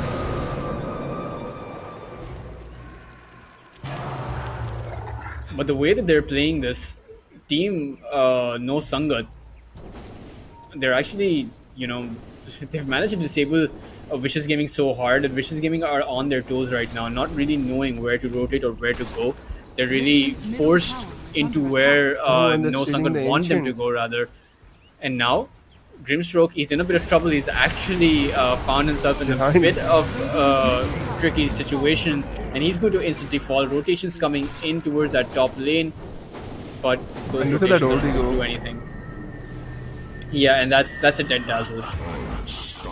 That is definitely a dead Dazzle. I think that OD is just getting massive at this point, honestly, with six kills from him, and then the Luna, the Luna, this is gotten a little confusing for me at this point. But the Luna able to TP out of there, so that was just really great coming out from her. And they're also stealing the stacks that Team Vicious Gaming had for themselves, the Ancients.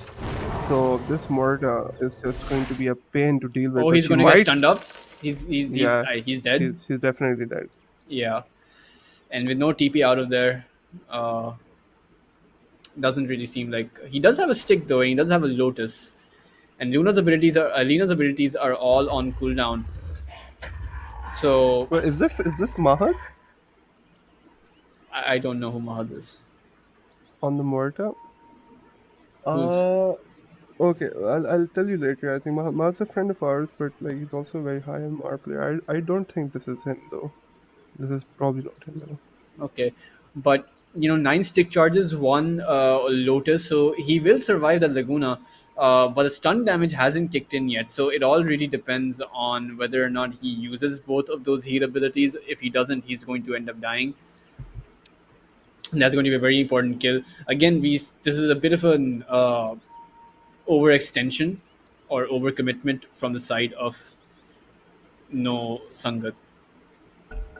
Yeah, it doesn't really look like the Morta might survive here, especially the Laguna Blade being on the ready as well. So. Oh, he survived? Oh no, she survives and goes out her ultimate as well, and then is able to deter the Slardar with a trick shot as well. The Morta, just great gameplay coming out from her. The Treant heal definitely came into play as well. So on the other hand, this OD is dead. This OD is so dead. There's nowhere for him to go, and that's 1200 gold going the way of Dazzle. Perhaps they should have, they really should have given the kill to the Lina. I think that would have really, put that Lina to get some more items. So some gold, some missed opportunities there. They didn't get the mortar, but they were able to get that OD at that point. But yeah, at the same time, this is definitely a different game. If Lina and Luna are able to get some gold going, they can get some network going, some items up on them, as well as a slaughter. He is pretty close to that blink at this point, just 500 gold off. So it's a completely different game. So Vicious Gaming, they do have a solid chance in this game up against No Sangat. So it just really depends on how they end up playing it out here. Oh, Slaughter gets caught out as well. Does have that stun, will be using it and will be trying to get away. Will it be enough though? It does seem like he has the movement speed to be able to get away. But should he go? Yeah, he's gone. But meanwhile, Mortar gets a solo kill on the Dazzle. I'm not sure what the Dazzle was doing over there. Yeah, that was a bit questionable, I'm not sure. And the Dazzle was doing behind the enemy lines there either. But pushes are coming through, and this top tower should be falling pretty briefly here. And Team No Sangat, they're right back at it with their shenanigans. Yeah, it doesn't really seem like, Vicious Gaming have a response to this. Sure, they do have the Luna ultimate, but it's only the level 2 Lucent Beam up on him, and no real way to stop this push from coming through.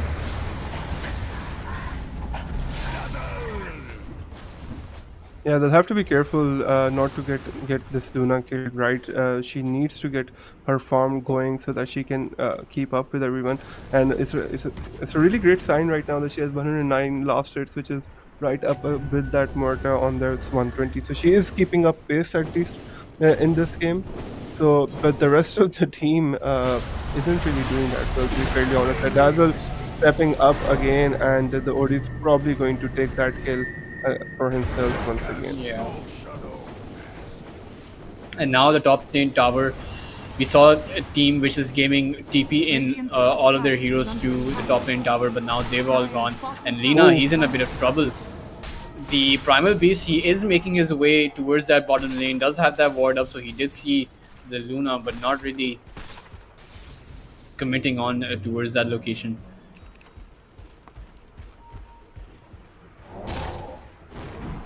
Yeah, so 16 minutes into the game, I do commend Vicious Gaming. This game's going much better than what was going on with the last game, but they are 9,000 gold behind, and with that kill onto the Dazzle, this OD seems to have a personal vendetta against the Dazzle, just not letting him survive. And the Vicious Gaming, they currently have a problem, and that problem is called No Sangat, being in their triangle all the time. So they might want to step up and deal with this. So on the same time, the Primal Beast is up against 4 heroes right now, and there's literally no options.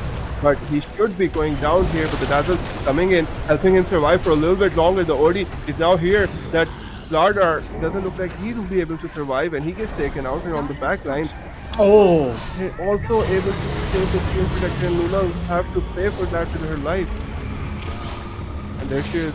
A big scary lady with those 2 guns is able to take another hero out. Yeah, that would have been a brilliant save, but I really have to appreciate Gumball over here, saving the Primal Beast, able to turn it around onto the Slardar, and with that, they were able to take him out. But now, OD in a bit, no, actually, he's not in any trouble at all, and he's just gonna have one hit to be able to kill that Luna. The Slardar Blink Dagger stun comes in, and Pugna is now in trouble, going to get 2 kills.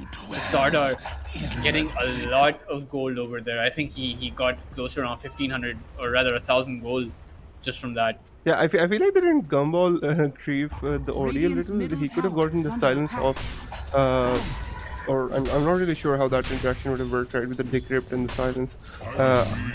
The silence does go off automatically after the decrypt goes off. I'm not sure. I'm not sure about it either. I don't really see Pugna being picked that often anymore. Yeah, it's one of the rare heroes. But well, Primal Beast has a haste rune right now, and that's not really something you want to see on a hero that big, moving that elegantly across the map. But yeah, on the top lane, a hero did TP in. We're going to see who that is, and the chances of survival look pretty low, especially if Vicious Gaming are able to spot him out. That it's on the right side, and that's someone. Oh, not just missing him by just a bit. But this top tier 1 tower should be falling Dire's right now. top tower is under attack. Yeah, they will get a top tier 1 tower Radiant's for their bottom tower is troubles. under attack. And I think No Sangat will realize this as well. But their map is completely Radiant are dark, scanning. save for those 2 observer wards, which aren't giving them a lot of information. Dire's Meanwhile, top tower for is Team No falling. Sangat, they have the opponent's jungle entirely warded, and now we're going to see another smoke come for them. They're not really sure where to go. Radiant's bottom I'm sure they tower know is that under attack. Team No Sangat will be in their jungle, Radiant's bottom tower has fallen. but I think they're content with going on towards the Pugna, who's actually just gone back to base, so they're not really going to get anything. Oh no, he actually went back, and now Gumball's in it. Oh, that blink out. Oh. Yeah, Dire's that was just some structures pure are skill and fortified. reaction time coming on Dire's from that top tower Pugna, is able to under use that attack. blink on time to get himself away from that initiation. And I don't think Vicious Gaming is really interested in that tier 2. But look at that, the entirety of No Sangat is rotating in using that teleport, and they're going to be behind the entire squad of Vicious Gaming, but they made their way back from the river and just positioning themselves pretty nicely and away from any aggression that No Sangat might be bringing in right now. Yeah, but But they're it's actually all just about going to the go map, back. right? They'll have, yeah, sorry to cut you off, but it's about the map, right? Vicious Gaming has to play the entire map so scared right now. They're almost all clumped up together. They're afraid of throwing a hero separately in another lane right now. So with that, I'm not sure if those smokes were a victory for them, and they're just off to a roast right now. No something. Yeah, and it's going to be quick and easy Roche for them. Morta probably taking that Aegis OD up now on that Blink Dagger, sorry, up now on that OD. Point booster available, so he's going to be going for that Scepter upgrade.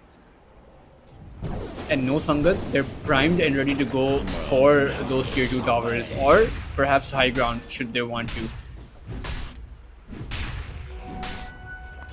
Yeah, they do have the potential. They do have the items being up. The only threat against them is honestly the starter initiation, but they're getting so huge. And in a team fight, I don't really see Slardar blowing any heroes up.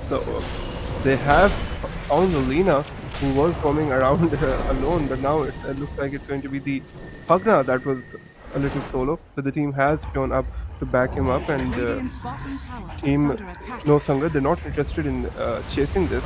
They can just focus at tier 2 now. Yeah, and with so much expended, Slardar did miss the blink over there onto the Pugna. Should that blink have hit, I think he would have been able to get that kill. But it's unfortunate it didn't connect. And now nothing to stop Team No Sangat from actually taking this tier 2 tower. Nothing to stop them from actually going on to their tier 3s, Dire's top actually. tower is under attack. But perhaps they're not going to go for that just yet. Perhaps they're going to go for that tier 2 tower up top. Dire's top tower is under attack. Yeah, and I guess that's why the Beastmaster did EP there, and they're pushing the wave out, bringing it back to that tier 2. And the rest of the team just chilling back into the triangle. And Team Vicious Gaming, they are all smoked up. I'm not sure what the objective here is, to catch some of the heroes out while they are splitting up for the towers. That would be really ideal if they can catch someone out, but it doesn't really look like a starter falling up with the jump. He does get the stun off. Lina connecting the OD gets taken out, and that was the great initiation coming out. The Slardar getting his ability off, and they make quick work of 3 heroes, and that's exactly what we were hoping from Team Vicious Gaming, right? They took that moment of not weakness, I'd say, but that moment that Team Vicious Gaming took out, No Sangat took out, to sort of split up and bring that lane back in, and that's when they took advantage. So they are Oh, still they see them. in the triangle. They want more. They see the Morta. Morta's going to get gone on. Morta's going to activate the ultimate. Going to get that kill onto Luna. That's a lot of damage right there. As Starter, he's in a lot of trouble as well. Morta, but now he's stunned up. By that Lina, he is going to get a Laguna Blade, or rather not. He's actually... Lina is the one who's in a bit of trouble right now, and he's going to fall from that Morta. Oh, the life is coming out as well, and Morta's going to be kept alive by that Pugna.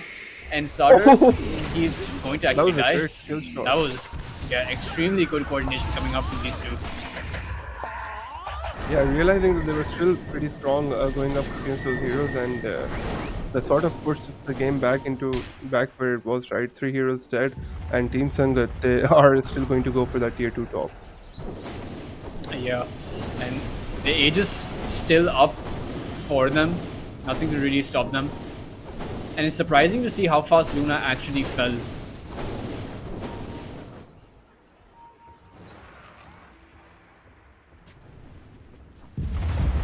And with that, BKB is going to be up on their primal beast pretty soon. So it's going to have that initial, that ability to initiate without really that fear of dying in that beginning. So another tower gets taken out. Yeah, and I think this is the time to go high ground because 1 minute only left on the ages. They should be maximizing this. And Team Wishes Gaming, they're expecting something to come up high ground. Luna farming at bot. Needs to be a bit careful though.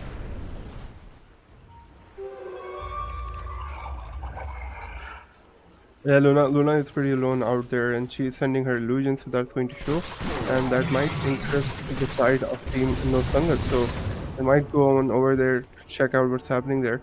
But yeah, still have 40 seconds remaining. They do have a middle lane pushed in pretty much there, but it doesn't seem like No Sangat's interested in going high ground at the moment. Right now, just taking care of that Tormentor.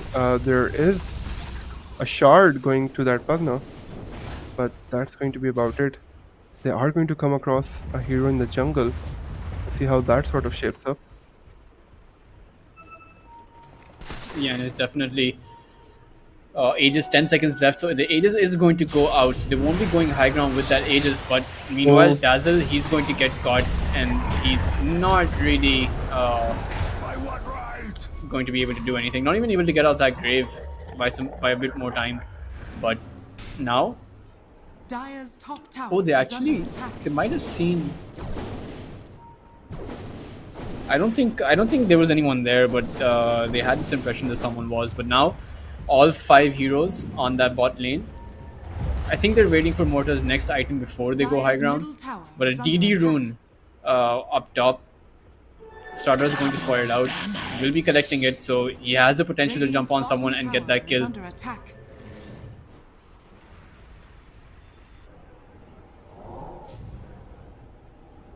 Yeah, they might want to get that kill on that hero top, which is present in the tower, so they should be showing any moment now. The OD and the primal beast at the bottom, that just makes it a much more viable target to go on. But great vision set up around that Tormentor by the Dire side. They do see heroes in the top, and then not really going on that treant isn't really the best, the easiest target unless you've got that mark on him. But look at Team No Sangat. They're very eager to respond to that aggression, trying to get into position to punish that. Yeah, and they're there's no actually I would think they're wasting a bit of time right now because Team Vicious Gaming, they're very strong on that high ground, particularly if they start getting more farm up. 15k net worth lead, sure, it's a lot if you're able to initiate on someone, but if it's a question about holding that high ground, you have Lina, you have Dazzle, who most definitely is going to be on the back lines, so no one really needs to initiate from Team Vicious Gaming, and they can just hold that high ground indefinitely. But actually, Grimstroke is going to wander outside just a little bit, not really sure where he was going, perhaps for that Wisdom Rune that's going to spawn in about 5 seconds now. Yeah, and that Dazzle just repeatedly keeps getting caught out onto the map. I think he's just trying to push out the waves, I guess, but I'm not sure what wave was there present in the middle of the river there. But Morta does have her items. She's going to do a shit ton of damage in these fights, and I don't really see any heroes from the Radiant side being able to do that. Right now, we are seeing the XP per minute. If you can see the net worth of the heroes, that would be very nice to see where everyone is at. Yeah, and now here comes the high ground push. Morta just going to be hitting that tower. Not really anything to stop him. The living armor is going to give him quite the boost, even if he gets jumped on. OD is there, ready to protect that Morta. And look at that attack range on Morta, right? Yeah.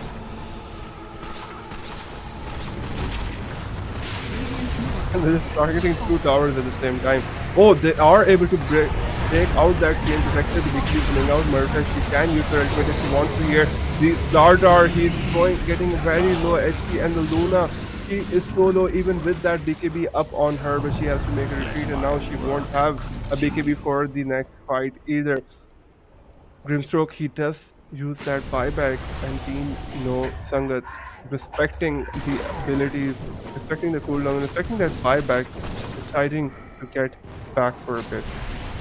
It's surprising they're choosing to go back because there's no slaughter available. There's, outside of the slaughter, there's really no initiation that Vicious Gaming have. Sure, they don't have a train protector anymore, but is he really all that important? No glyph, or rather, actually, the glyph is available for them.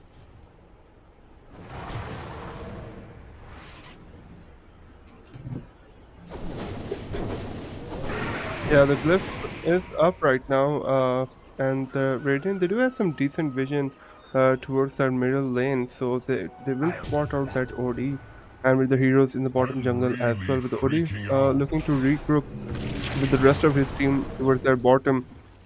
Team Vicious Gaming, they really have to do something, or they're just going to continue to get choked out on the map.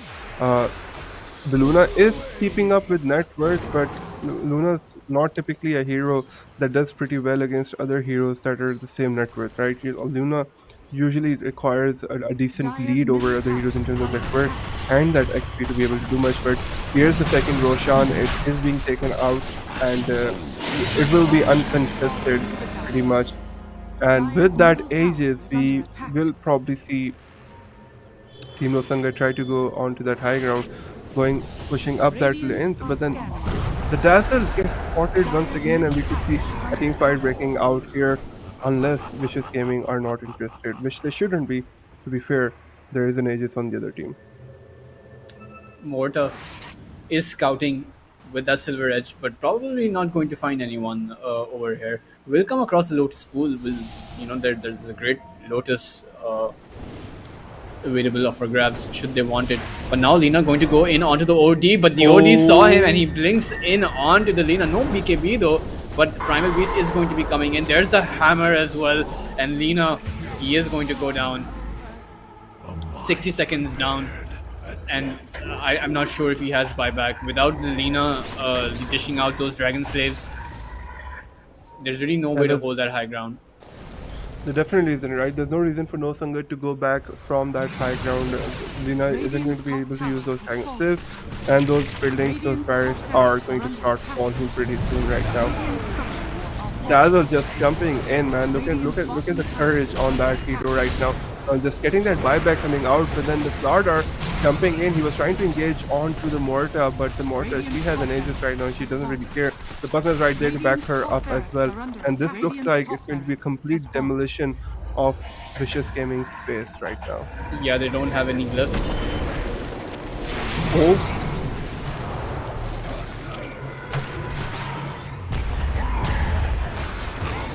There was a decent initiation coming off, but they're able to take out that Grimstroke first of all, and then after that, moving forward, there's just not really enough damage output. The Padna heal and the Treant heal is just so strong right now that they can't even get them to use the Aegis. The Slardar going in, the ultimate gets used there, but they might have gotten that first kill, but no, the save coming out from the OD, and all these heroes, they look healthy right now.